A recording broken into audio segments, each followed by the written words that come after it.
Good morning. It's 6 o'clock on Saturday, the 5th of August. Today, no more meetings with Greenpeace. The Environment Secretary, Therese Coffey, has told her officials to cancel any engagements with Greenpeace after its activists climbed onto the roof of Rishi Sunak's house in Yorkshire. And typical British weather. The first Met Office-named storm, Anthony, will hit the UK today. Gusts of up to 65 miles an hour are expected to batter the coastlines. And here's a question. How fast could you get from London to Istanbul using only public transport? Well, 100 self-confessed travel nerds will be setting out to discover that with the inaugural race across Europe. It's all about that storm today, weather-wise, and here's Aidan McGibbon with an update. It's more like autumn out there today than August as Storm Anthony brings widespread heavy rain, a risk of gales and disruption. I'll have the full details coming up soon. Yeah, we'll be telling you everything you need to know about that. Good morning, I'm Anne Diamond. And I'm Martin Daubney, and this is Breakfast on GB News.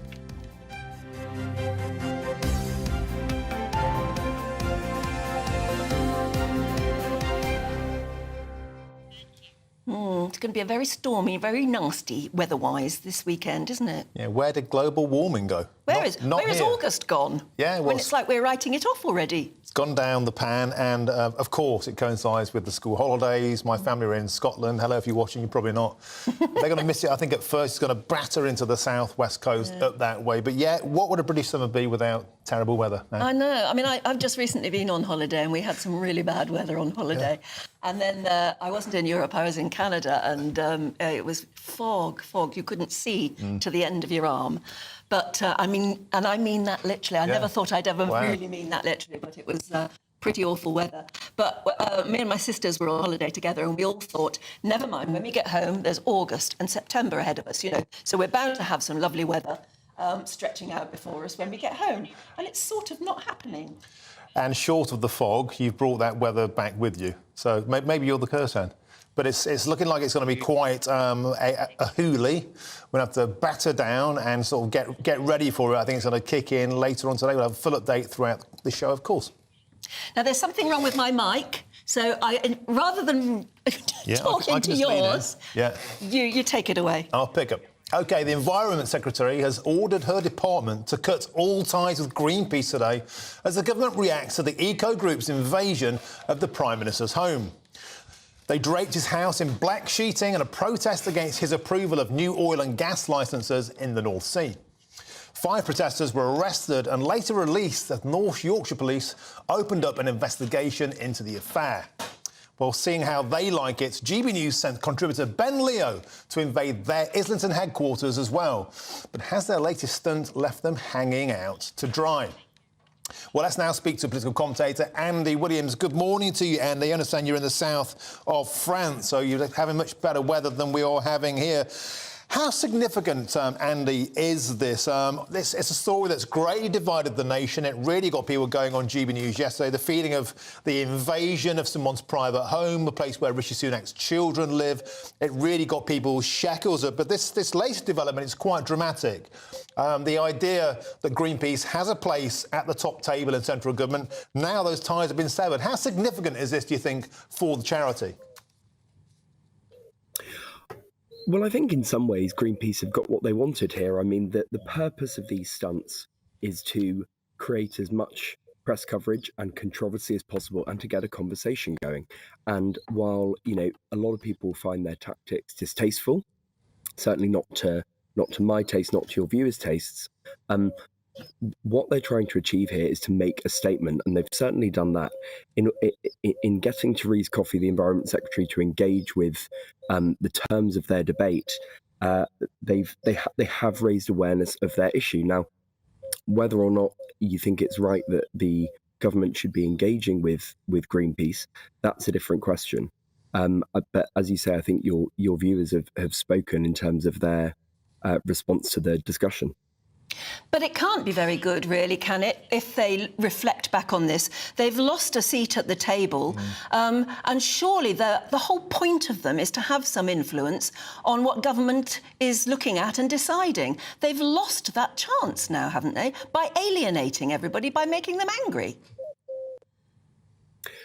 Well, I think there's a lot of symbolism going on here, right? So the reality is that the government won't completely excommunicate Greenpeace from their discussions. That they will have to engage with them. They're an enormous, very powerful group, whatever you think of them, and as much as Therese Coffey, she is committing a stunt here, just as Greenpeace, where she's making a statement. I think the reality is that behind the scenes, she will continue to engage with them, even if in the short term she says they're cutting ties.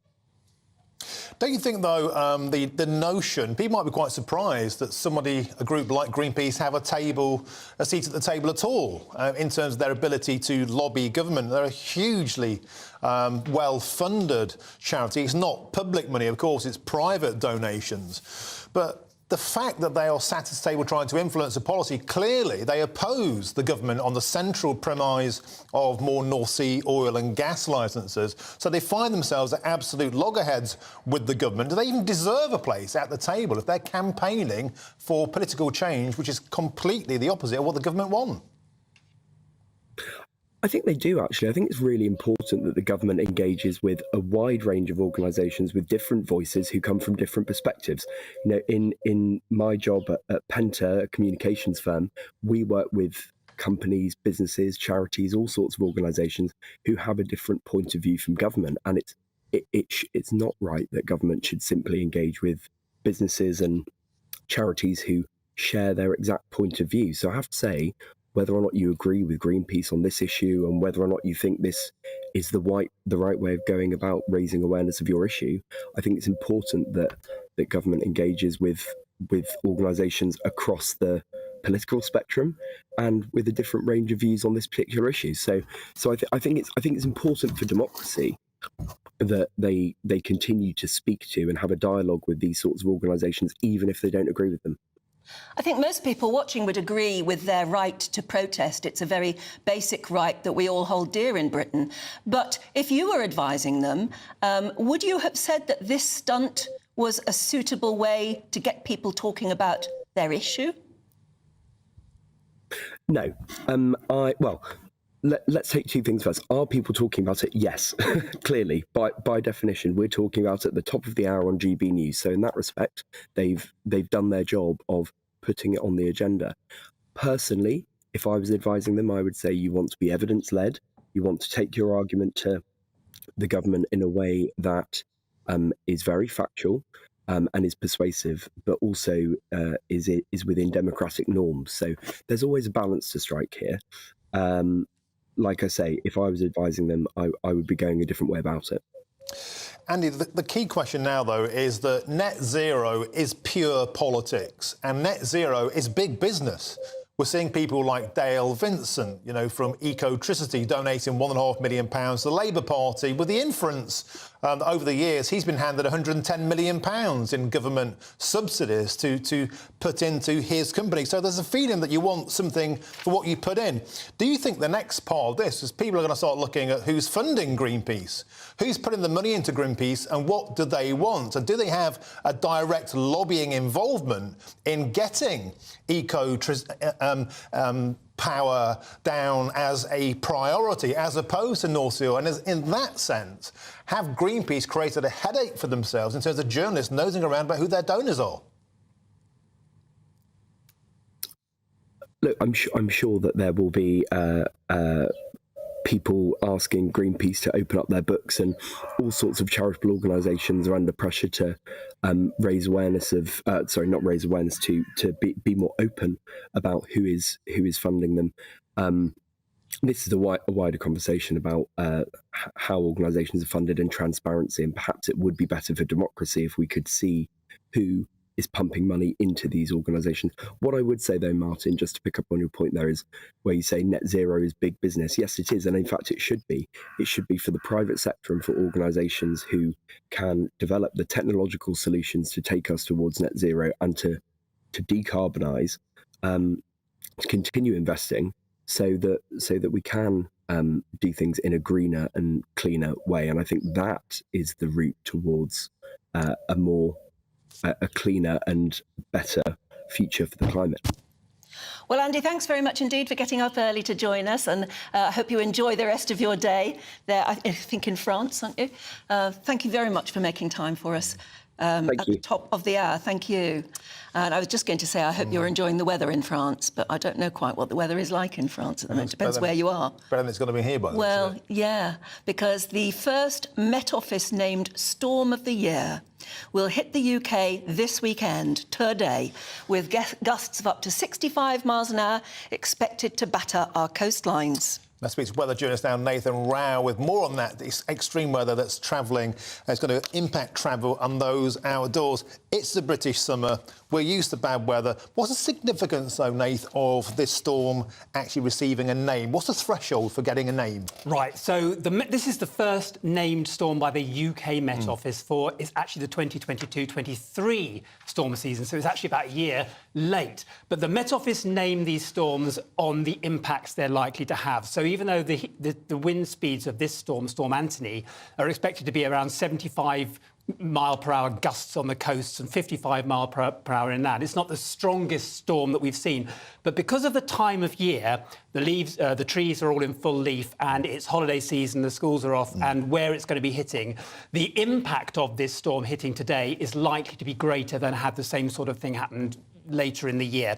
So this is probably what's triggered the Met Office to name this storm, the first one of the year, the first UK named one. We've had 2 named storms this year already. That was earlier in the year. They were named by the Danish and the French meteorological agencies.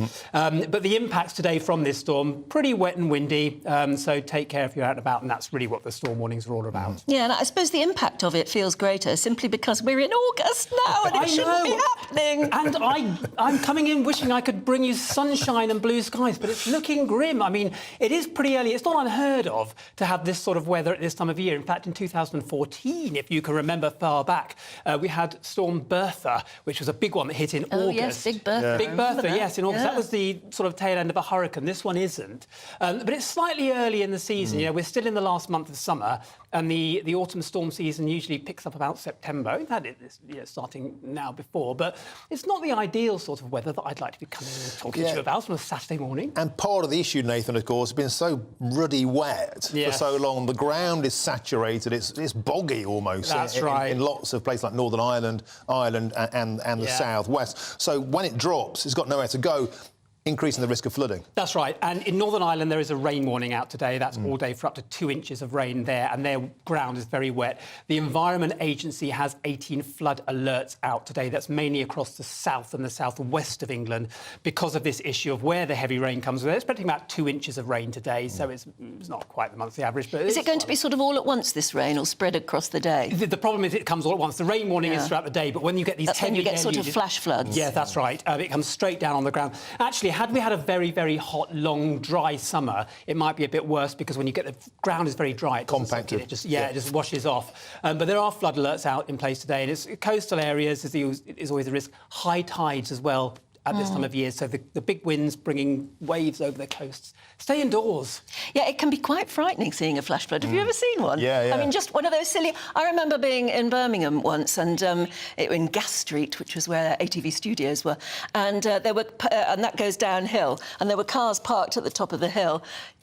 Loads of rainwater, and suddenly all these cars started floating down the hill. And it's so quick. It was literally is quick, yeah. And they all ended up in a heap at the bottom of the hill. It was extraordinary. And as you say, it happened over about a period of 5 minutes. It literally does. Those intense deluges you get straight off in floodwater. And it's always worth pointing out the Darwin Awards, when the seas are up and those waves are crashing in, people always go out for a selfie, and it's like, don't go near the edge of the water. You've got to get swept out to sea. You know what? Every year people like me, journalists, are writing about stories about people who run into trouble doing this sort of thing. This is what the warnings are all about, to take care on coastal walkways and edges, near the coast and that sort of thing, because that's where the big waves come, that's where the strongest winds are, that's where the danger is. Be careful in those sort of areas. But yes, they are always, at this time of year, you see. And every year, as you say, broadcasters like us always give out the warnings that we're told to give out. Yeah. And every year you get a flood of complaints coming back saying, don't nanny us, we're not, we're sensible, we don't need to be told. I'm glad you said that. There are always... sadly, there are always incidents. There are, and I mean, the Met Office are doing a good job in that, in raising this alert and putting these warnings out. But you're so right. I mean, I will go out now. My Twitter feed will be a deluge of, stop telling us what to do. It's just a warning. Be aware and take care. OK, well, look, thanks very much indeed for warning us. And thanks for nothing. Have a nice day. Yes, thanks for nothing, yeah. But at 6:15, shall we actually go to our weather report now, which will give you all of that in much more detail for where you are. That warm feeling inside. From Boxed Boilers, proud sponsors of weather on GB News. Hello, good morning. It's Aidan McGibbon here from the Met Office with the GB News forecast. Very unseasonal out there this morning. Storm Anthony is bearing down upon us, bringing a spell of heavy rain, initially to Northern Ireland, then across much of England and Wales through the rest of the day, and strengthening winds. Really, the most persistent rain clears through Wales into central and northern England by the afternoon. Heavy showers for Scotland and Northern Ireland, as well as some central and southern parts. But as the skies brighten across Wales in the southwest, that's when the winds really pick up, with widely gale-force winds and 65-mile-per-hour gusts around coastal areas. So that could cause some significant disruption, particularly later in the day if you're camping, caravanning, travelling down towards the southwest or heading to the beach. Some very hazardous conditions. That's why Storm Anthony has been named, because it's such a busy day in these summer holidays. Now, as that pulls away overnight, it does eventually calm down, and clear spells are expected through the night time, with just a few showers remaining across some western and eastern parts, but plenty of sunshine as we start off Sunday. With that sunshine, it's going to feel considerably more pleasant, I suspect, than today. But there'll still be a few showers developing, initially across western areas, and then more centrally, those showers pop up into the afternoon. I think some coastal areas avoiding the showers and staying largely sunny. It's a cool day, however, with highs of 19 Celsius. That warm feeling inside. From Boxed Boilers, proud sponsors of weather on GB News. Well, there you are. There's plenty of weather about, and we'll be telling you all about it because you need to know. Yeah. I wonder, actually, have you ever witnessed, as I was saying, a flash flood like that? Because it is quite alarming. Yeah, when things start moving. Yeah, you know, cars. totally against how things should be. I'll never forget seeing that flash flood that I saw, and I'll bet you've seen worse. So do actually get in touch. Tell us your story, your weather story this morning. Remember how to do it. It's gbviews@gbnews.com, of course. And also, I'm very interested in the number of people taking selfies where the weather's bad who get swept away. See, I'm sure there has to be an uptick, a correlation in people sort of getting swept away, trying to get that ultimate weather selfie. Well, people do silly things trying to take selfies, don't they? And yeah. It's not worth it. It isn't. Definitely not worth it. There will be a correlation between selfies and accidents. I'll bet you there will. Guaranteed. Yeah. Because we take pictures now of absolutely everything, don't we? Anyway, lots to talk about, so do join us again in a couple of moments. It's 6:17. What you get for breakfast is something that, if we do our jobs right, you will wake up to news that you didn't know the night before. It's a conversation. It's not just me and Eamon. We want to get to know you, and we want you to get to know us. From 6, it's Breakfast with Eamon and Isabel. Monday to Thursdays on GB News. Britain's news channel. When the news happens, it happens here. And really important breaking news. Breaking news this morning. On TV, radio and online, the news starts here on Britain's Newsroom. All the biggest stories and the answers that you need from across the UK and beyond. Join Britain's Newsroom from 9:30 on GB News. The People's Channel, Britain's news channel. Join me, Patrick Christie's Monday to Friday, 3 till 6. We tackle the day's news agenda like you've never seen before. It's high tempo, high octane, the most controversial topics and the best guests. You will not be able to take your eyes and ears off it. I'm not afraid to ask the questions that you really want answered. 3 till 6 p.m, Monday to Friday on GB News, the People's Channel, Britain's news channel. Westminster is going around in ever-decreasing circles, followed by the media. Britain is broken. How on earth did we get into this mess? But more importantly, how do we get out of it? Join me at 7 p.m, Monday to Thursdays on Farage, here on GB News. We will have open, rational debate. We've got to work out how Britain moves forward from this. Join us here on GB News, the People's Channel. Britain is watching. People in Britain, they love free speech, but they also love fair play. I don't care if I'm speaking somebody from a trade union, from the Labour Party, somebody from the SNP. And I think the viewers like to see that actually we can challenge one another, but in a positive way. We think we ask the questions that people want to ask, and often we ask the questions that we wanted to ask in Parliament but never got the chance to ask. So join us every Saturday, 10 a.m. till noon on GB News, Britain's news channel.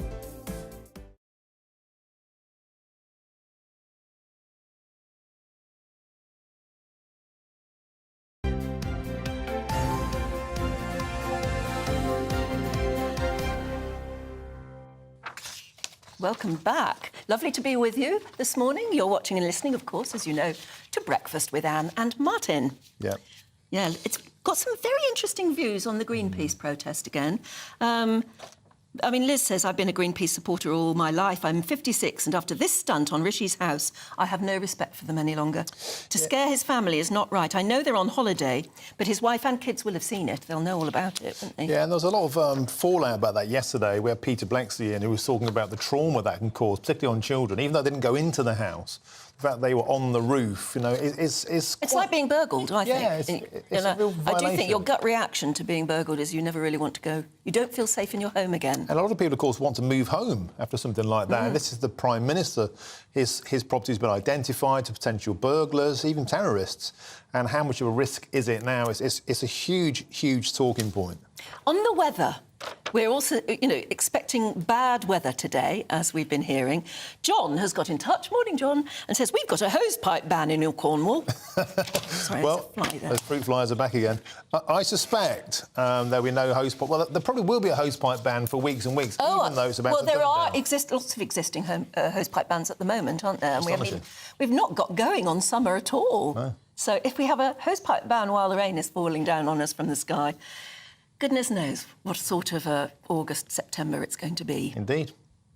OK, let's move on. 6:21, good morning. Campaigners have branded the government's decision to ignore the advice of its post-Brexit green watchdog as a clear example of deregulation. And Environment Secretary Therese Coffey has recently rejected a proposal from the Office for Environmental Protection, which suggests the core parts of the national emissions ceiling regulations be kept, unlike other EU laws. Yeah, it's all a bit complicated, but joining us now from Sheffield is Senior Lecturer in Sustainable Construction and Climate Change, John Grant. A very good morning, John. I said it all sounds very complicated.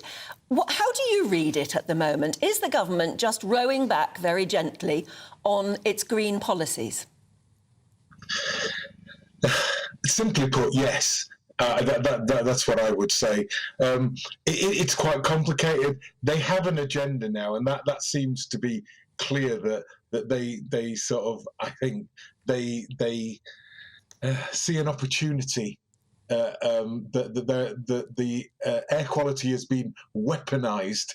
I know it's quite an extreme word, but especially when it comes to car usage, and they see votes there, and unfortunately, it is the working people, the less well off that suffer the most from poorest air quality because of where they live. And those tend to be the worst air quality. So yeah, I think this sort of shift in the regulations, and it is very tiny, like you said, and quite complicated. But the movement of this clean air regulations just a tiny bit, and we've seen the impacts on that. There are literally hundreds, if not thousands, of people who are affected in terms of their health, and especially those very tiny, what are called 2.5s particles, which your lungs don't even register when you breathe them in. They can cause a lot of damage in your lungs, and if you have a breathing problem, whatever that is, it can really exacerbate that. So yeah, it's a huge concern for me. Well, John, you say that the poorest people are affected by bad air. They're also the most affected by bad policies, such as ULEZ, where they're being forced to pay £12.5 a day to drive. But I digress. This is a conversation about the UK dropping EU laws. Now, some might say we've Brexited. Why are we following EU laws at all? Well, I think, to follow a law, that protects its people is a good idea. You know, the idea, we have borrowed laws from around the world before, and this idea that ULEZ affects poorer people. You know, I'm not here to promote the ULEZ. However, you know, and I am here to say that less cars on the road is better for people, and an easier way of creating environments where it's cheaper and easier to use active transport or public transport. You know, if it was me, I would have had a different strategy before the ULEZ came in. But yeah, I fear the local authorities have got their hands tied, because we've got private bus services and the like. It's very. I'm in Sheffield here, and we've got just introduced a clean air zone, and because the buses are private, we can't enhance the public transport before the car use, and so you know you get this quite draconian idea. But rest assured, you know, we have to come up with a plan that reduces the amount of cars on the road and other polluting, polluting outputs that exist out there. So it's the strategy that's actually giving the idea of it a bad name. It would work. And I think we all want cleaner air, don't we? A lot of people suffer from breathing problems at the moment. But it's the way that ULEZ has been strategised in a way that seems to punish people who can't afford to buy a new car. And obviously, the same thing that's happening as you described in Sheffield. Everybody wants cleaner air there, but it's being strategised in a way that's impractical. Is that the problem?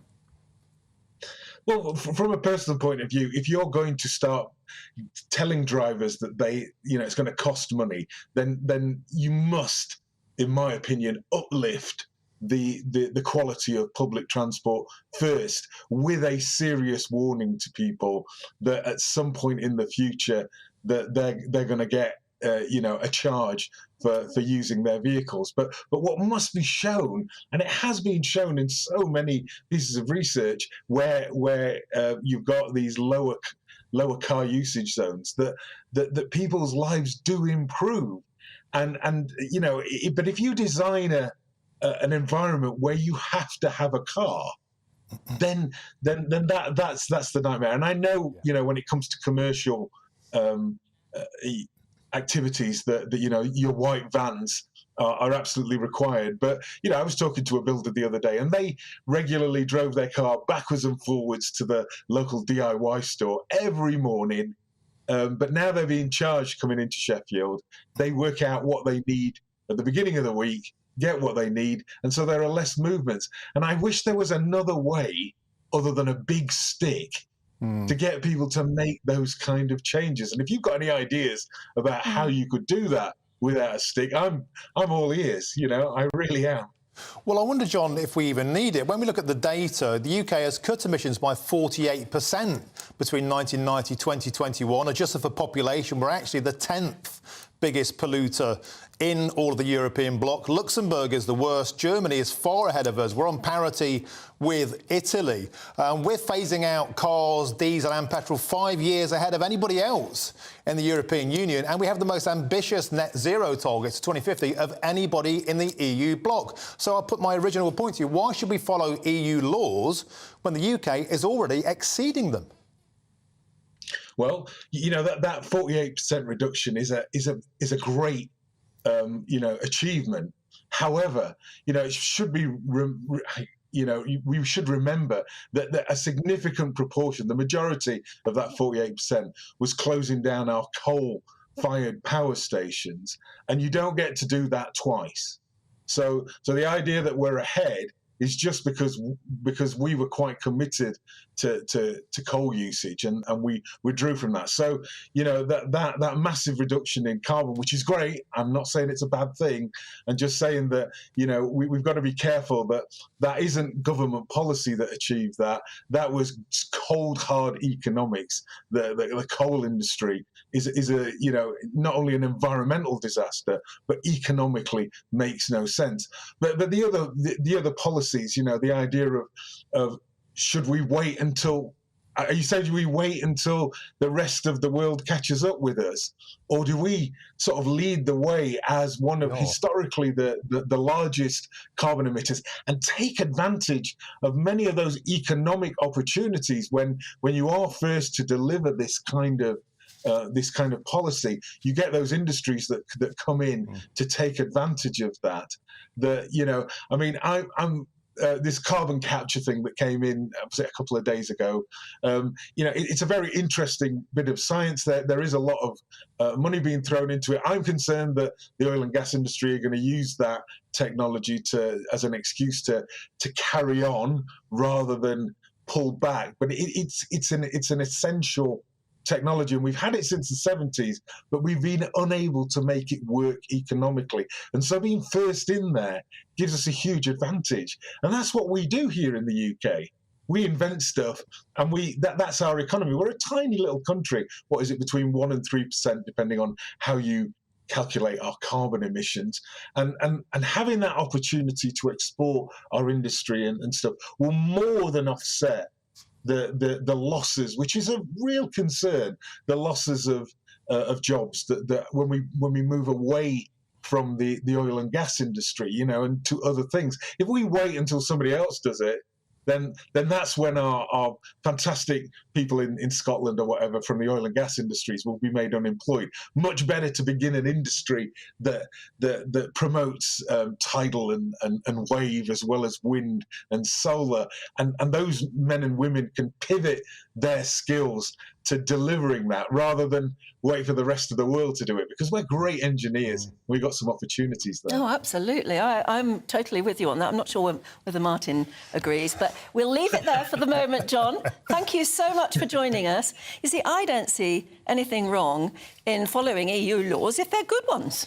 Well, I was just trying to lay out the case that we actually surpass our targets. We're more ambitious than the EU, provably, and therefore why be tethered to something that's less efficient? But we're not tethered to it, are we? Well, that's the story. We're refusing to abide by them. I'm just surprised. I think a lot of people will be out there that we're abiding by these rules anyway. We left the European Union in 2016. Well, absolutely, but that's why. We're not tethered to them. If we want to go our own way, we can. And if we want to be better, why not? My only bugbear is that it will...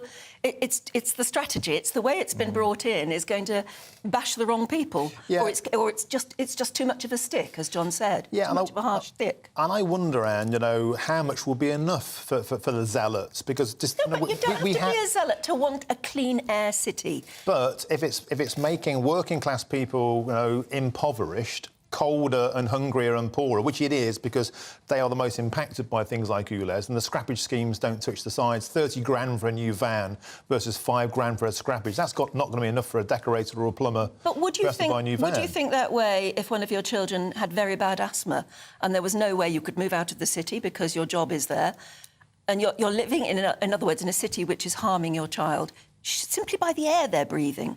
Well, I live in central London. My daughter has asthma. She goes to school where there's a playground near the main road, and we deal with it in our own way. I don't expect the poorest people in society to pay 12.5 quid. They don't stop driving their car. They just pay 12.5 quid to still drive the car. So I don't think this solves pollution. It just taxes pollution. And all those vehicles in London that are no longer suitable, they're moving out to places like Nottingham, where I'm from. All the black cabs in London are now in Nottingham. Is that right? Yeah, so they're not being decommissioned. They're just being moved. So I think we're not it's pressure.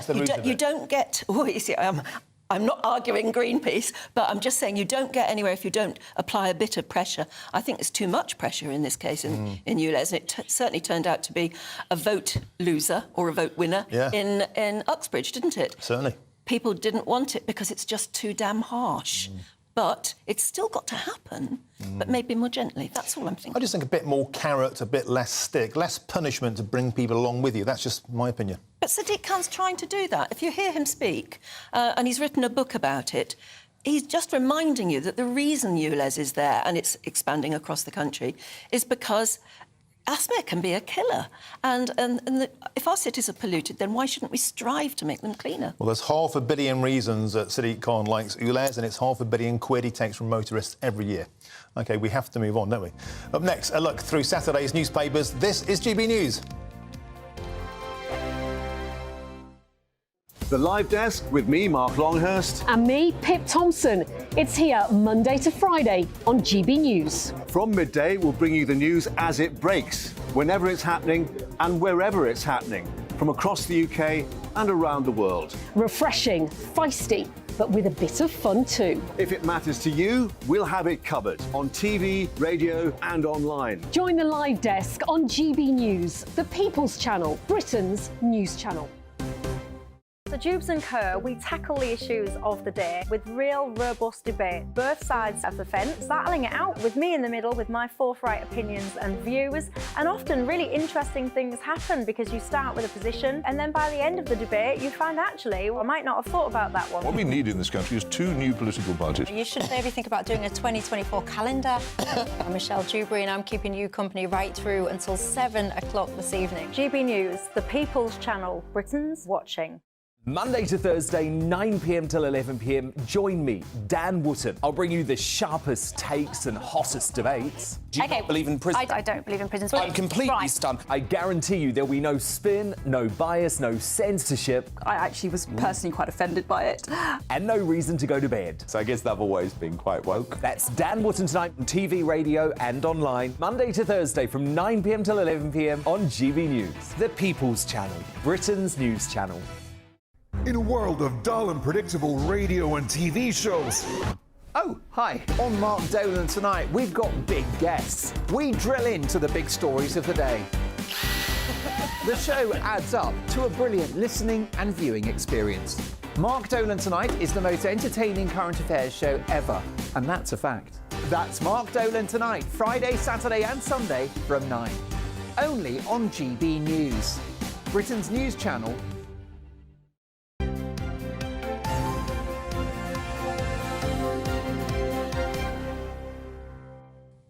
At 6:36, welcome back. You're watching and listening to Breakfast with Anne and Martin. Yeah, let's take a look now at today's newspapers. And children as young as 7 will get transgender treatment on the NHS, and that's according to plans seen by the Daily Telegraph. In the Times, we're told middle-class students have been warned they face losing out on places at top universities that have recruited increasing numbers of foreign students instead. And The Guardian draws attention to England's childcare sector being at risk of becoming a playground for private equity. The Mail leads on a very interesting story. Albanian gangs advertising escape routes in lorries for people who have problems and want to leave England as soon as possible. So they're smuggling people in and they're smuggling criminals out. Look forward to doing that in the paper soon. But before that, finally, The Star says a moose stabbed me in Skeggy, as it's revealed that Joe Pasquale narrowly avoided death after impaling himself on a moose antler. Now, that falls into the realms of you couldn't make it up. In Skegness. In Skeggy, a moose in Skeggy, But I don't think there was a moose. moose attached to the antler. I think the antler was just lying there. Something like that. We'll find out, shall we? Yeah. So we'll go through the papers now. And joining us this morning, we've got writer and journalist Emma Wolfe, and a warm welcome back to author Susan Holder. Lovely to see you both. Great to see you both. OK, why don't we kick off, Emma, with that story we just talked about there, the front page of the Telegraph. Children as young as 7 will get trans treatment on the NHS. Yeah, well, first let me explain. The headline is quite misleading because the actual story is that the NHS is taking over this treatment, is taking over this area, which we know the Tavistock Clinic, which was controversially shut down last year, was that they were in charge of. They were treating children as young as 3. I think this whole situation is an absolute scandal.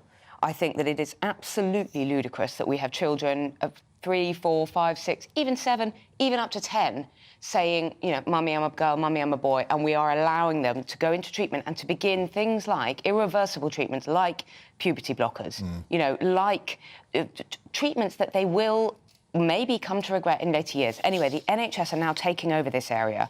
They are going to have a minimum age, at least of 7, which, I mean, is still, to me, seems... And it's not for invasive treatment, is it? They will not be allowed... They will not be... They will be limiting the use of puberty blockers. They will be banning activists and teachers from referring children directly to treatment... to treatment. Well, I mean, we've had this situation where schools, where children are socially transitioning, and I know teenagers who, people in their class are socially transitioning, choosing their other gender, choosing another pronoun, changing their name, and parents are not being informed. How can this be a situation that is acceptable, that you don't even get the parents into the school? It's not about pro or anti-trans at all. As adults, we have the right to make that choice. But as children, children love to role play. Children love to dress up. Children love to pretend that they're somebody else or change their names or whatever. All of that should be allowed. If families and young people are in distress, but they as should be you're saying, given good psychological support all the way through. This particular headline is misleading. It is misleading. Because what it's actually saying, when they call it trans treatment, they're saying it won't actually be the treatment that you're fearing. It'll be talking. It'll be trying to find out, psychological counselling, trying to find out why the child is distressed in the first place. About their gender. I think they're trying to put the brakes. I want to bring Susan in on this. They're trying to put the brakes on this, aren't they? Because ostensibly, rather than going externally to Tavistock or having activist teachers from outside schools come in and more or less hold this sort of conversation in secret, they're trying to mainstream it and they're trying to, I guess, talk kids out of it. The question I'd like to put to you, though, Susan, is should this conversation be happening at all with 7-year-olds? No, I don't think it should, because I do think you can't possibly think that children 7, 8, 9, 10, even a little bit older, are able to have that conversation. If you put things, they're very suggestible. And like Emma just said, the play and imagination that children... I mean, I taught children for years. I taught drama. I know how brilliant children are at taking on different roles and playing make-believe, which is an essential part of development and an essential way that children have always developed into adults and find their place in the world, which all children go through. It doesn't mean that they're in the wrong body. It doesn't mean that they want to be something else. And like Emma, I do know of people whose children are at schools where people are adopting different pronouns or are claiming they are a different species. I mean, it is ridiculous. And I do worry that if you start to have that conversation with a small person who can't quite grasp that, you're bringing in things that puts pressure on them to think. We are imposing. We're, firstly, young children being rushed down these medical pathways, and secondly, we're imposing all our adult confusion and lots of our ideologies onto children about their identity. I don't understand Let them be children. I don't understand what's going on with all this. So how on earth could a 7-year-old... And the thing I'm seeing in my children's peer groups, they're going through this at the moment, and they're living amongst kids who are autistic and are identifying as trans, and they're changing their minds. Hard. They're changing their minds after a couple of years. Oh, it's just a phase I went through. But in the wrong school, that child could have been fast-tracked down... into puberty blockers, and that you will then be... There is a chance you will be infertile for the rest of your life. If things like ovaries, breasts, all of the rest of it don't develop at the crucial stages, what happens to you in adult life? And there are people who regret it. Moving on to the Times. Susan, foreign students are taking the majority of places, it seems. Middle-class Brits are being forced out of unis. Yes, it is. It's a worry that... to try and keep universities going, to try and kind of find the money that they need to carry on in the world we are now finding ourselves in, that they want to rely more on bringing in foreign students, because if you thought your student fees were high, capped at £9,250 a year, it is nothing compared to what they can charge foreign students, which can be up to £40,000 a year, which obviously you can understand from a business point of view why a university would need that foreign students to come in. They obviously do need that, but it's whether there is, and they're saying disadvantaged students, because they make up certain points on the tick boxes, will be given places. The foreign students will be given places, and the people who miss out, therefore, are the middle-class students in the middle. It does say here, because it's a big story in the Times, that last year there were places on offer for clearing last year for international fee-paying students, but none for UK fee-paying students. So how are we meant to resolve this? Because the universities have to have money to keep going, their businesses. But why should anyone be discriminated against because of that? No. Places like the UCL and LSE, up to half are international students. So you've got all these international students who come to London and parts of the UK expecting the British experience and are actually saying, hang on a minute, I'm surrounded by other international students. And it's worth pointing out quickly that 400,000 student visas are granted per year, about quarter of those stay on annually and become residents of the UK. This is a huge part of the immigration issue. People are buying their way into universities. And those 2-year courses where you can bring your spouse and your children over as well. You know, They do have to earn a certain amount of money before they can stay here, though. I know when my son was at university, an American student came and got married to one of the students that they'd met there, genuine marriage, but they couldn't stay in this country because they didn't earn enough money. But if you had children, it's unlikely that you'd be deported if you had children in Britain. Or they hadn't got round to that. It's basically has become a huge talking point about legal immigration. Yes, but at least there's illegal immigrants who are highly educated.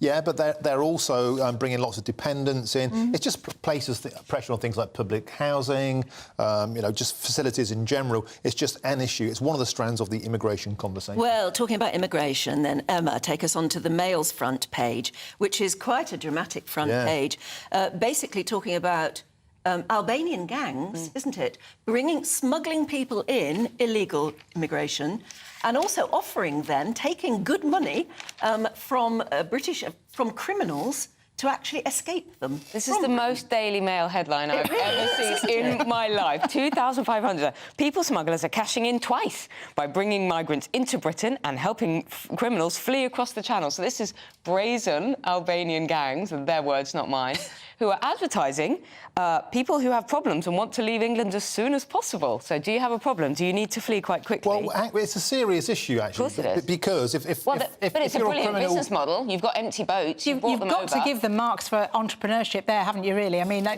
get you in, they get you out. But if criminals are being smuggled in and then being nicked in Britain or offending in Britain, and then Plan A is chokey, his Majesty's pleasure. Plan B is pay £3 to jump the country again and maybe come back again in the future. It's a serious issue. It is, and one of the Daily Mail reporters posed as a relative of a killer on the run and was told that he could escape the continent tonight. So there we no go. problems, straight away. Now, I know that there'll be a lot of people watching who'll say, great, let's get rid of criminals. If they want to pay good money to people smugglers to get out of Britain, then isn't that good? You wouldn't think it if you had been a victim of one of these criminals. That's it. But it's just extraordinary. It really is. It is. They're paying £3,000 to evade justice. I think the fact that they're advertising openly and that their adverts have been seen on TikTok and things. Where are they getting the £3,000 from? Well, that's another question, because the Albanians, that we know, have taken over the cocaine racket in Britain. Right. They are importing criminal fraternities precisely to have criminal activity here, and then they're paying money to escape justice. So it's almost the perfect racket. It is. It is. As you say, we've got the empty boats. You've dropped your people off. Use them on the way back. You don't want empty planes, and you don't want empty dinghies, do you? Yeah. Susan, on a more sobering note, high street banks must do more for savers. We'd all agree with that. Well, yes, and in the Eye today there is an exclusive Q&A with Andrew Bailey, the Governor of the Bank of England, which I turned to excitedly to find out, although I had trouble because it says inside on page 8, and then you open it and it's not on page 8, it's on page 6. So they weren't very good with the numbers right from the beginning. That's a worry. Yeah, I know. But eventually I found it on page 6 and looked for all the answers that he was going to give for all the very interesting questions, and actually reading it was a bit disappointed because guess what? He didn't really give any answers at all. And there's quite a lot of back and forth with questions about mortgage rates and housing. He's kind of batting it back to the government. The government, therefore, the Chancellor Jeremy Hunt says it is pointing the finger at the Bank of England for any additional financial pressure on households. And between the kind of two kind of camps, you can just feel like a tennis ball in the middle, can't you? Really? He sounds a bit like a politician. Absolutely. Did you not I feel for you. I know it's going to hurt. Yes, but this is still what I'm going to do. And it is quite a campaign, actually, the way he's talking, as though he wants to be elected, because it's all like, well, our job is to get inflation back to 2% target. Doesn't quite explain how he's... That's the point, mate. That's the point. It doesn't say how he's going to do that. He's got a cheek saying this. The headline, high street banks must do more for savers. What about the Bank of England getting control of it? Who has created this situation? That's their one job. Their one job is to keep inflation at 2%, and he has failed abjectly for years now. Yeah. And guess what? Andrew Bailey is blaming everybody else. I just thought this article made me really angry, actually. Yeah, because let's not forget that the Bank of England printed like £875 billion during lockdowns and pandemic. A quantitative easing, they called it. It's basically furlough and giving money away, guess what? It gave us a spiral of inflation. It's inflation, but guess what? Who pays for it? It's not the Bank of England. It's not him in his salary either, is it? It's us. It's taxpayers. And the Bank of England had its fingerprints on spiralling inflation rates, and now it feels like we're being punished at the other end as well by spiralling interest rates. It makes you wonder how people like this can keep their jobs. It does, really. But at least they are talking about now putting interest rates up for savers, which they haven't even been mentioning before. And they are saying that. And they are saying that a list will be published of every lender's saving rates, ranked from best to worst, every 6 months, so people can keep a check on that. But, I mean, I really don't think... I mean, is it like swapping your kind of energy provider? It isn't really. But swapping from one bank to another, does it really make that much difference? Ticking a box to make yourself look good. Absolutely. We're not fools, Absolutely. really, are we? Meanwhile, if you're trying to afford childcare so that you can go out to work, apparently privatising it is just going to cause problems. I was going to be all calm and rational now, and I'm in the thick of this, getting my 3-year-old into a decent preschool for September. And honestly, the childcare sector is an absolute mess in this country. Everything's a mess. The childcare, you know, anybody who has young children will tell you that, you know, finding provision, finding a nursery or a school that is reliable, that doesn't decide that they're going to close because of staffing issues, that isn't losing their staff constantly, that is properly funded, that has enough provision for places for the children in their area. Anyway, it turns out what's the Guardian worried about? Well, the Guardian is worried that there are a lot of investment funds have been doubling their, you know, they're investing in in the childcare sector because guess what? It's a very lucrative business. It's a huge cost to people across the country. In London, the costs are staggering. It would cost me more than private school to have my son in full-time nursery. More than private schools. When you say full-time, is that sort of 9 to 5? Anything. Yeah, I mean, 5 days a week. Yeah, exactly. And how much-ish would that come to? Oh, it's thousands of pounds a month. Thousands of pounds a month, more than private schools. And I just think the early years sector, we focus on schools, and it's great at schools, you know, free school lunches, all of that, free school provision, obviously, for everybody over 4. But if you are looking from the age of sort of 1, 2, 3, it's absolutely staggering, the cost. And the people who are going to lose out on this, I think, if you struggle to get childcare, the people who step back and decide not to work and stay home are women. And it is always... It really hasn't moved on. But it's a loss to the workforce, you know, you've got thousands of people who cannot get back into work. And it is women who are always... It seems to be always the ones who have got the burden of trying to source the childcare. And if they, you know... until it becomes more of a conversation across the board for parents and not just for mothers, I do think we've got a problem. As the token bloke on this panel, I'd just like to say that I was a stay-at-home dad for quite a period of time. I pulled my bit. I couldn't get 5 days a week childcare. Nowhere. It was impossible. It was so hard and so expensive. I basically had no life until my kids started school. And as soon as they started school, I was like, phew, I've got some money back. I am so looking forward to them. It was that draining. But I would like to say this. Part of the inequity of the man and the woman thing is that women often get nice maternity packages. Men get 128 quid a week for 2 weeks. And a lot of men would like to get involved in childcare. I did a load of work on this, like Sweden, progressive societies where men are empowered and treated with equity, often step up if the incentive is there. In Britain, however, we still are locked into this kind of and I think maternalistic model. Yeah, I think it is, and I think the conversation needs to change. I mean, I had my son 28 years ago, so this is not a new kind of situation, and it just doesn't seem to have progressed that much. And my husband, who is not somebody who people would have thought would have done this, I don't think, because he was an older dad. He's 20 years older than me. He worked in the music business. He stepped back from his job when our child was... Because I was working, and he would take 1 day a week off so I could go, because I was still working part-time, and so we didn't put him into nursery the whole time. We just did a couple of days. And that was then, and not now. Yeah. But recently, when the government... Because they are injecting £4 billion a year, they say, but recently, when Jeremy Hunt announced extra childcare hours from 2025... I literally spoke to the nursery nearby, and they were saying, where is this going to come from? Where's the provision going to come from? We don't have the staff. We pay nursery staff so poorly in this guys, country, our care workers. They're screaming in my ear. We have to move on. Emma, Susan, fascinating stuff. Look forward to seeing you again in the next hour. Thank you very much. From talking about little ones and how to look after them, the beginning of life, we're going to talk now about the end of life, because this is truly fascinating and a lot of people don't understand it. It's called water cremation, and it's going to be available to families in the the UK for the first time later this year. The process of being branded as a more sustainable option will take approximately 4 hours. But what exactly is it? Don't understand it yet. To tell us more, Julian Atkinson is the Director of Resumation Services at Kindly Earth. And a very good morning to you. We haven't got long, sadly, but can you tell us what water cremation is? Well, it's a choice. So if a bereaved family is arranging a funeral, at the moment they can choose between burial and cremation. This is a third choice. It uses water and a small amount of alkali, and that naturally breaks down the deceased. After the 4 hours you mentioned, the bones are left, which are then presented back into the family in a powder-like form, just like ash from a cremation. So it's a third choice, and we think there's a public appetite for this, given its eco-credentials and the concern over climate change. What is the waste product? Because they're obviously, if the family get an urn, very similar to what they will nowadays with ordinary cremation, yep. What is the other waste product? I mean, there must be... We're about 65% water, so we dissolve into water. We're made up of natural elements like nitrogen, hydrogen, oxygen, carbon, and those elements return back to nature. That's what's dissolved into the water, and that water is safely discharged. And this technology is currently available in Canada, in South Africa and many US states, but it's coming to the UK. Where's it coming to in Britain?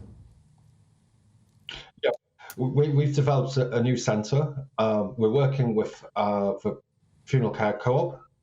At the moment, they don't want to announce the area because you don't want to raise expectations of when and what with obviously families considering funeral wishes. But it will be probably in the north of England. OK, I think, Julian Atkinson, we have to leave it there. We've got to leave it there, sadly, but I think there'll be a lot of curiosity about it, and it's something that we will be looking at later on, maybe, in subsequent programmes.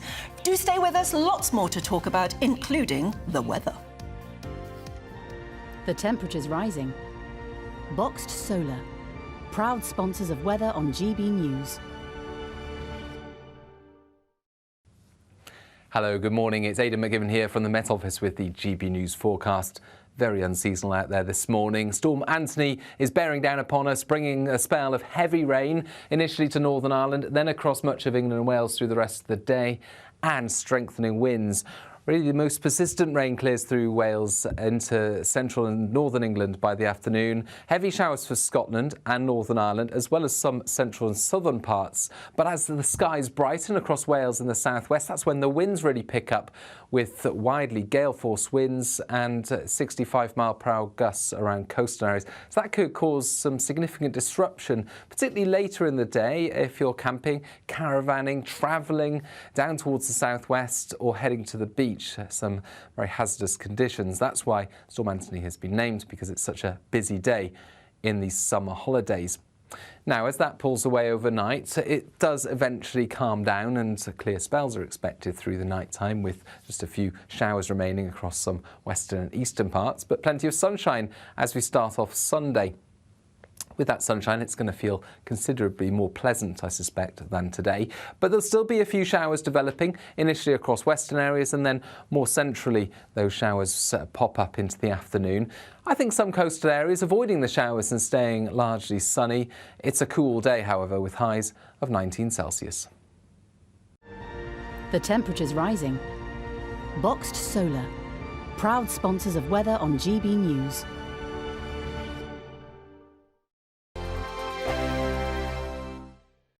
Monday to Thursday nights on GB News. At 6, it's Dubes & Co. 7 o'clock, Farage. At 8, join Jacob Rees-Mogg. And at 9, Dan Wootton Tonight, followed by Headliners. On TV, radio and online. This is GB News. Now then, Lee Anderson here. Join me on GB News on my show, The Real World, every Friday at 7 p.m. I'm not eating bloody cat. Are you Delicious. mental? Open your mouth. OK, here comes a train. Reminds me of the scene in Singing in the Rain. Adam, is that a good one? Whoa! Join me at 7 on GB News, Britain's news channel. Join us every night on GB News at 11 p.m. for Headliners, which is 3 top comedians going through the next day's news stories, which is exactly what you need, because when the establishment has gone crazy, you need some craziness to make sense of it. So join us 11 p.m. every night on GB News, the People's Channel, Britain's news channel. I joined GB News because I was sick and tired of not hearing my views being represented, not just mine, but so many people that I knew and spoke to. I just couldn't get my voice out there. I couldn't say anything. I couldn't do anything. Whatever the narrative was, I kind of had to follow it. GB News is there to provide a voice for those who have been ignored by the establishment media. We think different things, we've got a different style. GB News is here to be optimistic and positive about the future. It's real kind of dynamic and flowing, with the audience very much at the heart of it, like a big family. Here at GB News, we talk about the things that matter to you. Hearing the voices from right across our towns and cities, especially our towns. All sides of the argument represented with a heavy dose of opinion. We're on a mission here to make a difference. And the GB News family really is here for you, and whatever time of day you can watch or listen. Britain's watching. Britain's watching. We're proud to be GB News, the People's Channel, Britain's news channel.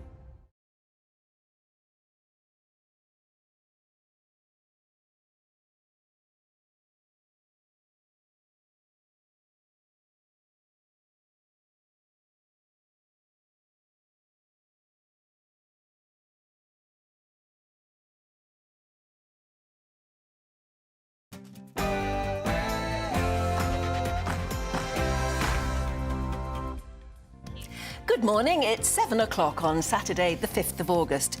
Today, no more meetings with Greenpeace. The Environment Secretary, Therese Coffey, has told her officials to cancel engagements with Greenpeace after activists climbed onto the roof of Rishi Sunak's house in Yorkshire. And typical British weather. The first Met Office named storm Anthony will hit the UK today. Gusts of up to 65 miles an hour are expected to batter our coastlines. And here's a weird one to ask you. How fast do you think you could get from London to Istanbul using only public transport?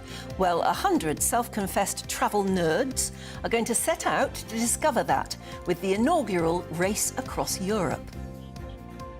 But it's all about the storm today, weather-wise, and here's Aidan McGiven with an update. It's more like autumn out there today than August as Storm Anthony brings widespread heavy rain, a risk of gales and disruption. I'll have the full details coming up soon. Yeah, we'll keep you up to date with everything you need to know about the dismal weather that's going to hit us today. So a very good morning to you despite that. I'm Anne Diamond. And I'm Martin Daubney, and this is Breakfast on GB News.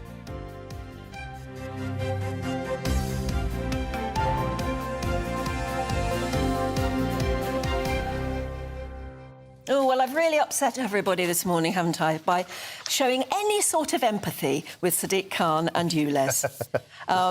Carol says, I know you will not read this out. As Stephen said yesterday, if you write in saying, I know you won't read this out, and you will. We try very hard to, actually. Yeah. I agree with Martin about you, Les. Sadiq Khan has got this wrong, Anne. Not everyone can get a brand new car. I never said they could. I remember years ago, Carol said, with coal fires and fog in London, it doesn't make sense to penalise people who are trying to work. But if you remember years ago with coal fires and fog in London, something had to be done, and they had to bring in a Clean Air Act, and it solved the problem. Yeah, I think the difference then is that people weren't directly being taxed 12.5 quid to use their coal fire. They were encouraged through incentives to make a switch to a cleaner fuel. There were scrappage schemes, boilers. It was subsidised. People were helped. Now the scrappage scheme barely... See, I would agree with you there. I think if you want to make a change, you've got to be subsidising. A bit more carrot, a bit less stick. Kev says, Anne, I'm very disappointed to hear you promoting Mayor Khan this morning. Us ordinary working people are facing financial ruin and punishment of this highway robbery tax. In other words, you, Les. Well, Anne, it's very charitable of you to read out 2 comments that have a pop at you. So here's one that doesn't. Steve on ULEZ also says, why not? Assuming that the polluting vehicles are truly killing thousands of people, some would disagree with that, simply change the MOT standard for exhaust emissions. The vehicles involved would then be scrapped, perhaps with a 6-month grace period. Yeah, it means you'd still have to fork out to get something done That's about right, your car. But I like this one. You see, I always think throw science at it. Sue in Cheshire says, I would prefer to see a national competition for engineers to be the innovators and to invent a filter for exhausts that can be fitted to current cars. They need to be affordable so we can improve the air quality instead of getting stealth taxes on motorists. And Dave in Dartford raised an interesting point, bit of a curveball. When they banned smoking in pubs, they did not say give us a £5 and you can still smoke. So no, they just brought in a ban. Yeah, so £12.5 and you can still pollute. I think that's what people don't see the logic in. It's like it's not stopping it; it's making it expensive. It's encouraging you to do something about your car. Yeah, like, by whipping. Well, it. yeah, all right, but ban smoking in pubs. People just had to stop smoking in pubs. They went outside. Yeah, they went outside, but they didn't cause this huge problem in pubs where you couldn't breathe. Fair play. Anyway, let's move on to our next story. You might not agree. It's great. We've been bickering all morning about this. It's superb. Our next story now. The Environment Secretary has ordered her department to cut all ties with Greenpeace today as the government reacts to the eco-group's invasion of the Prime Minister's home yesterday. Now, as you know, of course, by now, they draped his house in black sheeting in a protest against his approval of new oil and gas licences in the North Sea. And 5 protesters were arrested and later released as North Yorkshire Police opened up an investigation into the affair. Seeing how they like it done to them, GB News sent contributor Ben Leo to invade their headquarters as well. But it was a bit of a stunt, of course, but it was trying to show them that they didn't like the rest of the country didn't like their latest stunt. Has it worked? Does it make a difference? Let's speak to Conservative columnist Ben Obsejeti. No, I've not said it right. You got it right. Did I get it right? Obsejeti. I've been practising it all morning, but I knew I wouldn't get it right on the night.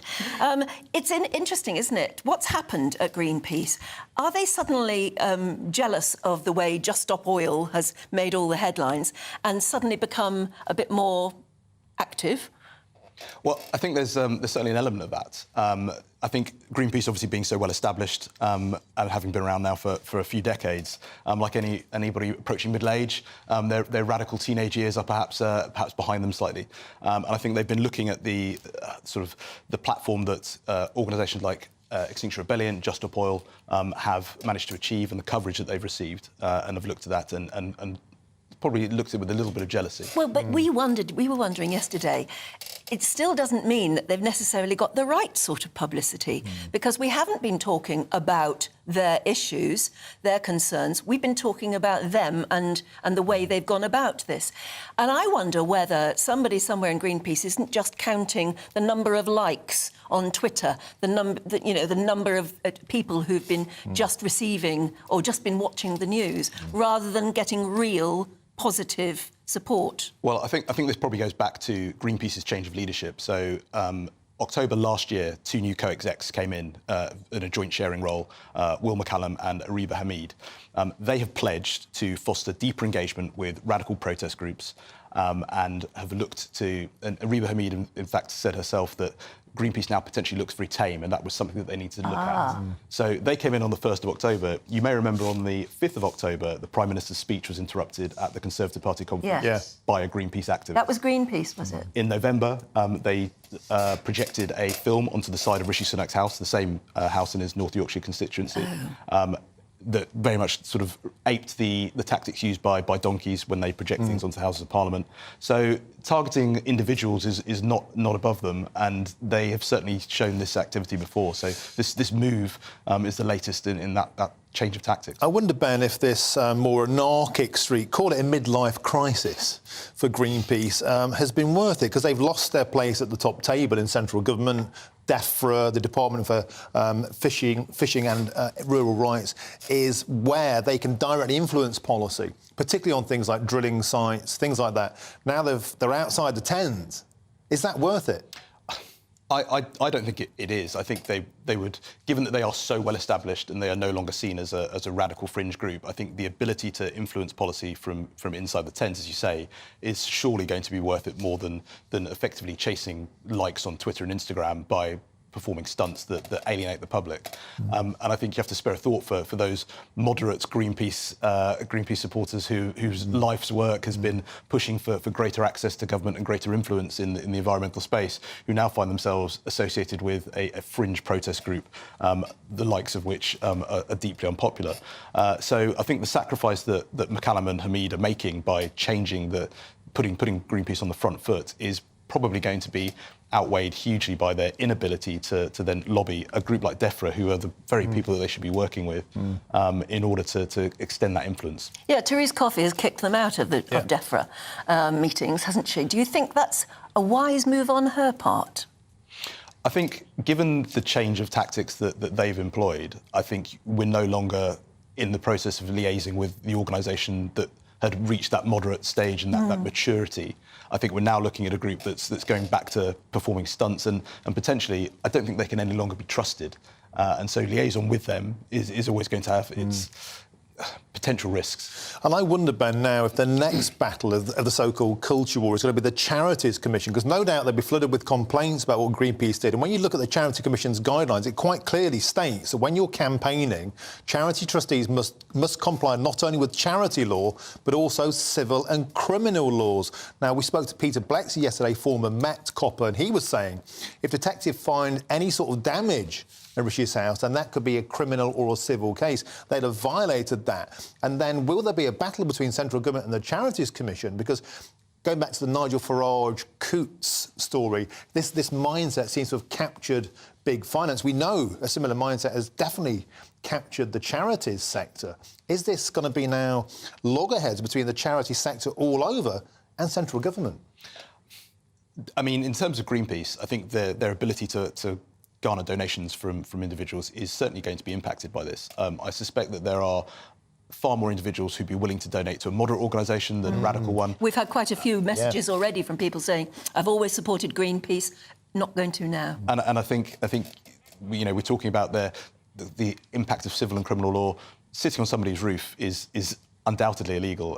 Trespass, whether there's any damage or not, I think we're going to find that Greenpeace, that those 5 individuals are almost certainly going to be prosecuted for their actions. And we've already seen Extinction Rebellion, Just a Poor protesters go to prison. Whether that's going to be the case here, I don't know. Given that you just said that they've already protested at Rishi Sunak's house by putting, shining messages up on the wall, why weren't the police there? If that was known to be a target for Greenpeace statements of sorts, why wasn't anyone there?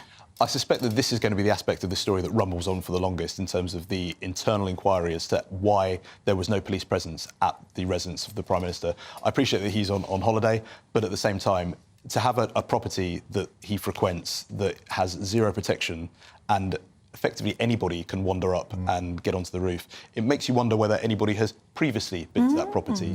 And it doesn't overstate it to suggest that this is an issue of national security, that any foreign agent or ne'er-do-well may have had access to that property to plant anything, be it a device of whatever.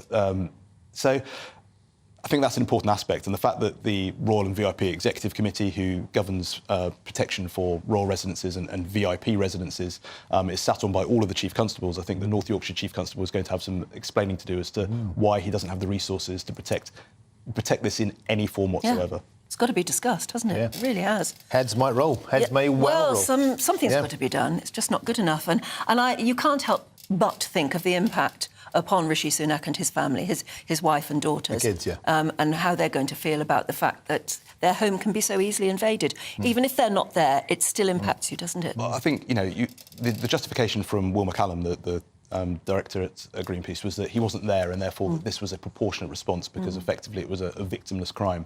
But I think anybody who's been burgled will tell you that the sense of violation of having had somebody in or around your home, even just creeping around in your back garden, is one of violation, and that's precisely what Greenpeace have done here. So I don't think you can claim that this is a completely victimless crime. No. Well, Ben, Greenpeace have lost their place at the top table. We'll have to see if they felt that was worth it. Thanks for coming in today. Appreciate it. Yes, indeed. Let us know what you think as well. In fact, there's an amazing story in one of the newspapers this morning about sort of a 70 a 78-year-old woman, I think, in America, who woke up and found a burglar in her home. He was just at the end of the room, and he threatened her badly. He said he was going to use a knife on her. But she managed to grab a chair, and she walloped him with the chair. And the fight went on for quite a while, but she managed to injure him quite badly. And in the end, he sort of ran off and went into the kitchen. She followed him there, determined to get him out of the house. And he started to go a bit weak and wobbly. He was clearly under an influence of something. And so she sat him down and fed him. Wow. And then called the police. Right. Extraordinary. Well, you better, but absolutely. Anyway, get people like that involved in Rishi Sunak's private security detail. Well, yeah. Actually, they could do with their advice, certainly. Yeah, certainly. Let's move on then. At very nearly 14 minutes past 7. Up to 1,100 Amazon workers have walked out in a long-running pay dispute a full year since a series of strike actions began. The GMB union said its members at the Coventry and Rugley fulfilment centres are not happy with the latest deal, but the online retailer said it offered competitive wages and benefits. Yes. Well, joining us now, live from Coventry, is our West Midlands reporter, Jack Carson. Hello there, Jack. Give us the latest on what's going on at present.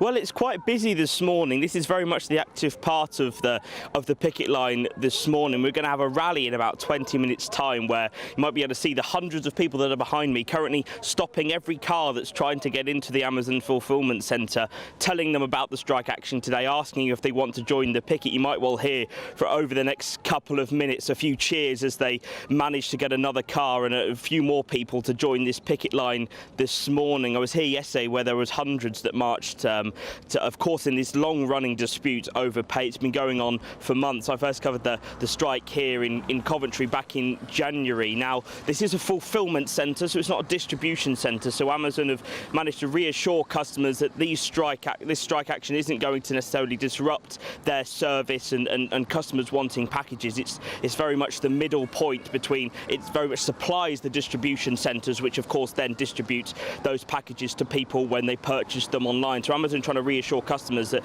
this strike action is not going to impact any of their orders. But of course, this dispute is over pay. It's the GMB union in dispute with Amazon. They want £15 an hour. Amazon say they offer competitive benefits, and including discounts at Amazon, and say that since 2018 that workers have had a 37% pay rise. But Ferdu Sara Udin, who's a regional organiser at the GMB, says that 30% figure is misleading.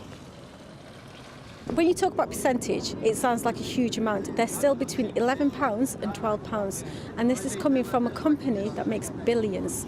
So if you're saying the percentage that they're using sounds significant, they're still below £12. Some of them are just above minimum wage, and that comes from a company that's made over $200 billion this year. We have members everywhere, and that's the exact same voices that we're hearing is they've all had enough. They can't carry on living and sustaining on the wages that they are at the moment. They refuse to recognise us as a union, okay? They refuse to listen to their workers. It's been a year since their strike, and it's the same message.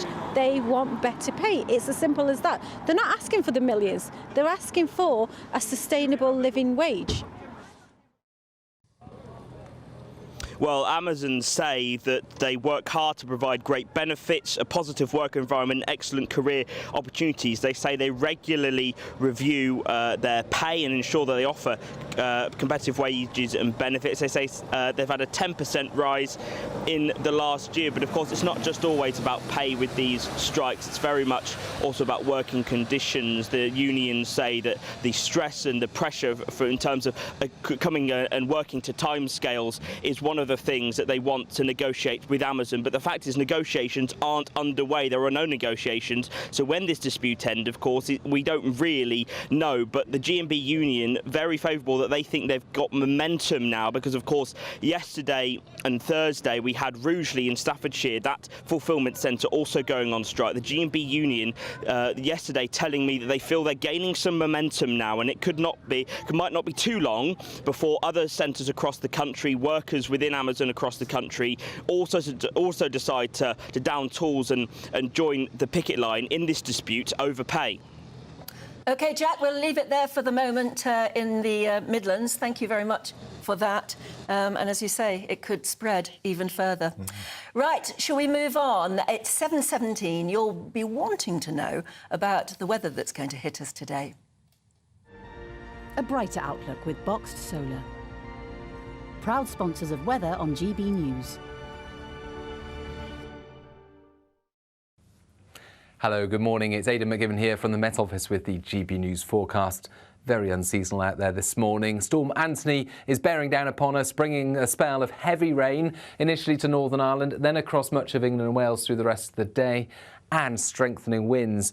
Really, the most persistent rain clears through Wales into central and northern England by the afternoon. Heavy showers for Scotland and Northern Ireland, as well as some central and southern parts. But as the skies brighten across Wales and the southwest, that's when the winds really pick up, with widely gale-force winds and 65-mile-per-hour gusts around coastal areas. So that could cause some significant disruption, particularly later in the day if you're camping, caravanning, travelling down towards the southwest or heading to the beach. Some very hazardous conditions. That's why Storm Anthony has been named, because it's such a busy day in these summer holidays. Now, as that pulls away overnight, it does eventually calm down, and clear spells are expected through the night time, with just a few showers remaining across some western and eastern parts, but plenty of sunshine as we start off Sunday. With that sunshine, it's going to feel considerably more pleasant, I suspect, than today. But there'll still be a few showers developing, initially across western areas, and then more centrally, those showers pop up into the afternoon. I think some coastal areas avoiding the showers and staying largely sunny. It's a cool day, however, with highs of 19 Celsius. A brighter outlook with Boxed Solar. Proud sponsors of weather on GB News. Well, I hope Storm Anthony doesn't affect you too badly. I was talking earlier about the fact that there could be flash floods in certain places. And if you've ever seen a flash flood, it can be very alarming. Betty in Dorset says, my late husband was caught up in the Lynmouth floods of 1953. He used to talk about the event. Only when we saw the 2004 floods in Boscastle on the news that I realised how he had been affected, and he broke down in tears. Because it's a very stunning thing to witness, even if you're not hurt. Dramatic thing. Philip says, I lived in Southeast Asia for 27 years. Flash floods were a very common occurrence. 1 minute bright sunshine, 20 minutes of an absolute deluge. Many regional towns had poor or no drainage. I lived in Bangkok for a number of months, and it would just come down, like buckets. Yeah. And everyone just parked under a bridge, had a fag, waited for it to go, and moved on. They seem to just deal with it. Whereas in England, Britain, we just seem to be... That's funny, because the flash flood I remember, I was talking about the fact that it was in Birmingham, of all places, but it was on a hilly street, and the cars that were parked at the top of the hill were just washed downwards. But there was a bridge at the bottom, and they all got trapped under the bridge, which was, I mean, astonishing to witness. Rosie says, I still remember years ago, whilst shopping in a supermarket in Alton in Hampshire, I think, the inspection covers around the store's floor suddenly lifted up on fountains of water, and then we were up to our ankles in water. If you've ever been in a flash flood, get in touch, won't you? Tell us your story. gbviews@gbnews.com.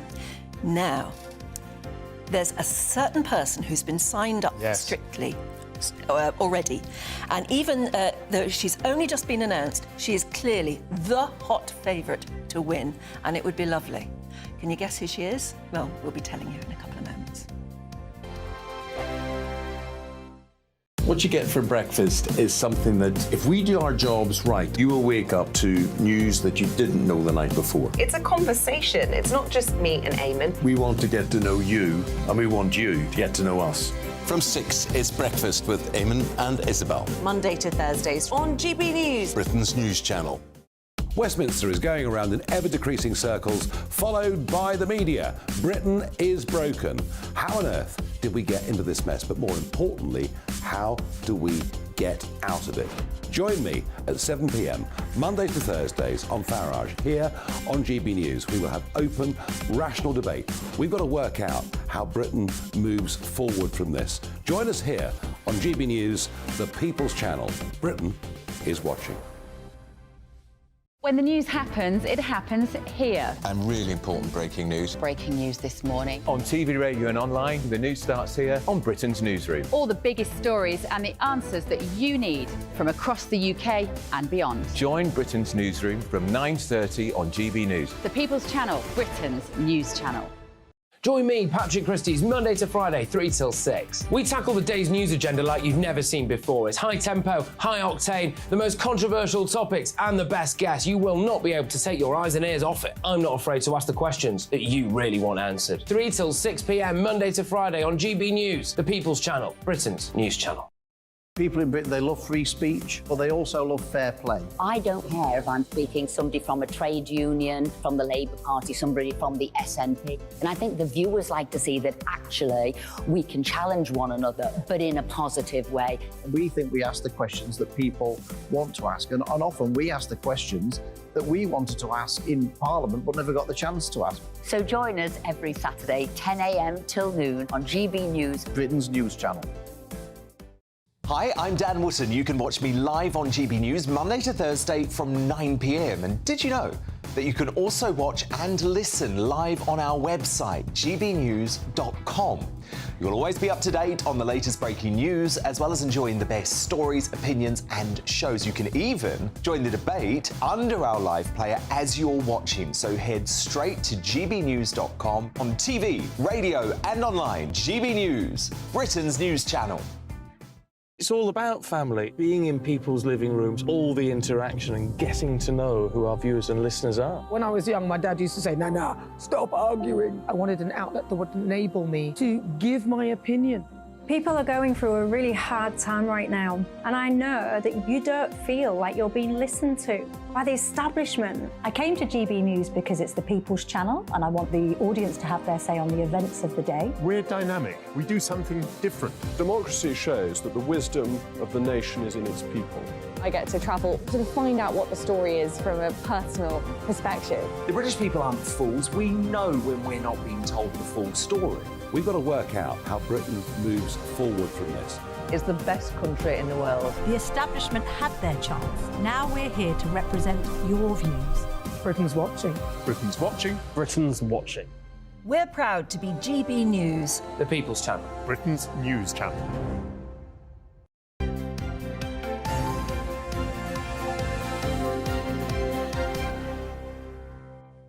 7:25, welcome back. You're watching and listening to Breakfast with Anne and Martin. Now, just a couple of moments ago, I said that Strictly has signed up somebody who has only just been announced and actually is going to be the hot favourite, probably the one to put your money on, although the odds may not be good. And who is she? Well, Stephanie's here to tell us. It's only Angela Rippon, and it's so exciting because her name's been floating around for the past few weeks that she would be joining Strictly, and she's making history, ballroom history for the show because she's going to be the oldest contestant. In October, Angela turns 79. She said yesterday when she was approached by BBC bosses, she said, "Why didn't you approach me 10 years ago?" She is no stranger to the show because obviously she's hosted Come Dancing before. It was only, well, not only 47 years ago. On the Christmas special of Morecambe and Wise, she came up and she'd done that high-kicking dancing routine. So Angela is very ambitious. I'm placing my bets on her. What happens... She's not just... She's professional. She wouldn't do it unless she was confident she would be brilliant. She's ambitious. And the thing is, Anne and Martin, is that people always say when they get the older contestants on Strictly, they tend to be like the comedy acts. Yes. People think they can, you know, to make fun of them or they're out in the first week. But I think Angela, she's been such an advocate for people trying to stay young through dancing, through keeping their brain fit. So I don't think she's just doing it for herself, but I think she's doing it for the older population in general to show that actually you can be taken seriously once you get on the dance floor. Yeah, I think that's a really key point because the audience tends to be more mature that watches it. She's still got it. She has. You know, physically, she's absolutely... She looks fantastic, still really together. I remember that Morecambe and Wise is one of the earliest things that kind of make me think, Anyway, I digress. But do you know, there will be a generation of people who are fans of Strictly who won't actually know Angela's backstory that well. Right. Because she wasn't actually the first female newsreader on British television, but she was the main first. There were others there were other women who read the news before her, but only once or twice. She was the first big name character female newsreader, and she was very BBC, and of course, you know, it was even more important then than now. The BBC has to be read by somebody very authoritative, and she was. And then she pulled a blinder by going on Morecambe and Wise, and they introduced her. I don't know if you remember the sketch. They introduced her by saying, you know, here's the news, and she was sitting at a news desk, and she sort of said, here is the news, and then the news desk split into two, and she walked out there with these amazing legs, what a moment. and she just went into a dance number. It was quite an arrival, and I think this is another great arrival. I think you're dead right. So I think you've nailed it. You know, the audience will look to her as a standard bearer for people of a certain age. I tell you what, she sets the bar a bit too high. She does. I mean, are we all at 79 expected to look that good and dance? I mean, for heaven's sake. And, you know, she's hoping that she can suss and she can learn the Argentine tango. That's the dance she says she's really excited about doing. She says she can only kick up to her waist now, but I'm sure when she does Strictly, she'll get a bit more flexibility because they are put through their paces through Strictly. It starts in September. If she goes through the full hog, it'll be a 3-month show. So you go through quite a dramatic transformation when you're on Strictly. It's really testing, it's really pushing, but it's all about the votes. And I think because she's a well-loved character, hopefully she'll go further than what usually the older contestants do, which is around week 3, week 4. And, you know, Anne Widdecombe's a dear friend of mine as well, but she moved with the grace of a sack of spuds. Has to be said. So I do think that Angela is a fantastic signing for this show. I wonder who they'll pair her with. I mean, I don't, as you know, I don't watch Strictly that much, but obviously there's an array of professional dancers. But they need to give her somebody who can absolutely show her off. Well, I think that's the good thing about Anton de Beck now being a judge, because they always used to pair him with the older contestants, and he's lovely, but he hasn't got that thing on the dance floor anymore. So I think with the other younger male dancers, they'll be able to help her and really let her shine. But there's 2 other names that have been announced. Amanda Abington, who starred in Sherlock, she says she's interested in doing the show because she's very self-conscious. She said she's very shy, so that's a good thing about dancing. It helps you express yourself. A bit of controversy, they've signed Leighton Williams, who's a theatre star. He's been dancing since the age of 6. So can you already know there's going to be a Strictly storm about him because people are going to be asking. He can already dance. The thing about Strictly is you want to go there as a novice and you want to learn how to dance. But I think the audience factor that in, though, don't they, when they vote? I think there's a great leveller. They go, OK, this guy's a pro. And I think there's a fairness to the voting, which they find that equilibrium, I think. It works. And I think what the Strictly boxes do, the Strictly bosses do, they tick the boxes. So you will get that TikTok influencer. Leighton Williams, he's gay, so more than likely we might get another male partnership on the dance floor again. So what the bosses are doing, they're ticking the boxes to know that different audience members will find someone that they can connect with and appeal to. Superb. You've got something for us on Madonna. Madonna, so it was only a few months ago she was hospitalised for a life-threatening bacterial infection. You know, you cannot keep a good woman down, and Madonna refuses not to give up on her celebration tour. She's 64 years old, and she's announced that she will be rescheduling dates for that tour. You know, what landed Madonna in hospital was that she was overexerting herself. Doctors at the time said she had become thin. She had no energy whatsoever. And her family were worried about her. She was going to do, like, 78 dates, and she's still persistent that she wants to do it. I don't know if that's a good thing for Madonna, but it seems getting back on tour is what makes her feel alive. She says she feels so grateful to be able to dance again and to be able to get back on stage again. So we're going to have to watch this space, and hopefully she'll take it a bit more easier this time. Superb. Yeah, she just needs to be a bit more sensible. Yes, she does. Listen to her family. OK, great stuff. And you're going to come back a bit later on with some more gossip and news. Meanwhile, we'll be looking through the Sunday newspapers in just a couple of moments. Not the Sundays, the Saturdays. The Live Desk with me, Mark Longhurst. And me, Pip Thompson. It's here Monday to Friday on GB News. From midday, we'll bring you the news as it breaks, whenever it's happening and wherever it's happening, from across the UK and around the world. Refreshing, feisty, but with a bit of fun too. If it matters to you, we'll have it covered on TV, radio and online. Join the live desk on GB News, the People's Channel, Britain's news channel.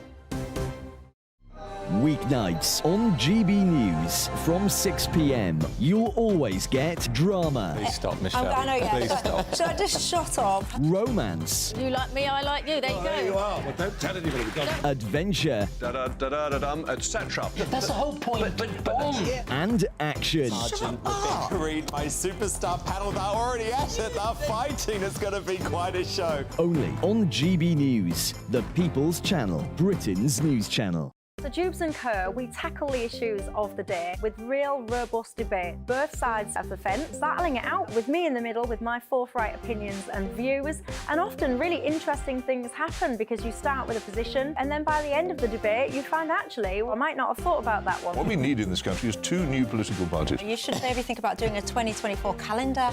I'm Michelle Dewberry and I'm keeping you company right through until 7 o'clock this evening. GB News, the People's Channel, Britain's watching. Monday to Thursday, 9 p.m. till 11 p.m. Join me, Dan Wootton. I'll bring you the sharpest takes and hottest debates. Do you not believe in prisons? I don't believe in prisons. I'm completely stunned. I guarantee you there'll be no spin, no bias, no censorship. I actually was personally quite offended by it. And no reason to go to bed. So I guess they've always been quite woke. That's Dan Wootton tonight on TV, radio and online. Monday to Thursday from 9 p.m. till 11 p.m. on GB News. The People's Channel, Britain's news channel. In a world of dull and predictable radio and TV shows. Oh, hi. On Mark Dolan tonight, we've got big guests. We drill into the big stories of the day. The show adds up to a brilliant listening and viewing experience. Mark Dolan Tonight is the most entertaining current affairs show ever, and that's a fact. That's Mark Dolan Tonight, Friday, Saturday and Sunday from 9. Only on GB News, Britain's news channel. Like all families, we have arguments every now and then, but actually we agree on what the mission of GB News is, and that's the most fundamentally important thing. GB News provides the kind of platform that lets all voices be heard. We don't hold back. We're free to say what we really think. Just because some people who live in a tiny little Westminster bubble think that their particular story is important, that's not the most important story for me. And often there will be difficult stories, stories that you won't find on the establishment media. Because what people think in the north of England may be very different to what they're thinking in the home counties. We're going to carry on telling the world what life is really like for households up and down the UK. We love to be in your car, in your kitchen as you're having your breakfast. Whatever you're doing, you are part of the show. If it matters to you, it matters to us. Britain's watching. Britain's watching. Britain's watching. We're proud to be GB News, the People's Channel, Britain's news channel.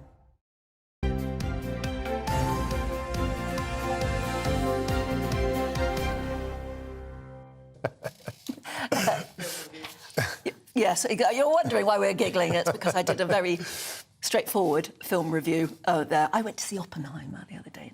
You didn't like it? I thought it was 3 hours I'll never get back. Wow. I thought that during the first hour. I thought, no, it'll warm up. But, I mean, it's such a brilliant story. Why am I going on about it? I'm so sorry.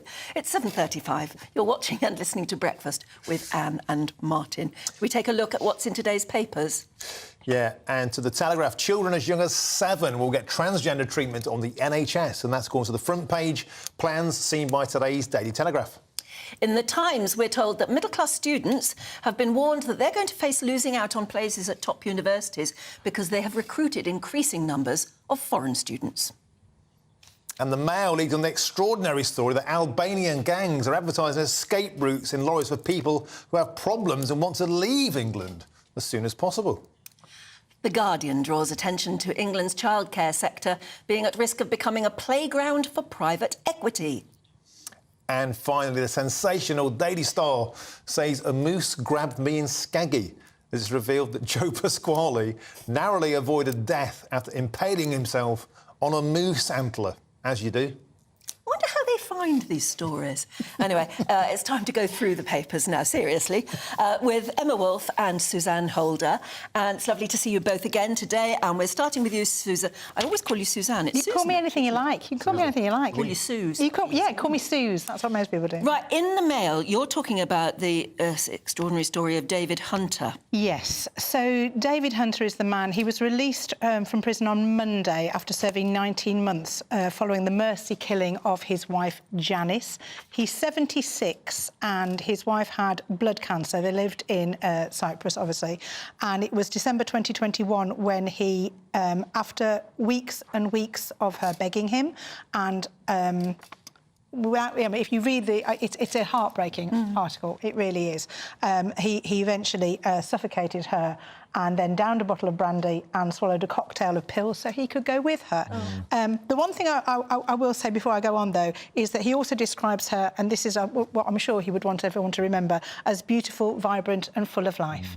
And this is the key thing, because that is what she wasn't right at the end. And I feel very strongly that we don't talk about this enough, and we don't talk about how people die sometimes. And I have experienced myself a friend who died. He had pancreatic cancer. He didn't want anybody at the hospice to see him or be with him, but his wife needed support, so I had to be there for her. And I witnessed things that in this day and age you should never have to see. And I apologise to Deb that I'm talking about this, because he's not mine, he was hers. But it was like he was being forced to experience every last moment of life. And I know life is precious, but when you know there is no hope and you literally would not treat an animal the way people are forced to live out their last moments, we have to. And for David... for David Hunter's sake, the fact that he's done this interview and is now kind of talking about it, he said, we need to talk about this. Yes, we do, and we don't. And we don't talk about it. And until you're faced with that situation, you don't know how you would feel. And if you love somebody, you would never want them to suffer. And I don't think it should be up to loved ones to have to deal with this. No, it's I think it should be something that we put in place, that there are situations to help people through these sort of situations. What's the legal situation that he's now in? Well, he's been released. He has been released. As far as I know, he's clear. They have released him, and he's clear, and he's been kind of vindicating his situation. But we all know. I mean, he said he would have gone to Dignitas in Switzerland if they could have afforded it, but they couldn't do that. So he did. He did. I mean, obviously. Nobody wants to do this. This is a terrible situation for anyone to be forced with. And there's, there's nobody there for you if you're in that situation. There is, because at the moment there. it is illegal to help somebody. It is. And I watched somebody who was not getting enough pain relief, and they were leaving tablets by their sides. As long as he can take tablets by mouth, he needs to take them himself. But he couldn't even reach them. It was just unbelievable, the situation that he was in, and I feel very strongly that I would never want anybody else to have to go through that. And it's a conversation we're going to have more and more often because we're living longer, and one of the curses of humanity is we know we're going to die. Yes. And oftentimes we're all in denial. We're diagnosed when we know we have a long time left. And I think this sort of thing is going to happen more and more, unless we have a conversation about assisted dying, which is a huge political hot potato. Well, it is. It's not just a political; it's a sociological hot potato, isn't it? Everybody's got and religious. And religious, of course. Everybody's got a it. different view, and to try and encapsulate a law or change a law to suit everybody, you're not going to do it. It doesn't suit everybody now. No, I agree completely. We need a grown-up conversation about euthanasia, which is such a difficult subject. But also, we don't talk about death. We just don't. And for any of us who've lost someone that we love, an elderly parent, someone who's very, very ill, death changes you. Watching someone go through that, I think death is like birth. It's hard, it's difficult, but it's a beautiful process to be with someone. And I think if love means anything, it's what David Hunter did for his wife. Yes. Such a difficult thing to do, but we do need to grow up about this and talk about death. Okay, it's a Emma, shock when it happens. A change of pace now. GB News viewers' favourite celebrity, we love Gary him, Lineker. Don't we love him? Gary Lineker has done an exclusive interview with the Daily Telegraph, and according to him, I'm putting this down to things that never happened, but according to him, he got a standing ovation at Marks and Spencer's after being suspended by the BBC. Well, Over to you. Well, I'll say something nice about him first. He's wearing quite a dashing midnight blue velvet corduroy suit on the front of the Telegraph. I think, for a 62-year-old, I think he's looking pretty hot. Is he 62, my He's 62, and he looks great, but let's hold that's where it ends. Let's move on to the book. Let's show everybody at home, though, what So he's whining. He was just doing his shopping in Barnes. Barnes, by the way, I'll come back to that, in Marks & Spencer's, leafy, affluent Barnes. He walked into Marks & Spencer's and he got a standing ovation. He said, it was really cringe. I just wanted them to stop. I was really embarrassed. But why is he telling everybody then? Why is he telling everyone in the Telegraph? It's the absolutely definition of something you don't tell people about, isn't it? A standing ovation that you're a genius or that you're in the SAS. If anybody ever approaches you and says, I was in the SAS, they weren't. If they tell you they're a genius, they're not. And if they got a standing ovation, you wouldn't mention it. Maybe he just thinks everywhere he goes, he gets a standing ovation. And by the way, the fact that people in Barnes agreed with him, it was the immigration issue. It was about the small boats policy of the government. 1930s Germany. Well, no one in Barnes is affected in the slightest by the small boats issues. I suspect if he'd gone into... don't know if they have M&S down on the south coast, but if he'd gone into Aldi or Lidl or any place where normal people shop, not in leafy, affluent Barnes in West London, he might have been approached by people saying, do you know what? You know, there are things to discuss here. Anyway, so he's whining and whinging. Well, he might be angry that it's got to pay more money for his nanny or his cleaners. Terribly embarrassed. It was just really cringe and I wanted them to stop. Well, our heart bleeds for you, Gary. Yeah, I don't think we're getting much sympathy in GB Newsland. I mean, if you have any sympathy for the devil, sorry, for Gary, drop us a message. Hey. He was a blooming good footballer and he's a very good commentator. Well, exactly. And be a footballer and a commentator and stop wading into politics. You think his, but, you know... Stick to the crisps. I'm very heartened to see that he does his own shopping. Isn't that lovely? Yeah, and you'd think he'd have people that did that. Yeah, a refugee or something paid for that. Anyway, Susan, let's move on to the Times. I'm getting told off here. Happy ending for the solo show. This is the Edinburgh Festival lady who sold one ticket, but there's a happy ending. Yeah, so, and I've skin in the game here because my son is up in Edinburgh at the moment with his girlfriend, who's a stand-up comedian, and they started their show 2 nights ago, and they sold 15 tickets the first night and sold out last night, so they're doing really well. So, yeah, with a comedy show called It's All Gravy. So that's going on. It's All Gravy. They're Yorkshire comedians, Beth Fox, Ollie Burkill. They're Yorkshire comedians and they're doing Yorkshire-based comedy and it's called... I haven't seen it yet, but I'm sure it's very funny. But this is a story about Georgie Greer, who has a self-written show called Sunsets, which apparently is... It sounds great. It's one woman's obsession with romantic comedies. And as a rom-com writer myself, that is something that I would probably put on my list to go and see. And I'm going up to Edinburgh next week. However, I might not get a ticket because she went on Twitter, poor Georgie, sold 1 ticket on her opening night, which is not that unusual when you're trying to get something away and you're not a big name in Edinburgh. She was a bit upset. And she went on Twitter and said, I'm fine, but I only sold 1 ticket with a picture of herself crying, and it went a bit viral, and people like Jason Manford and Dara O'Brien got involved and sent her messages of support, which I think is absolutely amazing. And that is what Edinburgh is all about, actually. People are up there putting on shows, and the support that you get from other people just walking down the mile, and everyone's out there flyering, trying to get people to come and see them. And what everyone is dreaming about is the Phoebe Waller-Bridge moment. So Phoebe Waller-Bridge in 2013 went up there as an unknown and did Fleabag, and we all know where she's ended up. So she's, you know, she obviously got it away on television. She ended up writing huge TV series.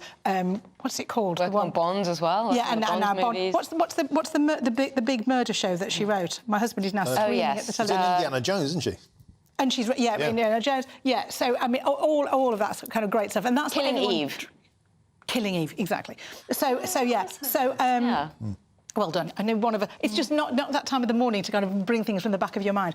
I just think this is a very good story about the fact that, I mean, I'm sure everybody in Edinburgh, however, is looking at Georgie Greer and thinking, well, we all could have done that because we only sold 1 ticket, but they didn't. She did. No, that's what Dara O'Brien said to her as well. He said in his message to her, he said, it's a rite of passage. Yeah. Actually, we all start out with, only 1 person coming to your show, and you have to grow it from there, so don't despair. Yeah. But of course, the word got round. I remember book signings many years ago, my second book, where I'd gone on a train all the way up to Manchester for a book signing in a big books chain store.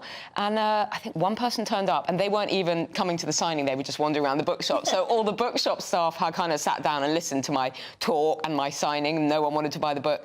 Absolutely brilliant. And you realise that the people who are there literally have just kind of walking past. And they'll be so nice to you because of that. It's a real kind of community thing. It is a rite of passage, I mean, though. people like you too will talk about playing to 6 people in a pub at some points in their career. It is a rite of passage, but good for her that she's now... I don't think I'll get a ticket for this next week when I go, because I think it's going to be sold out on the publicity. The recipe for success is crying and putting it on social media, it would seem. Emma, talking about crying and putting it on social media, Meghan Markle is back in the news. She's been snubbed from the royal family on her 42nd birthday. Yeah, well, are they surprised? Having, launched vile and possibly untrue attacks on the royal family relentlessly for the last year, having published that nasty, nasty book of Harry's Spare at the beginning of the year, they're now surprised, apparently, that on her 42nd birthday yesterday, Meghan didn't receive any good wishes from the royal family, didn't?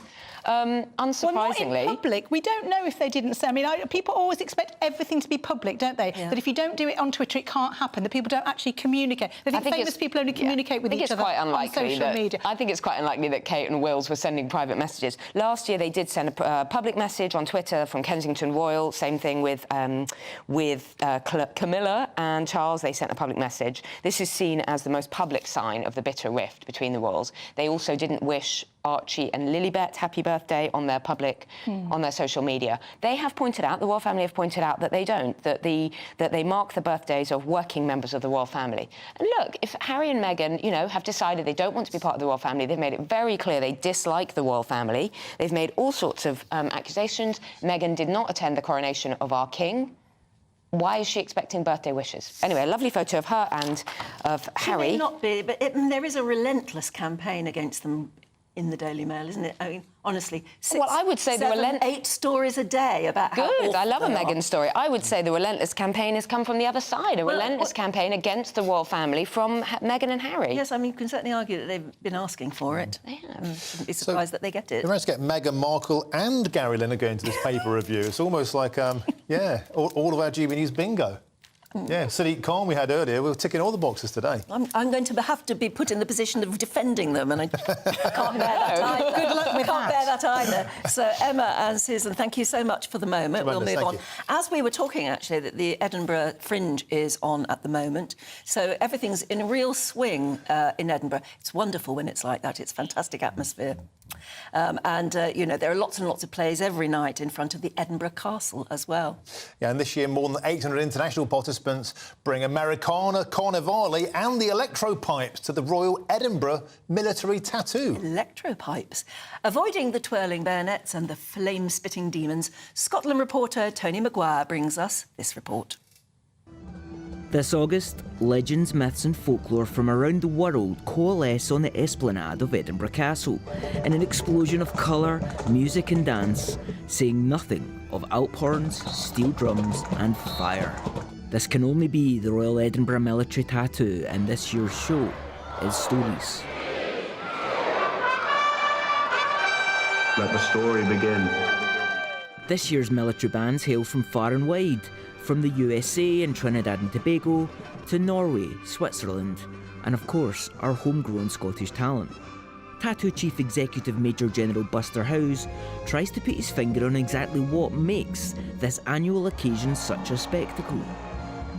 It is a wonderful setting. It is the heart of Scotland. And then this auditorium, which we conjure out of nothing every year from 30,000 pieces, which are all dragged into a building which is designed to keep people out, is a bit like the Colosseum.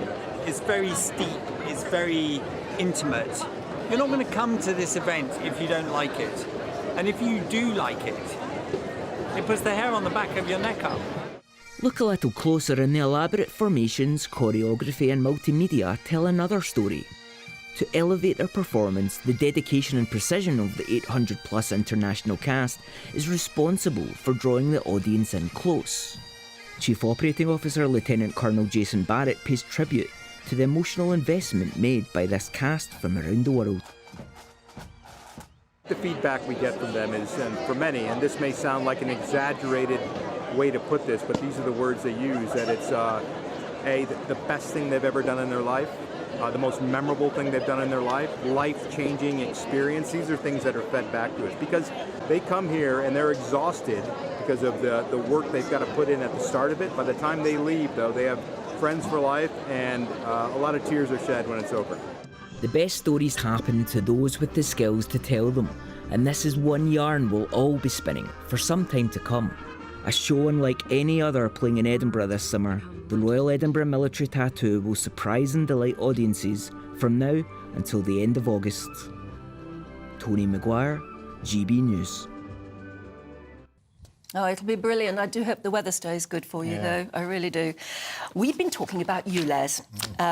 This is the ultra-low emissions zone that's being expanded now further out from central London.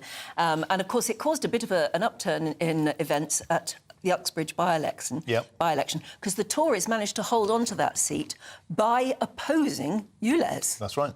And it seems there are votes in this because people don't like what ULEZ is bringing. Even though it's bringing clean air, or I believe it will eventually result in cleaner air, it is very difficult to get your car, if it's an old one, compliant with the ULEZ thing. Otherwise, you just have to pay an awful lot to drive it. Jerry in Bristol says... and you just read out an email from a viewer about a competition to develop a filter for exhaust systems. Did you know that several such systems are currently being developed in Europe? Your viewer is right. The future lies in making the combustion engine dramatically cleaner through new technology, which can then be retrofitted to existing vehicles. So that's a great idea. Yeah, that would be something that people would like, you know, make my existing vehicle compliant rather than forcing me to scrap it. Carl, a few people, it's fair to be said, Anne, have had a bit of a dig at you for supporting City Econ, but here is somebody, Carl, is weighing in with a bit of support.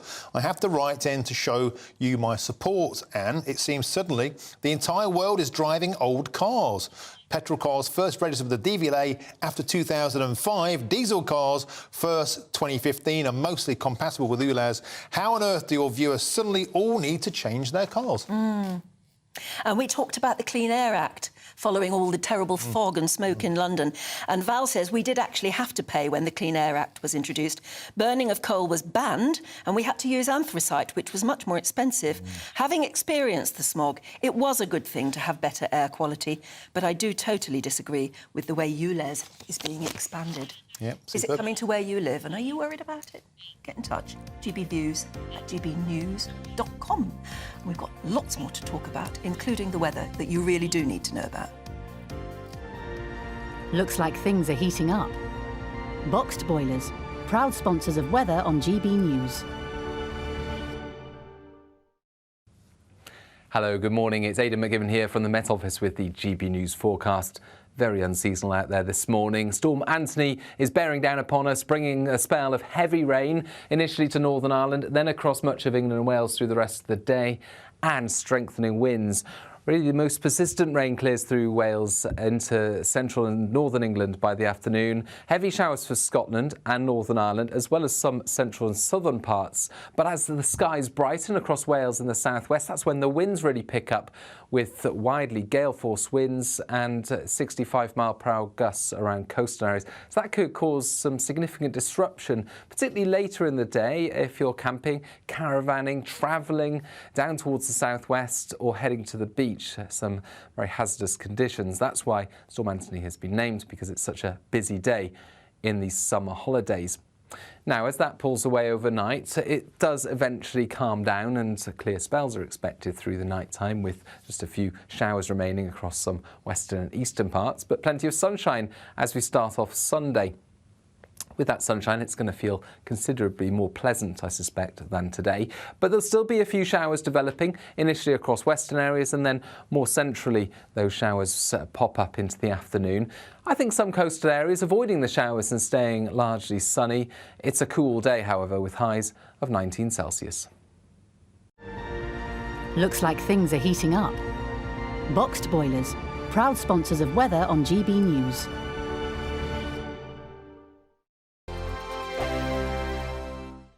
Well, What you get for breakfast is something that, if we do our jobs right, you will wake up to news that you didn't know the night before. It's a conversation. It's not just me and Eamon. We want to get to know you, and we want you to get to know us. From 6, it's Breakfast with Eamon and Isabel. Monday to Thursdays on GB News, Britain's news channel. Westminster is going around in ever-decreasing circles, followed by the media. Britain is broken. How on earth did we get into this mess? But more importantly, how do we get out of it? Join me at 7 p.m, Monday to Thursdays on Farage, here on GB News. We will have open, rational debate. We've got to work out how Britain moves forward from this. Join us here on GB News, the People's Channel. Britain is watching. When the news happens, it happens here. And really important breaking news. Breaking news this morning. On TV, radio and online, the news starts here on Britain's Newsroom. All the biggest stories and the answers that you need from across the UK and beyond. Join Britain's Newsroom from 9:30 on GB News. The People's Channel, Britain's news channel. Join me, Patrick Christie's, Monday to Friday, 3 till 6. We tackle the day's news agenda like you've never seen before. It's high tempo, high octane, the most controversial topics and the best guests. You will not be able to take your eyes and ears off it. I'm not afraid to ask the questions that you really want answered. 3 till 6 p.m, Monday to Friday on GB News, the People's Channel, Britain's news channel. People in Britain, they love free speech, but they also love fair play. I don't care if I'm speaking somebody from a trade union, from the Labour Party, somebody from the SNP. And I think the viewers like to see that actually we can challenge one another, but in a positive way. We think we ask the questions that people want to ask, and often we ask the questions that we wanted to ask in Parliament but never got the chance to ask. So join us every Saturday, 10 a.m. till noon on GB News, Britain's news channel. Hi, I'm Dan Wootton. You can watch me live on GB News Monday to Thursday from 9 p.m. And did you know that you can also watch and listen live on our website, gbnews.com? You'll always be up to date on the latest breaking news, as well as enjoying the best stories, opinions and shows. You can even join the debate under our live player as you're watching. So head straight to gbnews.com on TV, radio and online. GB News, Britain's news channel. It's all about family, being in people's living rooms, all the interaction and getting to know who our viewers and listeners are. When I was young, my dad used to say, "Nana, stop arguing." I wanted an outlet that would enable me to give my opinion. People are going through a really hard time right now, and I know that you don't feel like you're being listened to by the establishment. I came to GB News because it's the People's Channel, and I want the audience to have their say on the events of the day. We're dynamic. We do something different. Democracy shows that the wisdom of the nation is in its people. I get to travel to find out what the story is from a personal perspective. The British people aren't fools. We know when we're not being told the full story. We've got to work out how Britain moves forward from this. It's the best country in the world. The establishment had their chance. Now we're here to represent your views. Britain's watching. Britain's watching. Britain's watching. We're proud to be GB News, The People's Channel, Britain's news channel.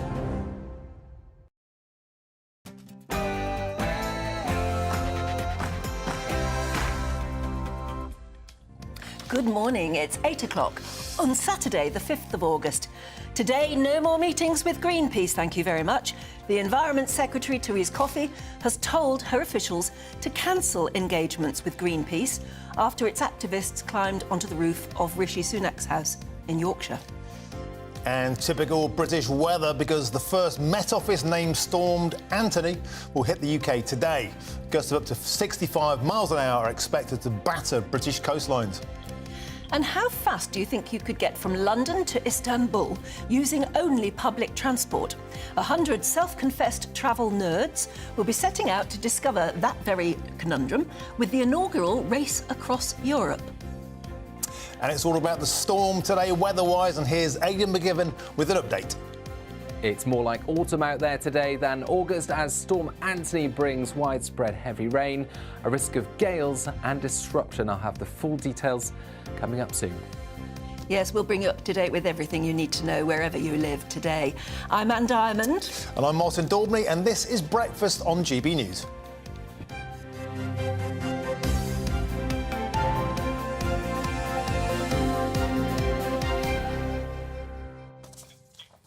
Yes, very good morning to you. I hope the weather treats you well today, but it's just as well that we're all warned about it, I suppose. It's not just Storm Anthony, it's Storm Antoni. Oh, yeah, it's nice. like like an Italian version. Exotic. Antoni. Yeah. I don't know why. There you go. It's funny because we were talking earlier about the fact that Angela Rippon, who's very well known here on GB News, she has just been signed up by Strictly Come Dancing. And we think that from that moment they've announced her, she's actually the hot one to win, isn't she? In fact, you were going to dash off and put some money on her, weren't you? I'm going to put 100 quid on Angela. I think she's the big ticket. You know, I really wish her well. Could be a few quid in it too. Yeah, I mean, she's already been a big deal dancer. Heather in Orpington says, I remember as a teenager in the 1970s listening to my grandparents and their friends being very dismissive of this new Angela Rippon reading the news on television, saying she was a 9-day wonder and wouldn't last. How hilarious is that? Yeah, well, you're definitely wrong on that one. She's going to be doing Strictly when she's 79. She'll be the oldest ever competitor. That really is quite something. And I think an inspiration to the entire nation in the process. On the Greenpeace protest, we're about to come on to that topic in a moment. Barry in Kingston says, isn't the real problem Greenpeace go to these extremes because no one takes any notice of polite letters written to your MP anymore? That is a very good point. Up in the game to get the headlines. Have you ever tried complaining about anything or noting anything with your MP? Did you get a response? I have a couple of times. I mean, nothing to do with me being me, but, you know, I know people... Yes, I know people who've managed to get quite a lot of support from their local MP. Whether it actually ever, delivers, I don't really know. We've been talking about ULEZ and whether ULEZ is going to expand into wherever you live in the country. At the moment, it's a very controversial issue in and around Uxbridge, for instance, around Greater London, because that's where it's expanding out to. And it means that if you live in that area, if you have a car that's not compliant with those ultra-low emission zone rulings, then you'll have to pay, what is it, £12.50? 12.5 quid, yeah. Yeah, to continue driving your car, or scrap your car and get a new one. Wendy says, I live in Havering and our air is clean. This £12.50 to drive a car that isn't compliant is going to crucify so many poor people. It is causing stress, depression and extreme hardship. Yeah, and John, in my home city of Nottingham, where they tried to get ULEZ in, or a clean air zone, and it was knocked back because the air was already clean enough. John is saying this: most people live in the real world and struggle to make ends meet. How come everything that is good for us costs us money and financially benefits only the state?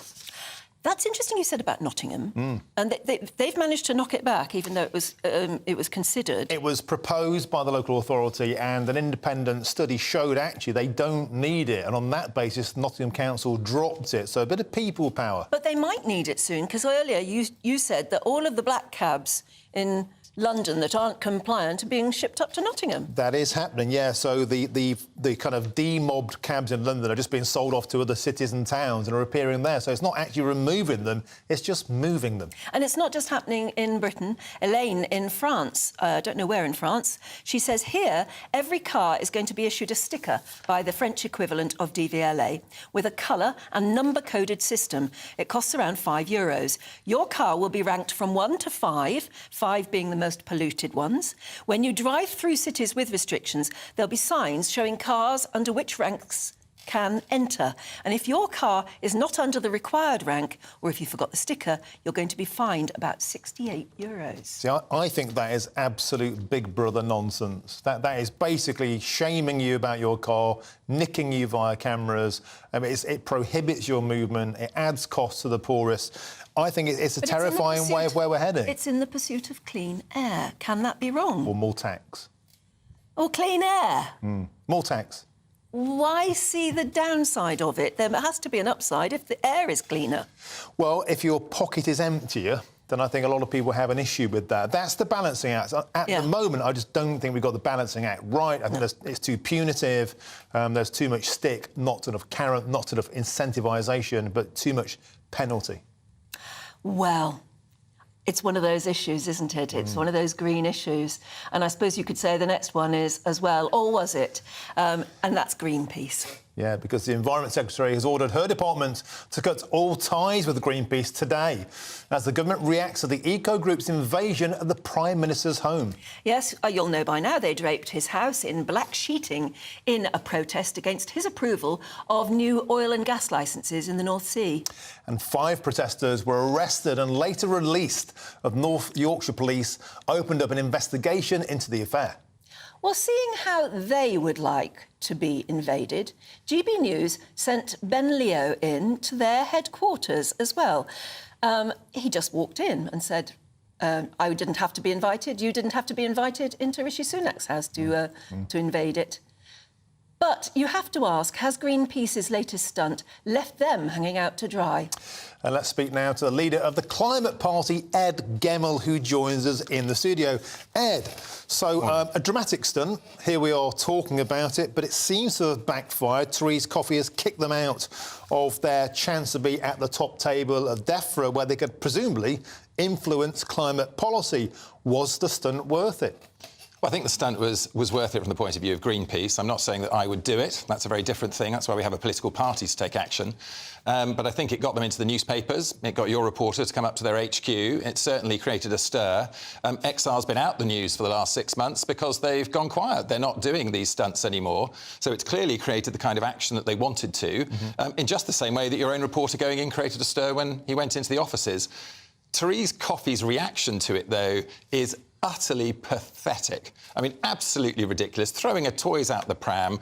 I mean, first thing is these people have been arrested. They're not actually being convicted. The police haven't, pressed the charges. And the second bit is you haven't had a jury that's actually going to convict them. Whether a jury in this country would even convict them for it these days, having seen what's happened in previous court cases where juries have thrown out some of these direct action claims and direct action accusations.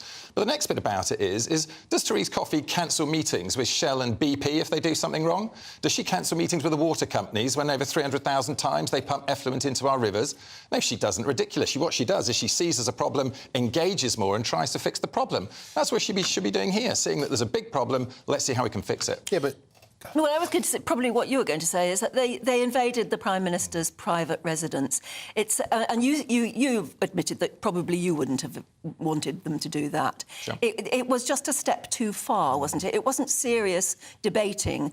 It wasn't as they didn't attack the problem seriously. They sort of produced a stunt. And maybe she right to actually say, if you're going to behave like kids, I'll throw you out of an adult conversation? Well, I think that she doesn't need to behave like a kid just because somebody else is behaving like a kid to begin with. She's not behaving like a kid. She's behaving like a headmistress, isn't she? Well, yes. I think a headmistress would actually call them in and say, come on, now what's the problem? Why did that problem in the playground start? And try and solve it rather than the other way around. I mean, that would be the way to do it. You're right, Anne, that you and I wouldn't do it. We're not going to go and stick ourselves to the roads and we're not going to invade somebody else's property. The way they did it, they tried to do it to make sure that it wasn't as disruptive as it could be. So they weren't sticking themselves there. They weren't smashing windows like people have in Shell's offices or whatever it would be. So it was very, very calm. Admittedly, probably breaking the law. Well, if it is breaking the law, though, will a jury think that as well? Well, I think you're brushing this off as something that's acceptable. Clearly now, the sitting Prime Minister of the United Kingdom is now open to an enhanced security risk. It's clear there's no security at his place. He may be on holiday, but a foreign agency, a foreign government, a terrorist organisation could have done the same thing. So I don't think it's fair just to brush this off. And I also think there could well be a criminal investigation, for example, if criminal damage has been put in place. And also, what about the Charities Commission guidelines? It clearly states political campaigning is allowed, but there's a limit to that. And if that goes to the Prime Minister's house and there's a violation, then they can lose their place on that. And surely, if they've earned their right to sit in government, lobbying DEFRA on environmental issues, if they then go on the Prime Minister's roof, they have to accept it's not throwing the toys out of the pram, it's due process. They've crossed the line. Look, Martin, I agree with you. If it is shown to be breaking the law, That is one thing, absolutely, and no one should be breaking the law. I'm not advocating that in any way whatsoever.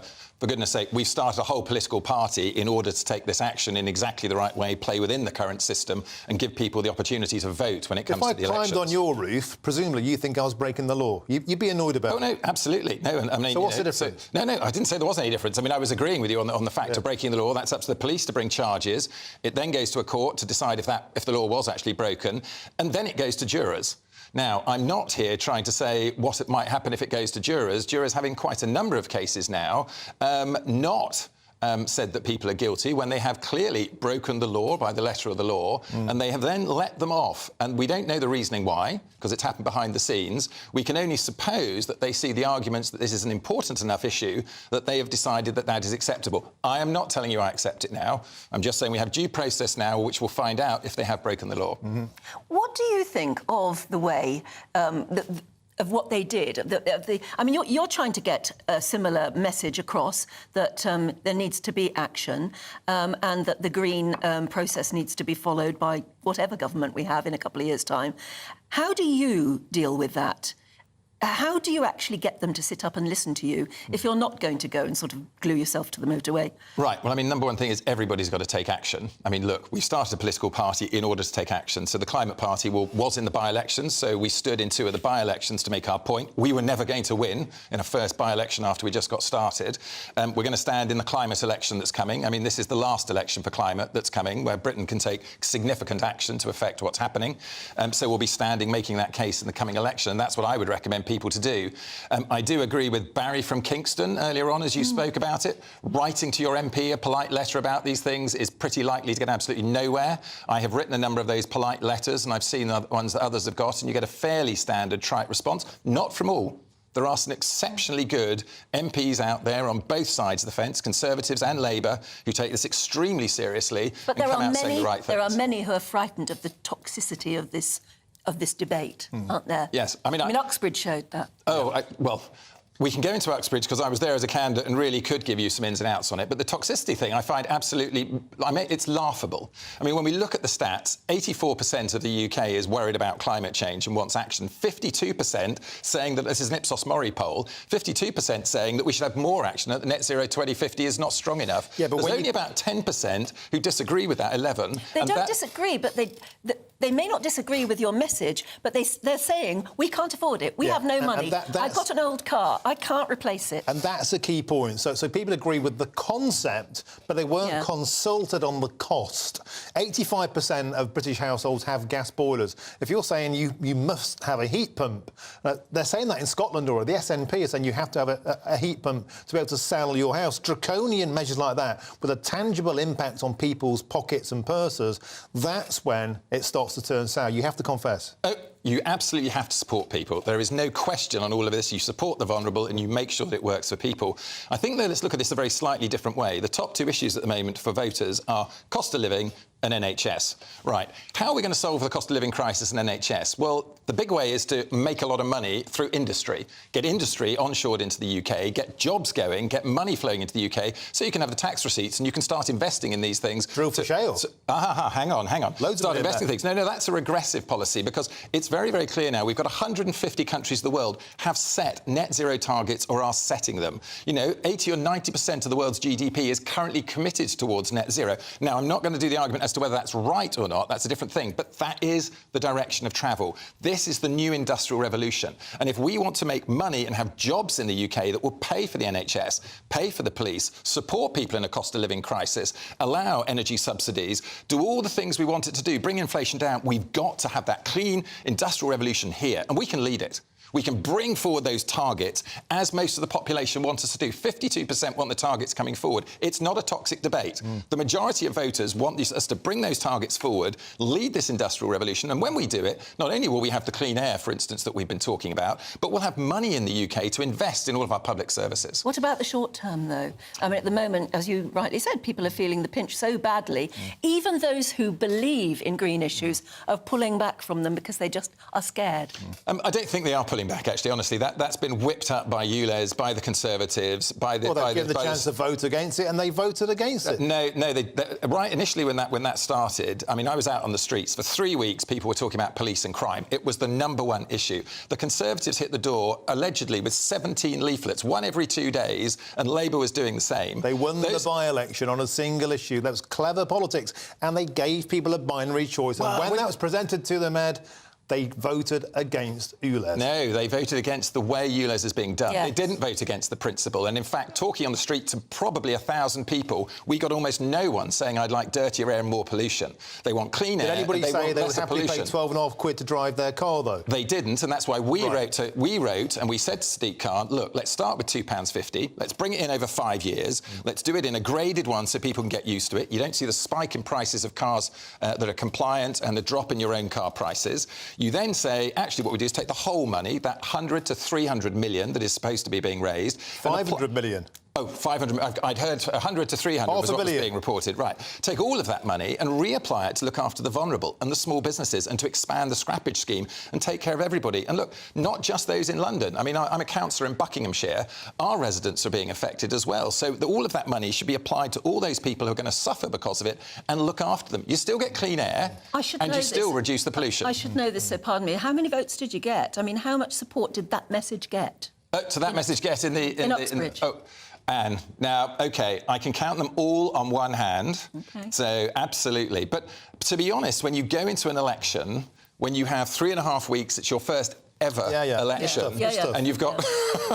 I've also fought in by-elections and got hardly any votes. I know how tough it is, but you're a passionate man, Ed Gemmell, leader of the Climate Party. Thanks for coming in. Yeah, what you want to do is what that girl in... what that young lady at the Edinburgh Fringe did, is you've got to now social media out a message of you looking a bit tearful, saying, oh, you've got 3 votes or something. Maybe I should be on Strictly Come Dancing. Oh, that too, absolutely, yes. Anything helps. Thanks, but actually, I just wanted to ask you what you thought of this idea of you wanted to have a clean industrial revolution. What about investing in science and getting somebody to... invent something that can be retrofitted to older vehicles that will actually deal with the emissions? Oh, no, I totally agree with you, but things are out there. There are various different things, additives, and people are doing retrofits already. They're wildly too expensive because we haven't industrialised it. If we actually get down to doing it, if we bring our target forward 20 years, we'll suddenly see the money flow into things like that. The innovation will come and it will get done. It won't happen with this 27-year-away target. Ed Gemmell, leader of the Climate Party, thanks for joining us today on GB News Breakfast. Thank you, Martin. Superb. Thank you, Anne. Thank you. Fascinating, eh? What do you think? Would you vote for him in the next by-election? He knows his stuff. I mean, he knows his stuff. Fair play. And when somebody argues it to you and puts forward something that sort of seems sensible and a way forward, they're much more likely to get your vote, aren't they? But make it cheaper and don't penalise me and don't make me feel like I'm some sort of eco-terrorist if I don't agree. And throw science at it, I say. OK, we'll move on. You're watching Breakfast on GB News. It's 8:18. Yeah, and our next story now, Saudi Arabia will be holding peace negotiations to end the war in Ukraine this weekend as the war enters its 529th day. Well, the hope is that the attending countries, including China, will agree on key principles over any peace deal and encourage further support for Ukraine. This follows last night's news that a Ukrainian sea drone attacked a Russian chemical tanker near the Kerch Bridge in Crimea. It is not yet clear if this was the intended target. Yes, I mean, it's not completely clear what's going on. So let's speak to the Defence and Foreign Affairs editor for the Daily Telegraph, Con Coughlin. And a very good morning to you. So, I mean, that's a simplistic question, but what is going on there? And is a peace talk hosted by Saudi Arabia likely to get anywhere? Well, good morning to you. I mean, the answer is yes, there's undoubtedly diplomatic activity taking place. The Chinese, some time ago, suggested that they had a plan to end the conflict. Even the Biden administration has had sort of off-the-books conversations with the Russian foreign ministry. And now the Saudis, who have quite good relations both with China and Moscow, have offered their services. So there's certainly something going on in the background. And furthermore, with the conflict being completely frozen, the Ukrainian counter-offensive this summer is not making the progress that Kiev hoped to achieve. So with this stalemate on the battlefield, clearly people are thinking, well, is there another way to end this dreadful conflict? The layman might think that holding peace talks without Russia being there seems rather pointless.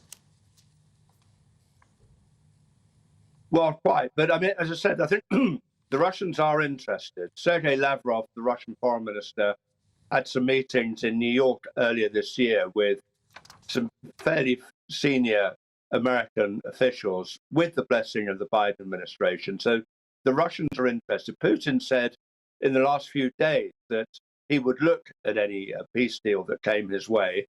I think from Russia's perspective, if the Ukrainians can't reclaim territory, then the Russians can say, well, you know, we can settle for what we've got in East Ukraine and hang on to Crimea, and that will be a victory. So at the moment, you know, it looks like the pendulum could be going Moscow's way because the Ukrainians cannot make that much vaunted military breakthrough. No, and will Ukraine, is President Zelensky likely to want any sort of deal that falls short of totally winning the war? Mm.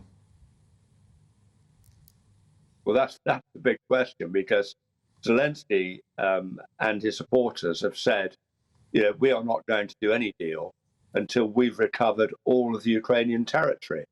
That is their aim. That is what they've been trying to achieve. But, you know, at the moment, that doesn't look very achievable. So if we get to the end of the summer and we've got the stalemate on the battlefield and the world is suffering, I mean, this grain crisis with the blockade of the Black Sea, preventing grain, 30% of the world's grain from getting onto the market. I mean, we could be in for a very tough winter if this conflict is not resolved. So it may well be, come the end of the summer, that if there is this stalemate, Zelensky and his military commanders may have no alternative than to sit down and look at some options on the table. And Connor, I wonder how much of a red line in any peace talk that actually did involve Russia or Vladimir Putin would be the NATO expansionism. We've seen a sort of softer version, an Israel-style scheme where, OK, the Ukraine aren't direct members of NATO, but they will be offered support, military and financial. You'd think that would be a sticking point for any sort of deal, wouldn't you? Well, yes, and what was really interesting at the recent NATO summit in Vilnius is that Zelensky went there and he wanted NATO to give a firm commitment that Ukraine would ultimately become a member of the alliance. And the members, the world leaders attending that NATO summit, backed away from that. The reason Zelensky wanted that commitment is that NATO would be committed to protecting Ukraine's sovereignty in its entirety. That includes the areas that are now occupied by Russia. But of course, if NATO did that and the Russians are still there, then NATO ends up going to war with Russia, which nobody in their right minds wants. So, you know, this is a very, very difficult position. But having said that, Ukraine's association with NATO is something I think everybody's going to stick by and will be central to any negotiated deal. Well, we'll leave it there for the moment on what we said earlier is the 529th day of this war. Con, thank you very much indeed for joining us.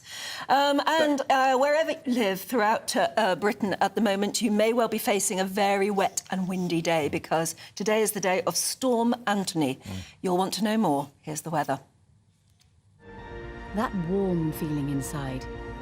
From Boxed Boilers, proud sponsors of weather on GB News. Hello, good morning. It's Aidan McGivern here from the Met Office with the GB News forecast.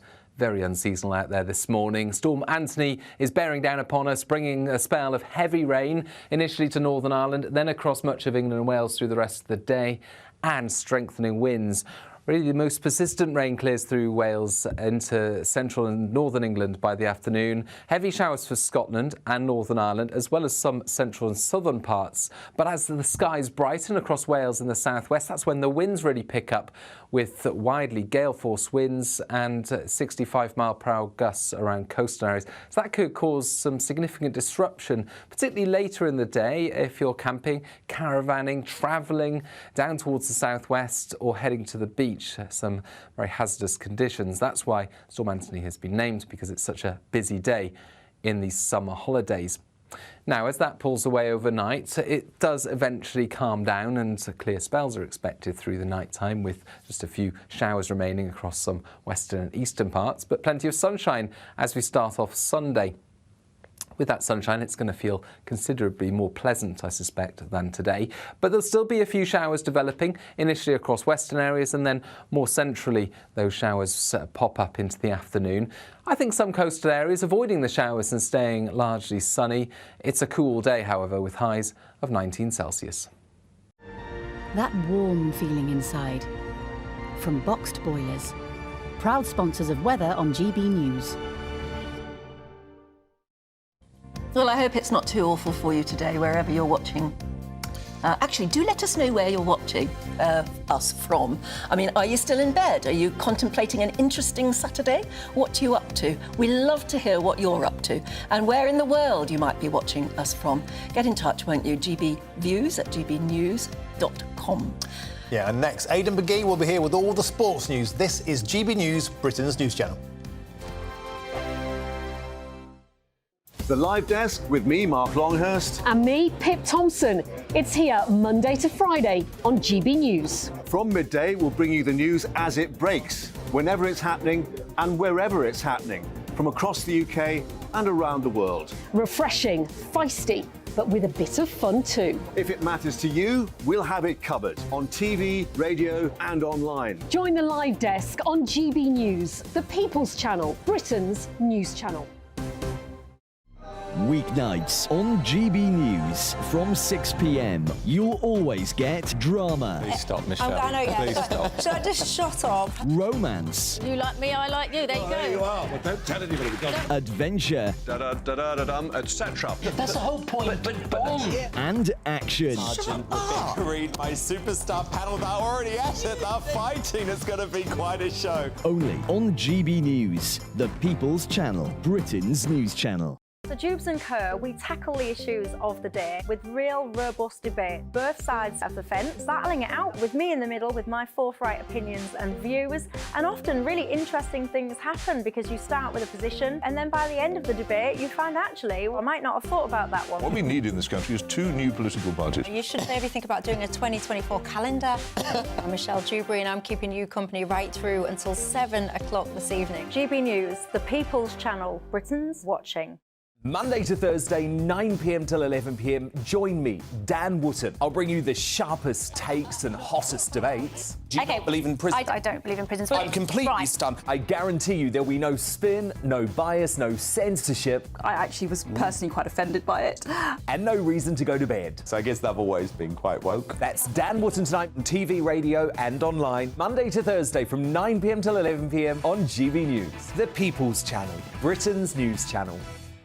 In a world of dull and predictable radio and TV shows. Oh, hi. On Mark Dolan tonight, we've got big guests. We drill into the big stories of the day. The show adds up to a brilliant listening and viewing experience. Mark Dolan Tonight is the most entertaining current affairs show ever, and that's a fact. That's Mark Dolan Tonight, Friday, Saturday and Sunday from 9. Only on GB News, Britain's news channel.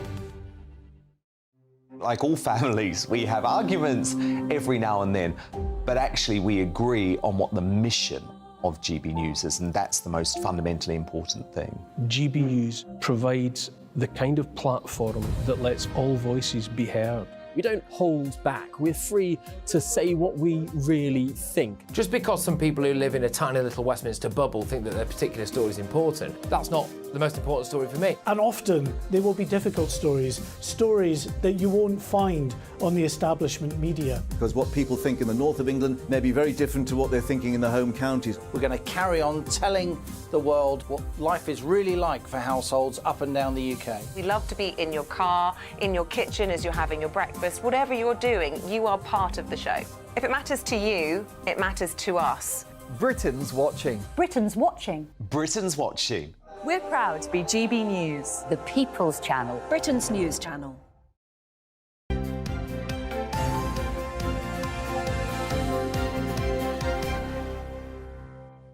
Hello again, it's 8:30 already. You're watching Breakfast here on GB News with Anne and Martin. And the first Met Office named Storm of the Year will hit the UK this weekend with gusts of up to 65 miles an hour expected to batter British coastlines. Yeah, for more on this, let's try and find our Southwest of England reporter. He's somewhere in North Devon and he is being battered by the storm already. Jeff Moody, how's it going for you? Good morning. I'll tell you where I am. I'm in the middle of Storm Anthony, or Antony as they call it. Welcome to the Met Office's first named weather condition of the year. Well, I've got a name for today. I'm going to call this morning Operation Get Jeff Moody in the Dry.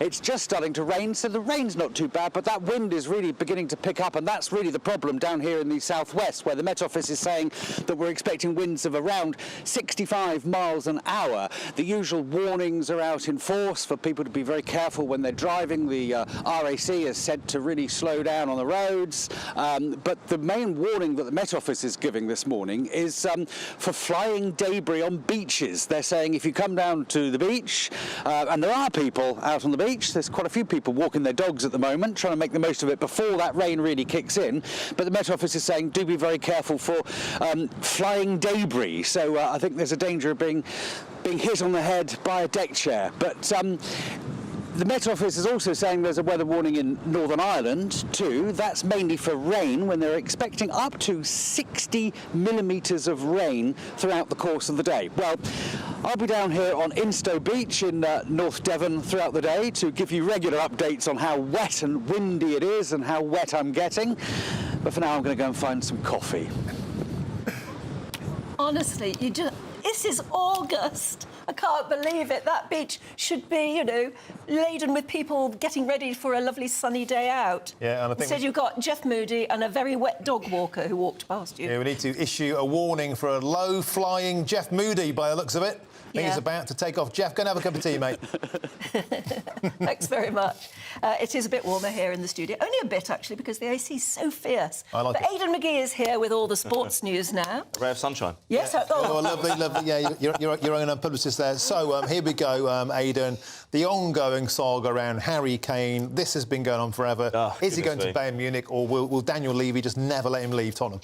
Well, look, there's been a third bid last night. Bayern Munich have come in with £86.2 million plus add-ons. We don't know what the add-ons are. The previous bids have been close to 60 and 70. Bayern Munich, I understand, believe this is a very competitive and fair offer. It will be their final offer. My understanding also outside of this is that whereas most reports have said that Bayern Munich have imposed a deadline, as in get back to us by this weekend or we're pulling away and looking at other targets, my understanding is that that's not the case. Bayern Munich are happy to let Spurs deliberate and consider it. That's how important it is to get their man. So we don't know what the add-ons are. As I said, I mean, there are some add-ons which actually are realistic, and there are some add-ons which are not. So we don't know how much that jacks the price up a little bit. But roughly, this is around 100 million euros. And Harry Kane himself wants an end to this before Tottenham's first game, which is next Sunday, 2 o'clock against Brentford on the 13th. And I think it's for Tottenham, they're going to look at this seriously, Martin, because it's their last chance to realise any value for him, because he can walk away free next summer. Yeah, that's right. And it's their last chance to get him out of the Premier League.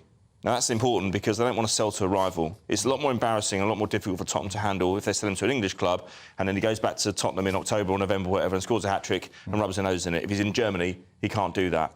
So his wife has been looking for houses over in Bavaria.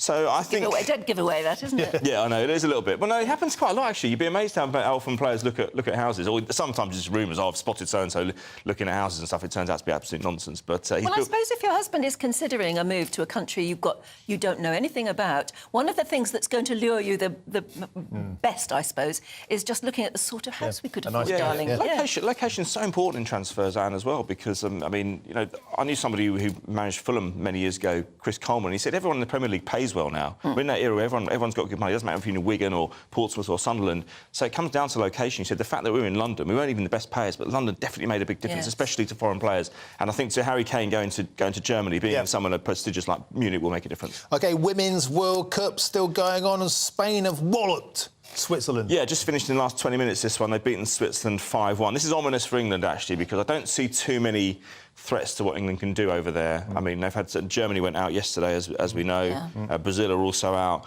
Spain I'm worried about because they've scored 12 goals in four games now, and that includes the game where they lost 4-0 to Japan. I think they rested players in that one because they were already through.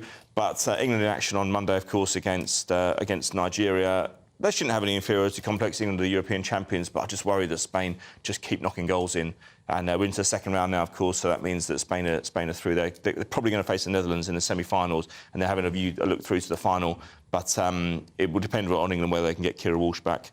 I think they might. They may do. They're being very. This is how the stakes are getting higher in women's football because the FA are now getting very circumspect about giving away information on knee injuries. 24 shots on goal for Spain, looking very ominous as a future opponent. Now, domestically, the drought is reaching an end, not with the weather, but with the football. The Championship is rumbling. Yeah, we saw Sheffield Wednesday play at home to Southampton last night. We saw a 100-minute game last night. So I don't know if you remember the World Cup, and the games went on a bit longer because it was trying to eliminate time wasting. And it's basically FIFA and everybody else in football saying to the players, if you time waste, the time's going to be added on at the end. Don't think you're going to be cheating the punters.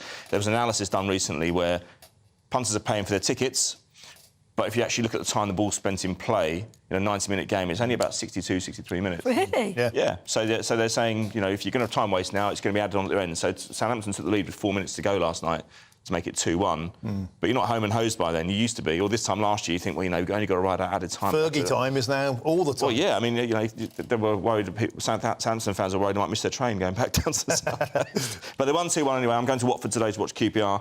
Middlesbrough play Millwall. Leicester playing Coventry tomorrow. So we've got some good matches. 24 teams in that league is very, very difficult to get out of. You know, it's a quagmire. Yeah, for Forest, you know, we made it out. You did. It took you 22 years, though, didn't it? It did take 22 years. It took a long time. We clung on last year. Hopefully we're going to cling on again this year. Yeah. We've got one quick story on the rugby. On the rugby at Cardiff. That's right. England-Wales at 5:30. England's coaching staff are saying that this isn't a shootout for selection for the World Cup. The squad's being picked on Monday, but in all reality, it has to be. We're seeing the Northampton flanker Tom Pearson make his debut. I mean, he wouldn't be making his debut 2 days before the squad's being announced unless he had a chance of competing or taking his place in the lineup. George Martin, the lock for Leicester Tigers, is going to be his second cap. His first cap was won 2 years ago, so clearly Steve Borthwick wants to have a look at him. I'm struggling to see past Ireland and France at the moment. I think that with the World Cup taking place in France, I think France would be the favourites. Ireland are Six Nations champions. They were absolutely outstanding earlier in the year. England pretty ordinary in the Six Nations, weren't they? Played 5, won 3, lost 2. In the last half an hour as well, New Zealand have come back from a deficit to beat Australia, so they're going to be strong as well. But as I say, all eyes on Monday when England name the squad. I don't expect much of England in the World Cup, to be honest with you. They do get underway on September the 9th, I think it is, against Argentina in Marseille. But as Anne says, you never know. You never know. Superb. Aidan McGee, thank you. Always a pleasure, never a chore. Yes, and in a couple of moments, we'll be looking at the papers and finding out why stubborn men would rather find themselves lost in Timbuktu than ask for directions. Can confirm. What you get for breakfast is something that, if we do our jobs right, you will wake up to news that you didn't know the night before. It's a conversation. It's not just me and Eamon. We want to get to know you, and we want you to get to know us. From 6, it's Breakfast with Eamon and Isabel. Monday to Thursdays on GB News. Britain's news channel. Westminster is going around in ever-decreasing circles, followed by the media. Britain is broken. How on earth did we get into this mess? But more importantly, how do we get out of it? Join me at 7 p.m, Monday to Thursdays on Farage, here on GB News. We will have open, rational debate. We've got to work out how Britain moves forward from this. Join us here on GB News, the People's Channel. Britain is watching. When the news happens, it happens here. And really important breaking news. Breaking news this morning. On TV, radio and online, the news starts here on Britain's Newsroom. All the biggest stories and the answers that you need from across the UK and beyond. Join Britain's Newsroom from 9:30 on GB News. The People's Channel, Britain's news channel. Join me, Patrick Christie's, Monday to Friday, 3 till 6. We tackle the day's news agenda like you've never seen before. It's high tempo, high octane, the most controversial topics and the best guests. You will not be able to take your eyes and ears off it. I'm not afraid to ask the questions that you really want answered. 3 till 6 p.m, Monday to Friday on GB News, the People's Channel, Britain's news channel. People in Britain, they love free speech, but they also love fair play. I don't care if I'm speaking somebody from a trade union, from the Labour Party, somebody from the SNP. And I think the viewers like to see that actually we can challenge one another, but in a positive way. We think we ask the questions that people want to ask, and often we ask the questions that we wanted to ask in Parliament but never got the chance to ask. So join us every Saturday, 10 a.m. till noon on GB News, Britain's news channel. Hi, I'm Dan Wootton. You can watch me live on GB News Monday to Thursday from 9 p.m. And did you know that you can also watch and listen live on our website, gbnews.com? You'll always be up to date on the latest breaking news, as well as enjoying the best stories, opinions and shows. You can even join the debate under our live player as you're watching. So head straight to gbnews.com on TV, radio and online. GB News, Britain's news channel. It's all about family, being in people's living rooms, all the interaction and getting to know who our viewers and listeners are. When I was young, my dad used to say, "Nana, stop arguing." I wanted an outlet that would enable me to give my opinion. People are going through a really hard time right now, and I know that you don't feel like you're being listened to by the establishment. I came to GB News because it's the People's Channel, and I want the audience to have their say on the events of the day. We're dynamic. We do something different. Democracy shows that the wisdom of the nation is in its people. I get to travel to find out what the story is from a personal perspective. The British people aren't fools. We know when we're not being told the full story. We've got to work out how Britain moves forward from this. Is the best country in the world. The establishment had their chance. Now we're here to represent your views. Britain's watching. Britain's watching. Britain's watching. We're proud to be GB News, the People's Channel, Britain's news channel.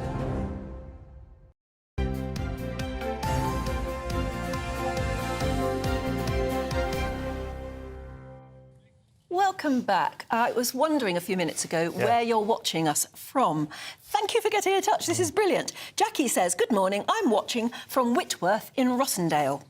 Yeah, and I love this one here. Chris says, I'm watching you from our lovely comfy bed in Puddletown, near Dorchester. How appropriate that is with Storm Anthony involved. Our village is definitely living up to its name today. It's utterly pants.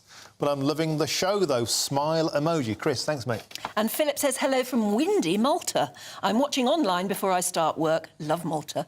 And Susan says, I'm English but live in Wales near the racecourse. We have beautiful countryside a walk away and wonderful beaches a short drive away. Unfortunately, it is throwing it down with rain, so it's a stay-at-home day today. I feel for the holiday makers who are here at the moment. And Francesca shows that the show must go on because I'm a registrar and I'm marrying two couples today. They won't quite have the perfect photograph. They might be hanging onto the veil as it flies off across the village green, but nevertheless, have a great wedding, you pair out there, Francesca. Have a great day. I've got a registrar in the family. Yeah. And, I mean, Saturday's a busy day. Yeah. And there are always such wonderful stories of people who get married in unusual ways and unusual costumes and things like that. Apparently, it's a brilliant job, so well done, you. Yeah. Vicky, Steve and Torts the Tortoise say, hi both, I love it in the New Forest and I absolutely love this weather. We're going to snuggle up with the tortoise. Yeah, I love this here. Chris says the tortoise. I know, it's an unusual one. They're all going to hibernate. Snuggle a tortoise. Well, they're going, they all might go to hibernation together on a day like this. True. Chris says the Locke family are watching you from a very wet Wells next to the sea in North Norfolk. Please give a shout out to Pippa. Hi, Pippa. Is it called Wells next to the sea? Is that what it's called? Yeah, Wells next to the sea. Beautiful name. That's lovely, isn't it? Lovely. Paul says, I'm having coffee with my dog, working later because hair won't cut itself. Could you say hello to the dog for me? He's called Deefa. Nice. Hi, Diva. And Sue, having a lucky escape here. We're currently sat in bed watching the rain, but getting ready to finish packing to fly out to Portugal tomorrow. A little kiss at the end there, Sue. I wish you well. The great escape. You got the right idea by the looks of it. And finally, John says, I'm watching in Kursk in Russia. I truly wonder how many viewers and listeners do so from behind the what used to be called the Iron Curtain. I never miss your early morning headliners replay and then your award-winning breakfast show. A great start to every day. Oh, John, wonderful? That's lovely. Thank you. From Russia with love. Yeah, Thank you very much. Appreciate exactly. that. Cheers. Yeah. OK, let's take a look now at today's newspapers. Well, children as young as 7 are going to get transgender treatment on the NHS. That's according to plans seen by The Telegraph. And the Daily Mail leads on the extraordinary story that Albanian gangs are advertising escape routes in lorries for people who have problems and want to leave England as soon as possible. People who have problems. It's interesting. The Guardian draws attention to England's childcare sector being at risk of becoming a playground for private equity. And in the Times, we're told middle-class students have been warned they face losing out on places at top universities that have recruited increasing numbers of foreign students. And lastly, on The Star, it's saying a moose stabbed me in Skeggy, as it's revealed that Joe Pasquale narrowly avoided death after impaling himself on a moose antler. I still don't understand that story. Nobody, We've you're been not reading it meant out to all understand. morning. How do you get impaled by a moose in Skeggy? I've been there a few times. Never happened to me. Who knows? Who cares? I don't know. Emma Wolf is with us. Susan Holder is with us to help us look through the papers.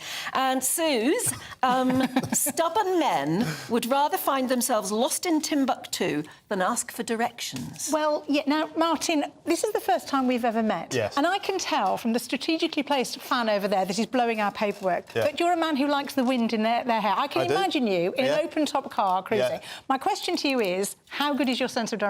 Terrible. Oh. Utterly terrible. So I've got a geography degree and I can't find my way to the corner shop. Well, you're bucking the trend Yeah. then, because according to this piece in whatever paper it is, I think it's the Mail again, is that they've done research, and 93% of men overestimate apparently how good they are. Yeah. Unfortunately for us, mind you, I mean, I will canvass the rest of us. How do you think your sense of direction is? Me, absolutely lousy, but I do rely on the sat-nav. Sat-nav, what do you think? Are you got good sense of No, I direction? sort of turn the A to Z around. I like A to Z. I like to look at a map, and then I turn it round to work out where I am. I can't I sort of, have you know, to get into the map. But I think at least women admit that they're not great with directions. But apparently we are, as we have proved by being female, we have actually more likely to admit that we don't know where we're going. Men, unfortunately, are better, apparently, according to this research. Their sense of direction, I hate to break it to people, is better, but they're much less likely to admit it. And we've all got...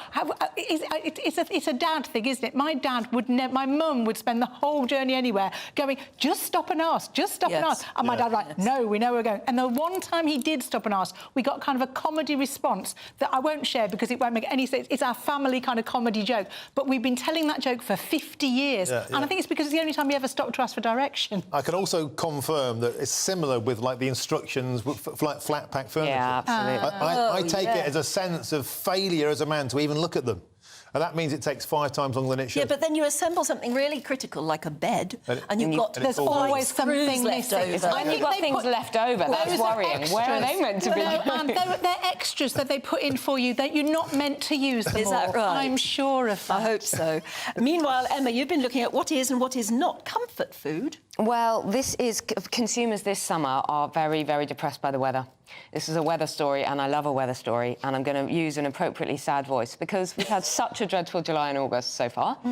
And so sales of comfort food are up. So people are buying roast puddings, roast potatoes, apple pies, custard, all the comfort food to make themselves feel better. Whereas actually summer should be a time of barbecues and ice cream and lightly tossed salads and, you know, all of that, drinking sundowners. And apparently Waitrose and all the other big, the M&S and all the other big grocery stores are saying summer food is really, you know, sales are really, really down. People just can't really have barbecues. I can definitely confirm. So yesterday on my way home from work, I bought a big pork joint. It's been cooking all day, all night, 24-hour pork. When I get home, I've got a big pile of pork.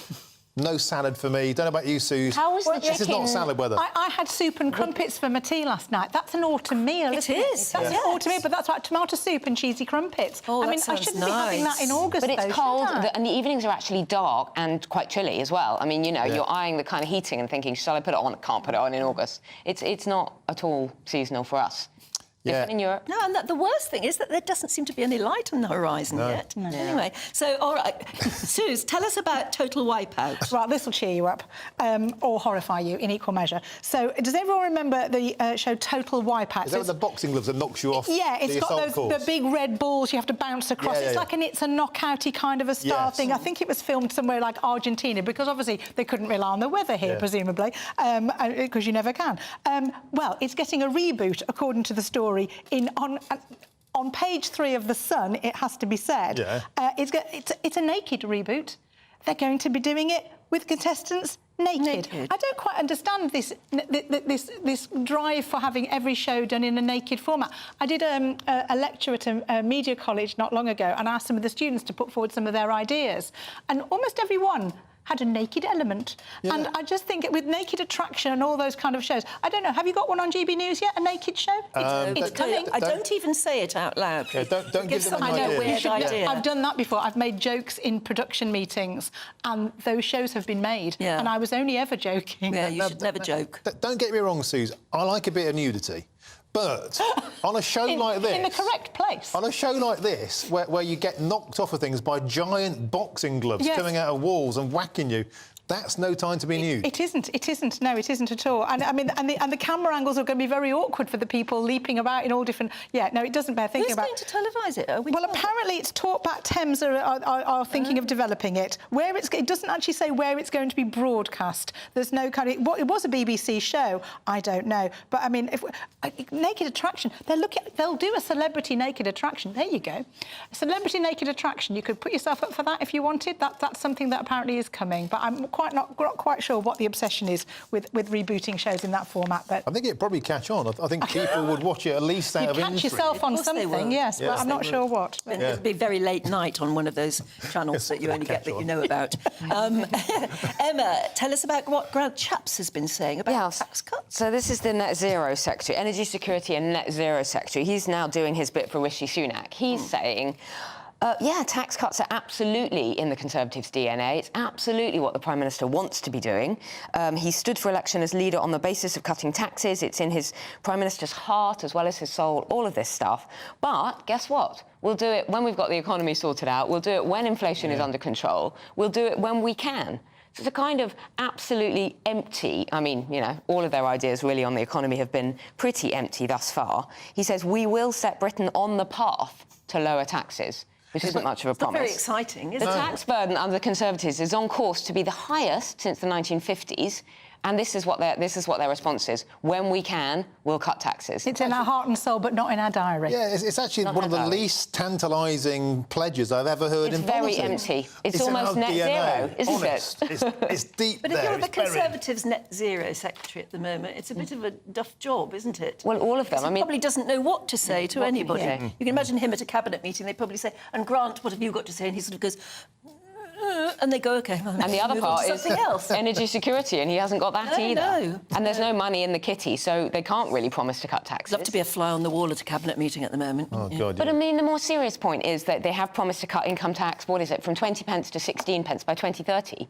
Well, income tax isn't going to help the worst, you know, the worst off, the people who are really struggling at the moment.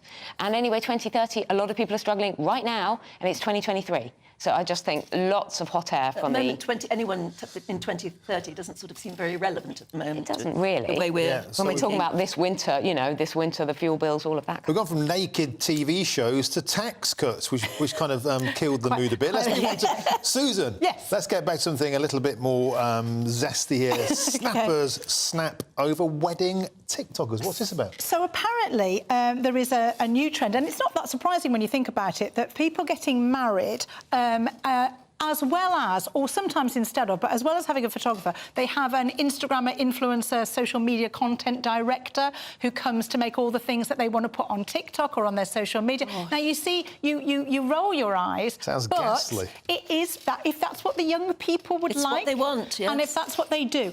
I wonder whether, and the photographers are moaning, because not only, obviously, if they go with these people instead, that's costing them the £2,000 minimum that you would pay for a photographer at a wedding. My son is getting married next year, so I have some of these figures at my fingertips.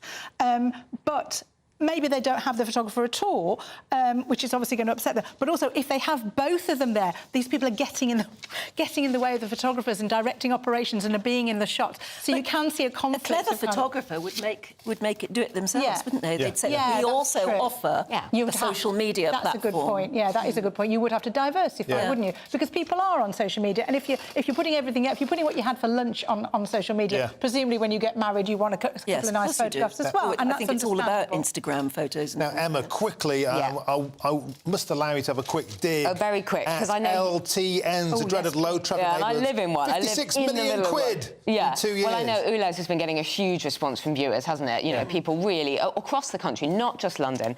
London drivers have been hit with around £56 million in fines in the last 2 years for driving in these low traffic neighbourhoods. Often you get caught, you don't know where you're going, you're trying to get out of them, you can't get through the bollards, all of that kind of thing. About 1 million tickets have been issued.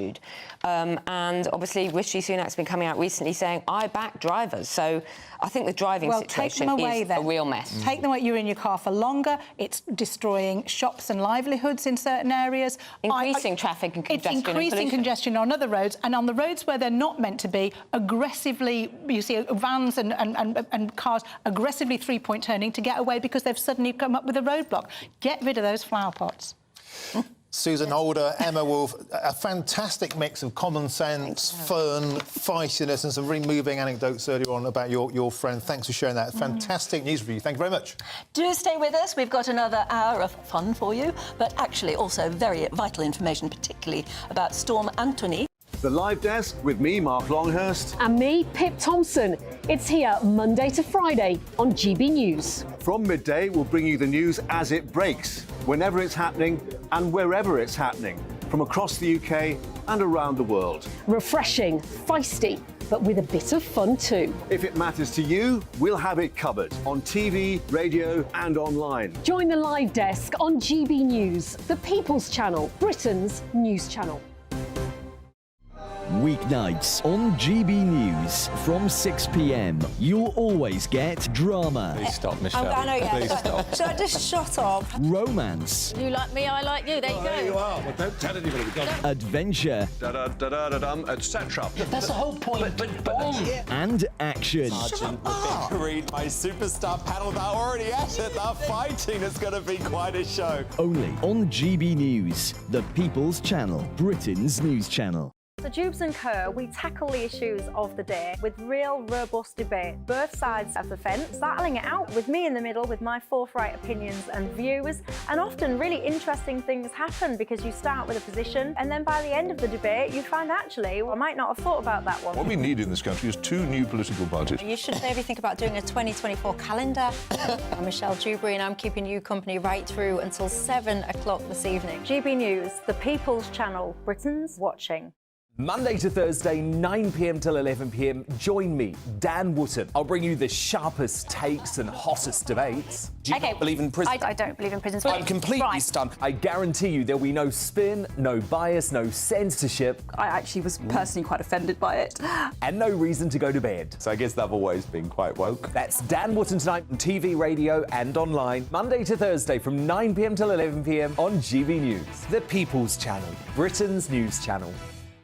In a world of dull and predictable radio and TV shows. Oh, hi. On Mark Dolan tonight, we've got big guests. We drill into the big stories of the day.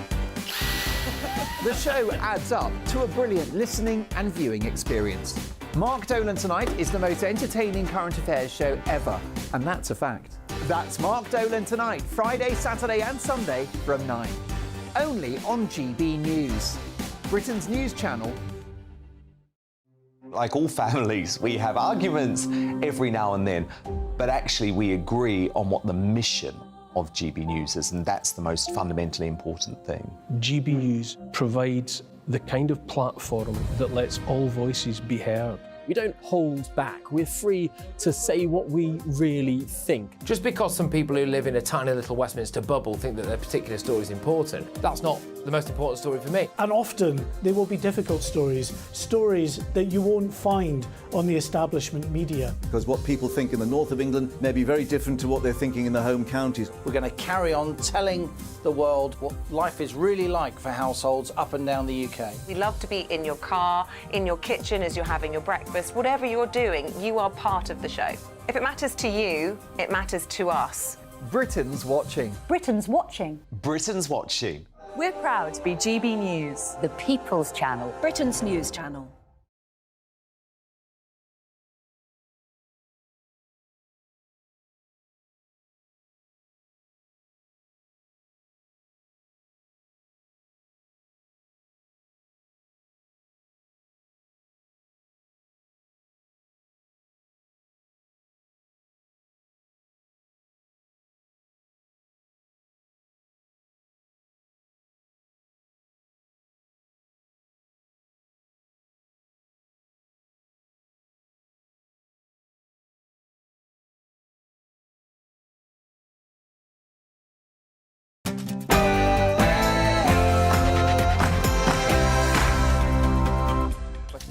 Good morning, it's 9 o'clock on Saturday, the 5th of August. Today, no more meetings with Greenpeace. The Environment Secretary, Therese Coffey, has told her officials to cancel engagements with Greenpeace after its activists climbed onto the roof of Rishi Sunak's house in Yorkshire. And typical British weather, the first Met Office named Storm Anthony will hit the UK today. Gusts of up to 65 miles an hour are expected to batter British coastlines. And how fast do you think you could get from London to Istanbul using only public transport? 100 self-confessed travel nerds will be setting out to discover that very conundrum with the inaugural race across Europe, which starts a bit later on. And there's a train strike, so good luck getting away from Blighty. Anyway, it's all about the storm today, weather-wise, and here's Aidan McGibbon with an update. It's more like autumn out there today than August as Storm Anthony brings widespread heavy rain, a risk of gales and disruption. I'll have the full details coming up soon. Yes, we'll give you all of the knowledge you need to know weather-wise today. And it's lovely to be with you this Saturday morning. I'm Anne Diamond. And I'm Martin Daubney, and this is Breakfast on GB News.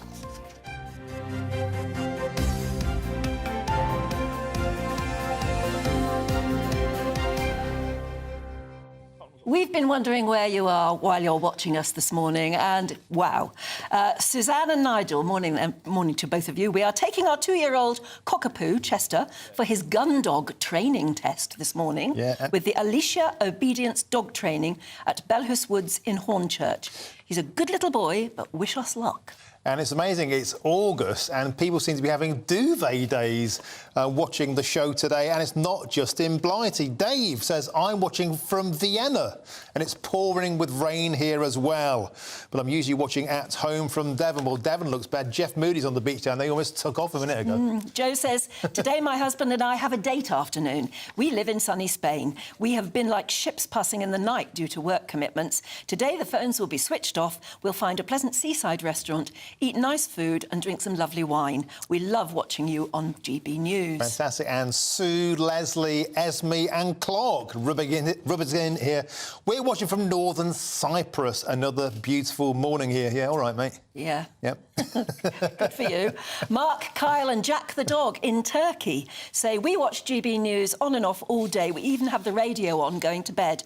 We are 2 hours ahead here in Bodrum, so I don't have to get up early to watch you guys. I love Bodrum. I had a great holiday there. What goes on tour stays on tour. David, the Yorkshireman, says, I'm watching from Kazakhstan. Here it's sunny and 35 degrees Celsius. Sorry, UK. Apology accepted, Dave. Irene says, I'm watching you from hot and sunny Crete, where I live. The dog and cats are all lazing about because it's too hot for them to do anything. I do miss England, but not at the moment, with the horrible weather you're having. I hope it improves for you. And Duncan, down under Duncan, it's not just Britons watching, we're watching from our farm in Meadows, South Australia. Brilliant. Wow. It's lovely to be, I don't know, to be beaming out to you all over the world. But when I was on holiday recently in Canada, I was watching from Canada, and it's brilliant to be able to just sort of tune in and get GB News just like that. Yeah. John says, I'm watching from rainy Leicester. We had grandchildren stay over last night, so if you could put a call out for my daughter to come and pick them up as quickly as possible, that would be great, because I need to catch up with some sleep. And checking into another continent here, Estelle says, I'm watching online from Cape Town in South Africa. Misty day here. And Margaret says, I'm in Belfast on my sofa with a coffee, trying to persuade myself to log on to work. Love watching you, and my nanny always said you're on our family tree. Well, it could be, because my lot come from Antrim in Northern Ireland, so you never know. I might very well be on your family tree somewhere. Anyway, look, it's just brilliant to hear from you this morning, where you are, what you're doing, and what better part of the world you might be watching from at the moment, or at least weather-wise. Yeah, we've got all four corners of the world covered there, and that's wonderful. Thanks for those messages. Well, I tell you what, I'll do one quick call-out for Davy's birthday. That's from Cherry. She said it's my husband's birthday today. We're going into Edinburgh to soak up the festival and have some food. Have a lovely day wherever you are, won't you? Sounds like a great day out. Have a good one. Now, the Environment Secretary has ordered her department to cut all ties with Greenpeace today as the government reacts to the eco-group's invasion of the Prime Minister's home. Yeah, they draped his house in black sheeting in a protest against his approval of new oil and gas licences in the North Sea. 5 protesters were arrested and later released, and North Yorkshire police are having to open up an investigation into the affair. And seeing how they like it, GB News sent contributor Ben Leo to invade their plush Islington headquarters as well. But has their latest stunt left them hanging out to dry? Has it backfired, I wonder? Let's speak to political commentator Alex Armstrong, who's with us in the studio. Good morning. Good morning. What do you think of the whole protest, and did it hit the right note with us? Well, I think if we're talking about duvet days, I don't know whether the British public are feeling like climate change is a major issue to them right now. We've had possibly one of the wettest summers for many years. I think, you know, my problem with this is the tactics being used. With Just Stop Oil and Greenpeace, they're all getting clumped in together. And frankly, I don't think what Greenpeace has done is massively disruptive to the public. I think that the entire debate is becoming very toxic. It's really focused around disruption of our day-to-day lives. And I do think the public are getting sick of it. And so we're missing this really important debate on whether we should decarbonise our country or not. And instead, we're focusing on, you know, let's stop average Joe getting to the hospital. Let's stop average Joe getting to work. I mean, these tactics are becoming so toxic, the public are going to completely go the opposite direction and go, well, let's not have any green agenda whatsoever. Yeah, there's been a huge backlash to the invasion of privacy and the safety of Rishi's house, the huge security risk, leaving the Prime Minister's residence open to perhaps terrorist attacks or bugging, the children traumatised when they return from California. That's an option. But the thing that's happened now is that Greenpeace have effectively lost their place at the top table of DEFRA, which is their position to attempt to directly lobby and influence government policy. They've been kicked out of the cat flap, which begs the question, was this stunt worth it? Well, I mean, I think, look, surely any goal of these green climate action groups is to have discourse with government. They want to pass legislation to, you know, push their agenda forward. Now, I think not being at that table anymore is certainly the opposite place where they want to be. So has the stunt actually been worth it for them? I don't think it has. And I don't know whether the topics that came out and the points of action that the activists were talking about on Rishi Sunak's rooftop were actually just a lot of nonsense, really, wasn't it? Saying the world is literally on fire. Well, it's not. We know that a lot of these fires in Greece... I was in Rhodes, actually, not that long ago. There's many of those fires are started by arsonists. So the public are going, well, it's not on fire. These are... Yeah, but they get out of control because the land around there is so tinder dry. And it's I mean, always there's no doubt dry. there is... Of course, the climate warming is contributing to this. But to attribute these fires to climate change is really derailing the debate, in my opinion, because people know that it perhaps wasn't. I mean, this is very important, that point that you made about the fact that people are being turned off the green message, the very important green messages, by this ridiculous pantomime that's going on now. Was Therese Coffey right to exclude them now from DEFRA meetings, or was she acting a bit too headmistressy? Well, I think there's plenty of climate scientists that can advise the government, first of all. I don't know whether Greenpeace is best placed to advise the government. I think this appeasement by the government to bring these agencies inwards to make sure that they aren't, you know, out protesting, so to speak, has failed. And I don't know whether actually it's the right course of action to keep them all as part of these committees. I do think the government need to be listening to proper climate scientists if they want to actually change the debate, and speaking to businesses, more importantly, because that's where the public want the focus to be, not on them. I'm wondering if this is a deliberate shift in strategy, because let's face it, Greenpeace, they're a bit kind of sandals and muesli, aren't they? They're a bit beardy. And I wonder if... Well, they used to be. I think that's probably the image they're trying to define. That's what I'm thinking. So are they deliberately saying, look, the new kids on the block, Just Stop Oil, they're getting all the headlines, they're getting all the donations. Is this a significant and deliberate shift of policy? They're getting down, they're playing dirty, they're on the cobbles, they're aping a successful strategy, whether you like it or not, of getting headlines. But what will that say to their traditional donors, who tend to be quite respectable Middle Englanders who don't like this kind of disruption? Well, I think this is a really great point. And, you know, we're a far cry from where they were blocking nuclear weapons up in Scotland, you know, 2007. But, you know, I really do think the public want to have a proper discussion about this. There's a lot of people who are worried about climate change. And you know, like I said, the activists that they're putting on these rooftops are spouting nonsense to the public, and they're sick to death of it. And the average person who understands this issue and understands that we want to decarbonise, we want to make our atmosphere clean, and we want to make our air breathable, this is not resonating with them. This is looking like attention-seeking, and that's the same methods that Just Stop Oil are using, and they're all getting clubbed together. It's setting a pattern, though, isn't it, for extreme activism, which I think a lot of people are worried about. We all remember the protests against animal testing, don't we? How many years ago? 30 odd years ago? Where scientists had their homes bombed and their cars destroyed. It got very, very nasty and very dangerous, and in some cases fatal. And you almost see that there's a push towards that sort of high-intensity activism again. It's very dangerous, that, and it's got to be stopped, hasn't it? It does. And I think what we want to see is sensible engagement in the political sphere. I was speaking to one of your previous guests, Ed, in the Green Room, and it's great to see someone who actually wants to come and have a proper debate with sensible opinions and really thinks that this is the right thing to be doing. Whether we like it or not, industry is moving towards green energy. Now, to have these childish tactics, as you said, Anne, it's turning people off. It's turning people off of this debate. And it is an important one, and it's not one that's going to go away. So we have to make a choice now whether we have sensible discussions in the democratic process, or we continue to disrupt. And one thing that that's a great point about the kind of demonising of a cause and the personalising of it. And I think that's where people feel very uncomfortable about this. It's like you can go and protest at 10 Downing Street, but when you go to somebody's home, when you're taking it to the family, is it that kind of othering of the Prime Minister, the othering of Conservatives, the othering of people who agree with fossil fuels? And when we go down that route, we're heading towards, I think, huge division, toxicity, and let's hope it doesn't end in some sort of person or Well, you see, injury. that's what I'm scared of. They think that's acceptable to invade Rishi Sunak's home and climb all over the roof. They think that's acceptable. In fact, they clearly think it's done them quite well. What are they planning next? This isn't good enough. Well, where does it end, I think, is the question, right? Where does it end?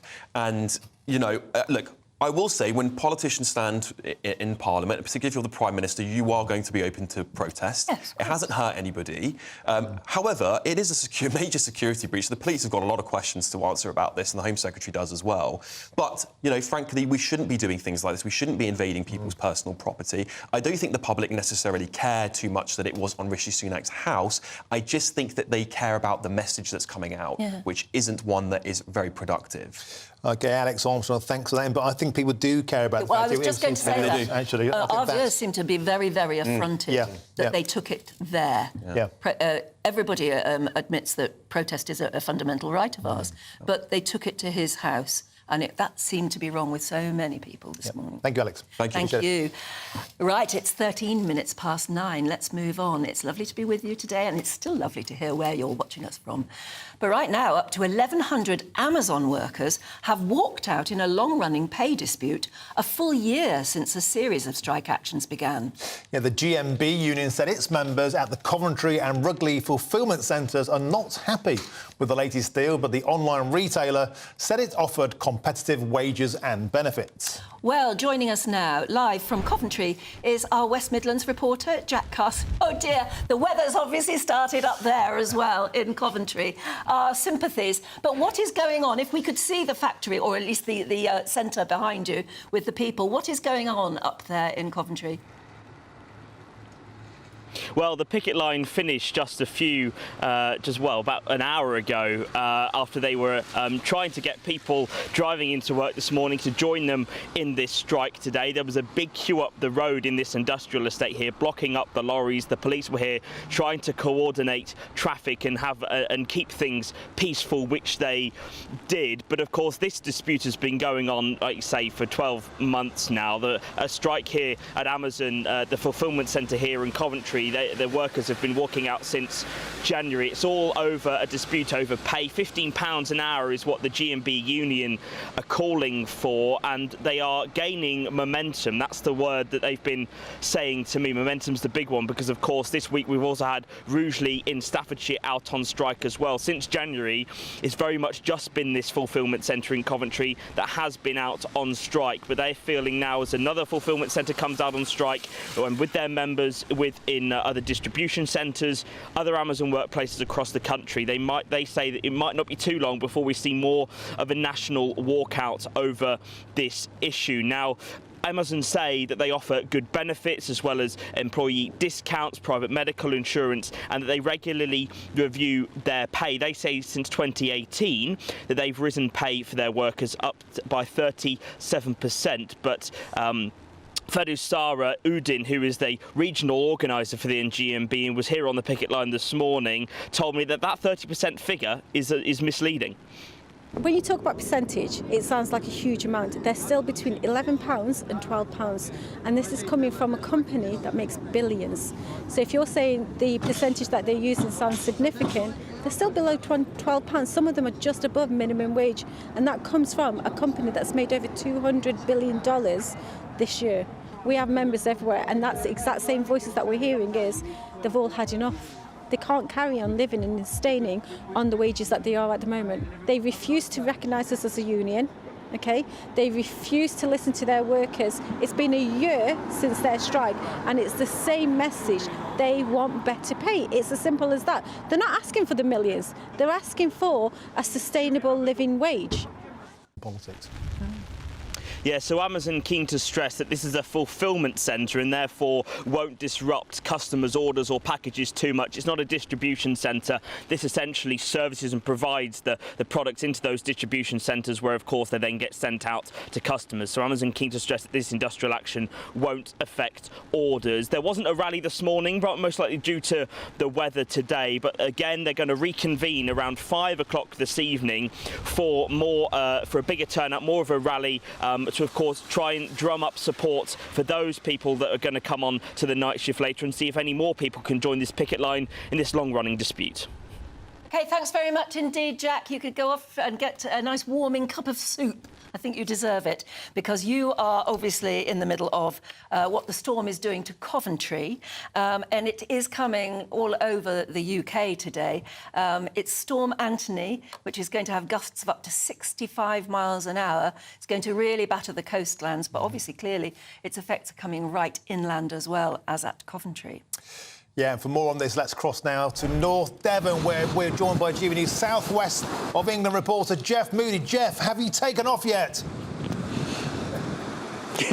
No, but pretty close. The rain has just started to really lash the camera and lash me, more importantly. As you say, this is the first named storm of the year, and the Met Office has really pushed the boat out and giving us a technical meteorological term to describe these conditions. They say it's unseasonal. Yeah, they're right about that. It definitely is unseasonal. Two problems down in the southwest, 2 weather warnings, amber weather warnings. That's for wind and the rain. They're expecting gusts up to 60 miles an hour. The wind really is beginning to pick up. I mean, there were dog walkers galore here a short while ago, but they're all suddenly looking for cover.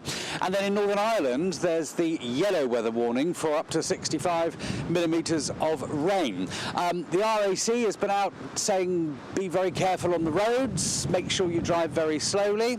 And the Met Office is saying beware of flying objects, particularly if you're by a beach. Not quite sure what flying objects they mean. Maybe, you know, a flying deck chair at you. But the general message that they're giving is try and stay home if you can. Chance to be a fine thing is staying home in the warm on a day like this. Yes, it looks so appealing, I must say, on that beach at the moment. You can only imagine what it should be looking like in August. Jeff, thanks very much indeed. So we've seen a rain-soaked Coventry. We've seen a very wind-swept, Jeff, in Instow, in North Devon. But, of course, you'll want to know what this storm means for you where you live. So let's catch up with the very latest weather forecast. A brighter outlook with Boxed Solar. Proud sponsors of weather on GB News. Hello, good morning. It's Aidan McGibbon here from the Met Office with the GB News forecast. Very unseasonal out there this morning. Storm Anthony is bearing down upon us, bringing a spell of heavy rain, initially to Northern Ireland, then across much of England and Wales through the rest of the day, and strengthening winds. Really, the most persistent rain clears through Wales into central and northern England by the afternoon. Heavy showers for Scotland and Northern Ireland, as well as some central and southern parts. But as the skies brighten across Wales and the southwest, that's when the winds really pick up, with widely gale-force winds and 65-mile-per-hour gusts around coastal areas. So that could cause some significant disruption, particularly later in the day if you're camping, caravanning, travelling down towards the southwest or heading to the beach. Some very hazardous conditions. That's why Storm Anthony has been named, because it's such a busy day in these summer holidays. Now, as that pulls away overnight, it does eventually calm down, and clear spells are expected through the night time, with just a few showers remaining across some western and eastern parts, but plenty of sunshine as we start off Sunday. With that sunshine, it's going to feel considerably more pleasant, I suspect, than today. But there'll still be a few showers developing, initially across western areas, and then more centrally, those showers pop up into the afternoon. I think some coastal areas avoiding the showers and staying largely sunny. It's a cool day, however, with highs of 19 Celsius. A brighter outlook with Boxed Solar. Proud sponsors of weather on GB News. As ever, it's lovely to hear where you're joining us from. Bob says we're in sunny Gloucester, except it's not sunny, it's very dull with drizzly rain. However, GB News goes no small way to cheer us up. Yeah, and Lisa also says, I'm watching from a very windy and wet Guernsey. However, I love your breakfast show. Thank you, Lisa. Oh, thank you. John says, I'm watching from Manchester. I'm originally from Northern Ireland. The weather is not too bad here. I hope the weather isn't too bad for my friends on their trip down in Brighton this weekend. Is that amazing, Anne? It always rains in Manchester, except and it's today. not raining today. Epton says it's so good to be able to watch GB News from sunny Benalmádena in Spain as soon as we get up and until we leave our apartment. Have a great day in Spain, Epton. Yeah, I mean, I know I was thinking, oh, how lovely to get guaranteed sunshine in Spain, but you've had such weather problems as well on the other end of the scale. And finally, Steve says, I'm watching from Isla Plana in Spain, and it's very hot. So thank you for joining us. That's the main thing. We still have lots for you on the programme this morning, including the sport. That'll be here in a minute. Right now, at 22 minutes past 9. We'll see you in a moment. What you get for breakfast is something that, if we do our jobs right, you will wake up to news that you didn't know the night before. It's a conversation. It's not just me and Eamon. We want to get to know you, and we want you to get to know us. From 6, it's Breakfast with Eamon and Isabel. Monday to Thursdays on GB News, Britain's news channel. Westminster is going around in ever-decreasing circles, followed by the media. Britain is broken. How on earth did we get into this mess? But more importantly, how do we get out of it? Join me at 7 p.m, Monday to Thursdays on Farage, here on GB News. We will have open, rational debate. We've got to work out how Britain moves forward from this. Join us here on GB News, the People's Channel. Britain is watching. When the news happens, it happens here. And really important breaking news. Breaking news this morning. On TV, radio and online, the news starts here on Britain's Newsroom. All the biggest stories and the answers that you need from across the UK and beyond. Join Britain's Newsroom from 9:30 on GB News. The People's Channel, Britain's news channel. Join me, Patrick Christie's Monday to Friday, 3 till 6. We tackle the day's news agenda like you've never seen before. It's high tempo, high octane, the most controversial topics and the best guests. You will not be able to take your eyes and ears off it. I'm not afraid to ask the questions that you really want answered. 3 till 6 p.m, Monday to Friday on GB News, the People's Channel, Britain's news channel.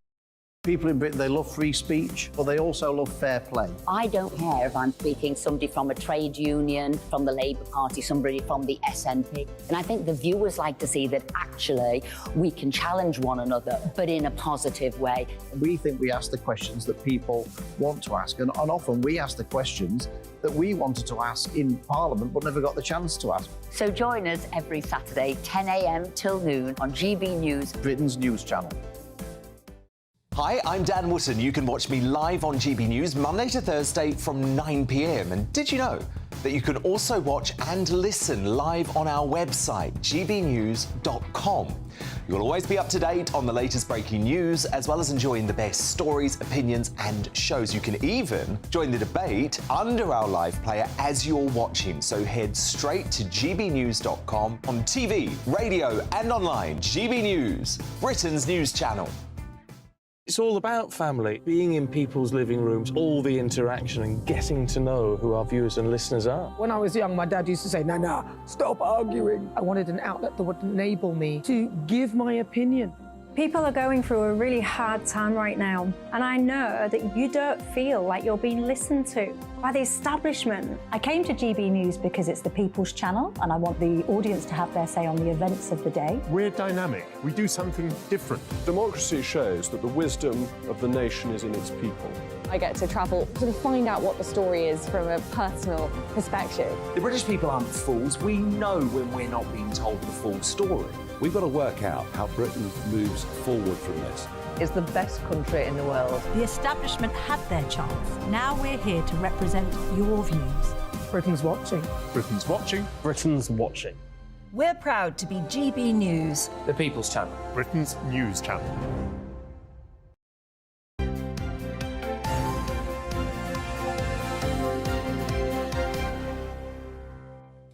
Welcome back. You're watching and listening to Breakfast on GB News with Anne and Martin, and we're joined by Stephanie Tetchy and Aidan McGee. Yeah. And thank you so much. I love this. I don't know why I love it so much. We're sitting here in a studio, just sort of, broadcasting, and don't know where you are and how you're watching us. Well, David and Georgina say we're watching with coffee from on board our Princess 52 motor yacht called Happy Place in Port Solent Marina. And look, this. So lovely. It is. And Irene says we're near Valley in Anglesey. No planes flying though. Our caravan is cosy, but it's chucking it down outside. How many of us have had caravan holidays with you here? The rain on the sea. We've got Tracy from Nairobi in Kenya, and she says it's actually cold season over there. She says it's only 15 degrees, so she can about feel our pain right now of us not having no summer. And you missed out the best bit. She said it's our favourite channel. Oh, GB yes, News. of course. Thank you very much, Tracy. We've got Jenny saying she watched it. I'm watching from County Cavan in Ireland. I'm originally from London. So that's good. I mean, let me ask you this, a quiz question then. Which famous Hollywood star hails from County Cavan? Oh, that's the guy that was in Phone Booth. What's his name? Oh, James Bond. Played James Bond. Oh. In the 90s. Timothy Dalton? No. Oh, no, the other one. Pierce Brosnan. Yes. We've got Laurie saying I'm watching from Morges in Switzerland. Oh, lovely. Wow, we're all getting around. Well, it's lovely to hear from you. Yes. Also, we have Dinan. I hope I pronounced your name wrong. Sorry if I got it wrong. And she's watching with Louis, her cat, in Brittany, in France. Lovely. And the appropriately named Leek in Staffordshire. Kevin is in Leek in Staffordshire. We have a Brook Street and a Fountain Street, and it's piddling down here. Bet, yeah. And Pat says, morning from a very wet Malvern in Worcestershire, my hometown. Yeah, lovely, isn't it? Sorry, it's wet, but that's why it's beautiful and green as well. Well, I was at Victoria the other week, and I gave someone directions, and she said, what do you do for work? And I told her what I did, and she said, which channel? I said, GB News. She says, we watch GB News all the time in Vienna. Oh, really? Yeah. Actually, we've had somebody from Vienna get in touch. Yeah. Marion is in Inverness. She says it's been raining off and on for 5 weeks now. God. No summer here in the Highlands. It's just so very cold. And Matt and Kristen say we're watching from our caravan near Dinan, Brittany. I know that's a beautiful part of the world, with Louis, our cat. Fantastic. Oh, it's just lovely to hear from you. Yeah. We'll talk sport in a moment, but I want to hear about Greta Thunberg, yes. who's not coming to Edinburgh. No, she's pulled out of the Edinburgh Book International Festival because she's saying she has a bone of contention with the sponsors, who are Belly Gifford. She says they've invested heavily in fossil fuels. The organisers have come back and they said they respect her decision, but the actual business, Belly Gifford, they say only 2% of their clients invest in fossil fuels. So I think Greta's been a bit pedantic here, because how are you going to find a company who hasn't got any links to fossil fuels whatsoever? People have spent their money to come see her at this book festival, and if she knew that was the case, she shouldn't have signed on the dotted line in the first place. It's worth pointing out that the market average is 11% in fossil fuels. So this company is way below any form of average. They're doing their bit, and they're actually sponsoring her chat, and she can't be bothered to show up. I think that's a bit harsh. I mean, you have to think that she is such a high-profile person now on this, that if she did travel, the press would be the first to point out the fact, ooh, how did you get there? Ooh, 2% fossil fuel. And, you know, you can see that almost however she travels now, unless it's on a bicycle, she's going to come in for criticism, don't you think? But I think whoever looks after Greta should have done their research. You know, the sponsors would have been announced from the get-go. So the fact that she's put her name to it in the first place is quite controversial. And now she's made, you know, these poor, sponsors and the people who are organising the event are going to have to find someone to replace her. It'll make you wonder why the sponsors get involved. I mean, they've gone out of their way, they've done their bit, they've also invested 5% of their clients' money in companies whose sole purpose is to develop clean energy solutions, and that's still getting coated off by Greta Thunberg. I think she's brilliant. Do you? Do you think she's brilliant? I think she's brilliant. She annoys because she quite sticks her a bit neck of people. out. Yeah, she annoys people. Especially older people but as well. But she's so young and brave and brilliant. She sticks her neck out and she doesn't mind annoying people. And I don't know, I really I think she's her. like a firework that's going to sputter out No, one day, I think she's a firework that's she's burning very happily at the moment. We've had Sadiq Khan, we've had Gary Lineker, we've had Greta Thunberg, we've had Meghan Markle, we've had the whole lot today, Anne. Well, you know, I have to do my bit for balance. Thank you very much. What's going on in the sport world, Aidan? We had another bid, a third bid last night from Bayern Munich. This is endemic of how transfers are conducted these days. You can't get them done in a couple of days anymore. They take weeks and weeks and weeks, sometimes months. So we saw a bid last night of £86.2 million plus add-ons. We don't know what the add-ons are. There will be stipulations based on appearances, you would think, but that roughly equates to about €100 million. It could represent a good solution for Tottenham, letting him go now. It's a chance to realise some value on a player they're not going to get anything for if he... This is Harry Kane. Harry Kane, yeah, exactly. Sorry, I should have mentioned his name. So it's a chance for Tottenham to get some value on a player who could walk away next summer, and it gives them their last chance to get him out of England, because it'd be very embarrassing if he goes to an English club next summer, which he's likely to do. He wants to stay in the Premier League, he wants to catch Alan Shearer's Premier League records. He's 48 goals behind. Domestically, he can go where he wants next summer because he's a free agent. This opportunity now gets him to Germany, where he'll play for Bayern Munich and he'll be out of their hair. They won't have to suffer the ignominy and the embarrassment of him coming back with a different club to White Hart Lane, scoring a hat-trick. How old is he now? He's 30. Oh, He's is 30. that all? It is, but that's actually, for a striker, that's quite senior. And a player's value depreciates after 30. It shouldn't do, but it just does. Gosh. Because the club's looking on resale value. If Bayern Munich are looking to sign a player, or any club wants to sign a player, one of the key stipulations is that they look for resale value. And you're not going to get resale value typically if you sign a player at 30, because he's going to sign a 4-year contract. Yeah. If you get him and then you sell him at 34 or 33. His value isn't so great. Well, no one's going to sign him. His age. Yeah, I mean, the science says they do eventually deteriorate. But he's also renowned for his obsession, his dedication to nutrition, his physicality. He'll have, I think, quite a long playing career. He's a veteran, he's a pedigree. Brings us quite neatly on, if we can, Stephanie, to Angela Rippon. Yeah. There is somebody else who's got real staying power, due to make, I think, an astonishing, fantastic return to Strictly. To the dance floor. I have to give respect to Angela, because I think when it comes to Strictly Come Dancing, they always get older contestants and people tend to mock them and don't think they'll go very far. Angela's been an advocate for older people staying younger, whether it's through exercise, whether it's through dance. So she is going to be the oldest contestant. She turned 79 in October, so I'm hoping she still will be in the show then. She did say when BBC bosses approached her, she said, why didn't you ask me 10 years ago? Yeah. She's had a very good relationship with the show. She was one of the presenters on Come Dancing. We know that infamous dance she did on Morecambe and Wise on Christmas Day. That had about 27 million viewers who were tuned in. She said she is still feeling quite scared about doing this, but she wants to learn the Argentine tango. And I think she will have a very good fan base who will be following her on the show, because you can perform your best or you might not do that well, but it's all about votes and who's voting for you. I hope she does get paired with a nice, hunky young dancer who can help show her the ropes as well. But I think she's one to be respected and not one to be mocked on the dance floor. Well, I mean, she is a good dancer. She always certainly was. An amazing dancer, actually. But, I mean, it's just lovely to see an older woman giving it what for, and she will be. She'll look fab. And, Totally. And she wouldn't be saying yes to it if she wasn't confident that she'd be... Yeah, it's the wrong place to be. She must know how fit and agile she is, you know? The other funny thing is that I know a lot of people are probably thinking, why don't you get her on? Because she's one of us now here at GB News. But, of course, she has been signed by Strictly.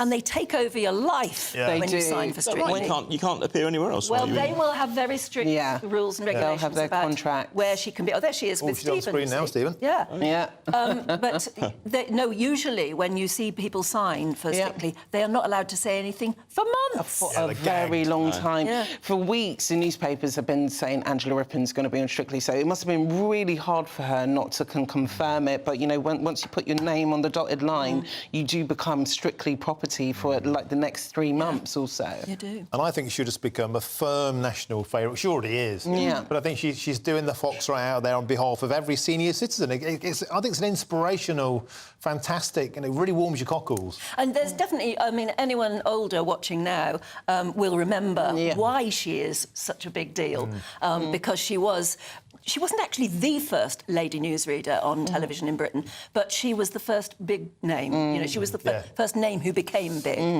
She was always there reading the news every evening with huge authority, and then suddenly appeared on Morecambe and Wise. Have you seen the clip? I have. I remember it, but I also where they sort of say she's reading the news and she's sat at a news desk looking Angela Rippon-like, and then suddenly the desk parts ways, and out come these incredible legs. And of course, the nation had never really seen her legs before, let alone the shapely ones that she had. But she was. I remember her on quite highbrow quiz shows presenting those as well. When I was probably in my when I was in infant always school. been there. Absolutely.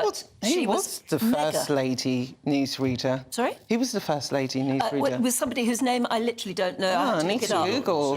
No, Sue Lawley came after. It was one of those people who was just brought in to do a couple of bulletins and then she looked away again, because it wasn't really seen as a woman's job. And then Angela was the first kind of superstar female BBC newscaster. Really broke the mould. Had a hugely long career. And I just, you know, I'm putting 100 quid on Angela. 100 quid on the button. I think she's going to bag it. Martin, how are you on the dance floor? Terrible. Terrible. I need a lot of refreshment to get on a dance floor. You can learn, can't you? Yeah, I think that's what I like about the show, though. You know, you see a lot like Dave Seaman, some of the sort of the rugby players, quite stiff and robotic. I'd be one of them. Yes. Overcoming your fear, embracing your inner tango spirit, I think is one of the huge sort of benefits of the show. Just letting your limbs go, isn't it? That's what it is. Yeah. But Angela's already got that. Yeah.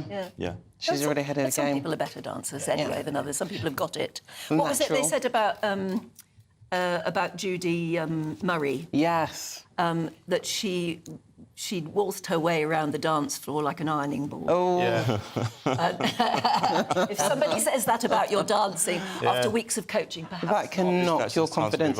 And my old friend Anne Widdicombe, of course, was flung around the dance floor like a sack of spuds. But she was game for it, wasn't she? Well, we have 2 other names who've been announced as well. We've got Amanda Abington, who's from Sherlock. She says she's quite shy, so she's hoping dancing will help make her more confident. Then we've got Leighton Williams. He is a theatre star, so there's a bit of controversy because he's been dancing. He's been a trained dancer since he was 6 years old. The big thing about Strictly is you're going to learn dancing. So if you've got someone like him who already knows how to work the dance floor, he's got an advantage. Do you remember John Sargent? He pulled out, didn't he? Because he felt he was becoming the story more than the actual dancers. Yeah. Like maybe 10 years ago. Obviously, been on GB News recently as well. Yeah, but people still love him because he did. Yeah. Yes, he felt it. He just didn't feel comfortable in the end because he became the comedy. Well, that's the dark side of Strictly. You know, once you're on the dance floor, but the papers will have a field day because they'll try to get those personal life stories about your life, and then there's always the dreaded Strictly curse about people falling in love with their, co-dancer and stuff. So that's the dark side to the show. Well, that'd be interesting if Angela has a bit of...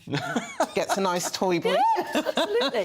Should we have another sports story, please? Yeah. Let's talk about the Women's World Cup. Yeah, Women's World Cup. So there's a match ongoing at the moment. Japan 0, Norway 0, but Spain have rattled through Switzerland earlier on today, 5-1. I think that's quite ominous. That's quite a good rattle, isn't it? It is indeed. Germany and Brazil are already out, but England, look, they'll have no inferiority complex. They're the European champions. They're scoring goals at a high rate themselves. The next game is on Monday against Nigeria. And this evening we've got, just looking at the World Cup, we've got England playing Wales in a friendly in Cardiff. We're seeing the World Cup squad announced on Monday. The coaching staff are saying it's not an audition for the World Cup squad, but how can it not be? It's 48 hours before the squad announcement. We're seeing a debut for the flanker, Tom Pearson of Northampton. George Martin's coming in as well. He's winning only his second cap 2 years after winning his last one. Australia lost this morning as well to New Zealand. Australia managed, of course, by Eddie Jones, who was recently England coach. He's getting absolute pelters at the moment. His homecoming hasn't gone very well.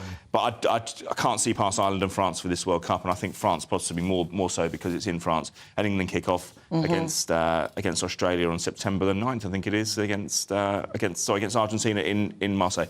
Why is the tournament so drawn out? Well, the World Cup itself. Yeah, it just seems to go on forever. No, well, it's not starting. No, it's not starting until next month. Yeah. But no, you have to really, because you have to consider lots of countries are coming from completely other far-flung parts of the world. They're having to prepare as well. They're having to acclimatise. So it is a long-drawn thing, and it's been disrupted by COVID as well. The schedule. And because it's in the Northern Hemisphere, I think that will favour one of the European sides. I really do. Well, I'll tell you what, can you both stick around for a few more minutes? Yeah. Because in a couple of moments we're going to find out about this race that is basically taking 100 travel nerds. That's the phrase they use about themselves. And it's going to start off from Leicester Square or somewhere like that in a few moments, and they're going to see if they can travel from London to Istanbul on only public transport. And who are we going to get to talk to us about it? Travel guru Simon Calder. That's coming up in a couple of moments.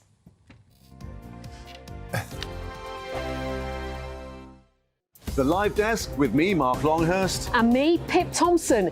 It's here Monday to Friday on GB News. From midday, we'll bring you the news as it breaks, whenever it's happening and wherever it's happening, from across the UK and around the world. Refreshing, feisty, but with a bit of fun too. If it matters to you, we'll have it covered on TV, radio and online. Join the Live Desk on GB News, the People's Channel, Britain's news channel. Weeknights on GB News from 6 p.m. You'll always get drama. Please stop, Michelle. I know, yeah. Please stop. Should I just shut up? Romance. You like me, I like you. There you go. There you are. Well, don't tell anybody. Adventure. Etc. That's the whole point. But and action. Sergeant, the big green, my superstar panel, they're already at it. They're fighting. It's going to be quite a show. Only on GB News, the People's Channel, Britain's news channel. So Jubes and Kerr, we tackle the issues of the day with real, robust debate. Both sides of the fence, battling it out with me in the middle with my forthright opinions and views. And often really interesting things happen because you start with a position and then by the end of the debate you find actually, I might not have thought about that one. What we need in this country is 2 new political parties. You should maybe think about doing a 2024 calendar. I'm Michelle Dewberry and I'm keeping you company right through until 7 o'clock this evening. GB News, the People's Channel, Britain's watching. Monday to Thursday, 9 p.m. till 11 p.m. Join me, Dan Wootton. I'll bring you the sharpest takes and hottest debates. Do you not believe in prisons? I don't believe in prisons. I'm completely stunned. I guarantee you there'll be no spin, no bias, no censorship. I actually was personally quite offended by it. And no reason to go to bed. So I guess they've always been quite woke. That's Dan Wootton tonight on TV, radio and online. Monday to Thursday from 9 p.m. till 11 p.m. on GB News. The People's Channel, Britain's news channel. In a world of dull and predictable radio and TV shows. Oh, hi. On Mark Dolan tonight, we've got big guests. We drill into the big stories of the day. The show adds up to a brilliant listening and viewing experience. Mark Dolan Tonight is the most entertaining current affairs show ever, and that's a fact. That's Mark Dolan Tonight, Friday, Saturday and Sunday from 9. Only on GB News, Britain's news channel.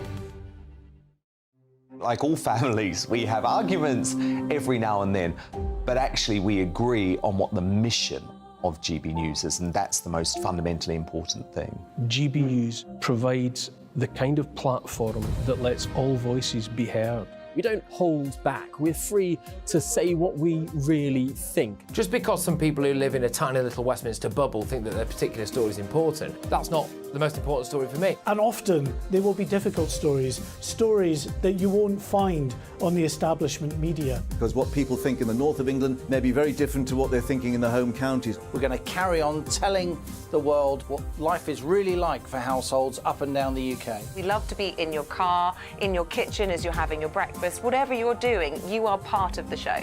If it matters to you, it matters to us.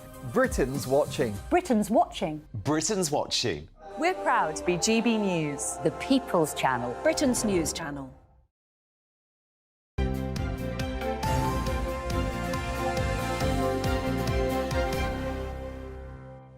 Welcome back. You're watching and listening to Breakfast with Anne and Martin. And Stephanie and Aidan are still with us. And in a couple of moments, as soon as they're ready, we're going to cross to Trafalgar Square, where Simon Calder is going to tell us all about this weird race. It's called the Trans-European Race, and it takes on 100 hardy travellers to see if they can get from London to Istanbul using only public transport. Shall we see if he's there? Yeah, catch him before it rains. Nano. Simon Calder, in Trafalgar Square. Come in, please. Hello, it's Simon Calder here. Hello, now tell us all about it, Simon. Trafalgar Square. Behind me, you can see the briefing that's happening for the Trans-European Race. There we are. There's 100 competitors who are just learning where they have to go to on their route from London to Istanbul. It's about 100 people and 1,500 miles, but it's going to be more complicated than that, because the only thing they know is that they've got to get to Istanbul, and they also know that the first checkpoint is going to be in Paris.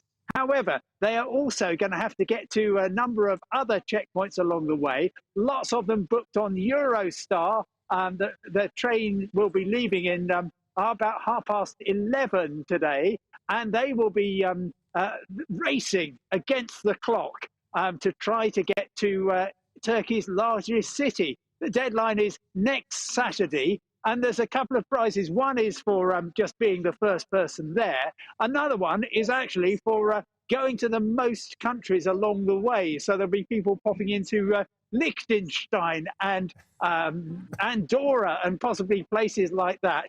And there's also a prize for doing it most cheaply with loads and loads of overnight buses. Huge fun here. The rain has now stopped. Everyone very excited about the off, which is taking place at exactly 10 o'clock. Yeah, Simon, what sort of people are these contestants? I mean, are they, very experienced travellers like what you are? Well, there's some people who are absolutely determined to be the first one. They are 100% self-selecting nerds. That's what I've been told by one of them. So I think I can use that phrase. There's other groups. There's a number of families here, actually, people who are using this as their annual holiday. The age range runs from 11 to 71. They're all just having a bit of a sort of party here. And really very much the idea is that this is going to be something to enjoy. It's not necessarily just going to be an overnight train followed by an overnight bus. Most people are saying that they actually want to stop off along the way, but the big mystery is where those places are that they need to check in along the way. So we're just going to be finding that out in the next 5 minutes or so. Now, Simon, not only has Britain thrown Storm Anthony at these intrepid travellers, but also there's a train strike today. You couldn't make it up. Mick Lynch is doing a bit to derail the fun. How are they going to get away from Britain with a train strike on when people can't even get to Gay Pride in Brighton today? Well, yes, and we can talk about that very briefly. It's actually not Mick Lynch and the RMT. This is ASLEF and Mick Whelan, and it's an overtime ban, not a strike. And there's a huge furore about this. Obviously, Brighton, as far as I'm concerned, the gay capital of Britain. And they've got this fantastic Pride event. Every year, tens of thousands of people will converge on the city. And that actually is why the train company, GTR Thameslink, says it's too dangerous to take people there when they cannot get the extra trains that they normally run. The ASLEF trade union, meanwhile, has accused GTR Thameslink of deliberately wrecking Brighton Pride. A huge amount of anger. Personally, though, I think it is just a symptom of this terrible rail dispute, which has been going on for 14 months now. And so I'm afraid, to the discredit of ministers, train operators and the union, that they've not been able to sort it out. And this wonderful celebration isn't going to be anything like it normally is. But of course, we've got our own celebration here. Most people are going on Eurostar. Eurostar trains are working perfectly well, as are the buses for those in the economy category. I mean, Simon, that lot behind you, all of those contestants, the travel nerds, do they know who you are and what you know, what information you could be imparting to them? I mean, honestly, are you taking part in this? Because you'd be very good at it. Well, that's very kind. I'm not. And the reason for that is partly because I want to report on it, and I wouldn't be able to do so from a kind of impartial point of view if I was taking part. But also, they got some rules which I'm not too keen on. No taxis, which is sort of quite sensible, because you don't want somebody just renting a taxi from, to go all the way across Austria, for instance. But once you get into Eastern Europe, then actually communal taxis are really important part of travel. Also, no hitchhiking. And honestly, hitchhiking has got me out of a number of scrapes in my travelling time, not least this week in southern France. So I wouldn't be an ideal competitor. But look, I tell you what, if you want to nip along straight from the studio as soon as you're off air, I'm sure I can find a place for you, Anne. Now, Simon, it's not my form of travel. Can you try and grab somebody who's taking part and have a quick word with them? They're legging it. That's it. For it. Look, chocks away. They're blowing the whistle. Yeah. I don't think they know who they're around. They're around the king of the travel nerds, Simon Calder. Try and grab someone, can you, Simon? Hello. So here we are. Can you tell me who you are, please? Gary and Maddie. OK, and father and daughter. How fantastic. What are you looking forward to? We want to go to as many countries as possible. That's our goal. Yes. And so just explore. When do you think you might actually make it to Istanbul? Saturday. We've got a coach. We're planning to be there Saturday. So maximum time. Yeah. Going lots of countries. Get to Istanbul on Saturday. Fantastic. Have a fantastic trip. So, it's a real carnival atmosphere here. The people saying they're going to get there on Saturday, it's an awful lot better than the competitors who are saying we really want to get there as soon as they possibly can. But I think this is a really good adventure. And the fact that it has got families involved, all sorts of people just thinking, I want to remember what it's like, because of course you can fly to Istanbul in 4 hours flat, or you can spend a week and have a lot of adventures along the way. Simon, it's great to talk to you. I think we'll pull it to a close now, because your arm must be getting so tired. Doing that for hours. That's brilliant. Simon, wish everybody well from us at GB News, won't you? Thank you. Get out. Well, I certainly will. We're waving them off as we speak. Good luck, everybody. Brilliant. And we'll be able to keep up to date with them, I presume. And I love the fact that there are a few people there with umbrella hats on. Yes, You see them? it's the only one to have. I noticed quite a few people had their legs out. They're being really optimistic about the weather, aren't they? Well, yeah. Maybe they're just going to run. It sounds like my kind of adventure. I would love to do that. Definitely. I think no taxis, though. How are you going to cope? Oh, I'll be fine. I'll find a way. I've never hitchhiked before. No, not me. Well, you're not allowed to. No taxis, no hitchhiking. So you've got to do it all on buses or trains, I guess, or trams or Saturday whatever. might be a bit optimistic, mightn't it? We've got like a minute and a half left, so can we have a quick blast of showbiz? Yes, there's a bit of a legal case going on. Lizzo, the woke goddess on the flute. I know, the plus-size goddess whose own dancers have now turned their backs against her and accusing her of creating a hostile work environment. They've also accused her of fat-shaming, sexual harassment, racial discrimination. So all the accusations have been coming thick and fast, and this is not good for Lizzo's brands at all. She's denied it, but the accusers said, well, let's take it to trial. So this one is going to get the full treatment. It is, and there's nothing like a showbiz trial, Martin. They're very scandalous, and it's not really good for someone's brand in the long term. And, you know, she's supposed to be about body positivity, and I think now a lot of fans are thinking, actually, is she being genuine? Yeah, but I tell you what, more people will know who she is at the end of all this, because I'd never heard of her before. And we all know about her now. We're talking about her. And that's her business, I guess, isn't it? Thank you so much for being with us today, and thank you so much for telling us where you are and how you're watching and listening to us. In a couple of moments, it's Saturday morning with Esther and Phil. But right now, you'll want to know how the weather's going to affect you, because as we've been talking all day, it's Storm Anthony that is going to affect us, hopefully, you know, not as badly as they're saying, I don't know, but you will need to know the forecast. So here you are with the very latest weather forecast for you. Have a great day. I hope it doesn't rain too hard on you. Looks like things are heating up. Boxed boilers, proud sponsors of weather on GB News. Hello, good morning. It's Aidan McGibbon here from the Met Office with the GB News forecast. Very unseasonal out there this morning. Storm Anthony is bearing down upon us, bringing a spell of heavy rain, initially to Northern Ireland, then across much of England and Wales through the rest of the day, and strengthening winds.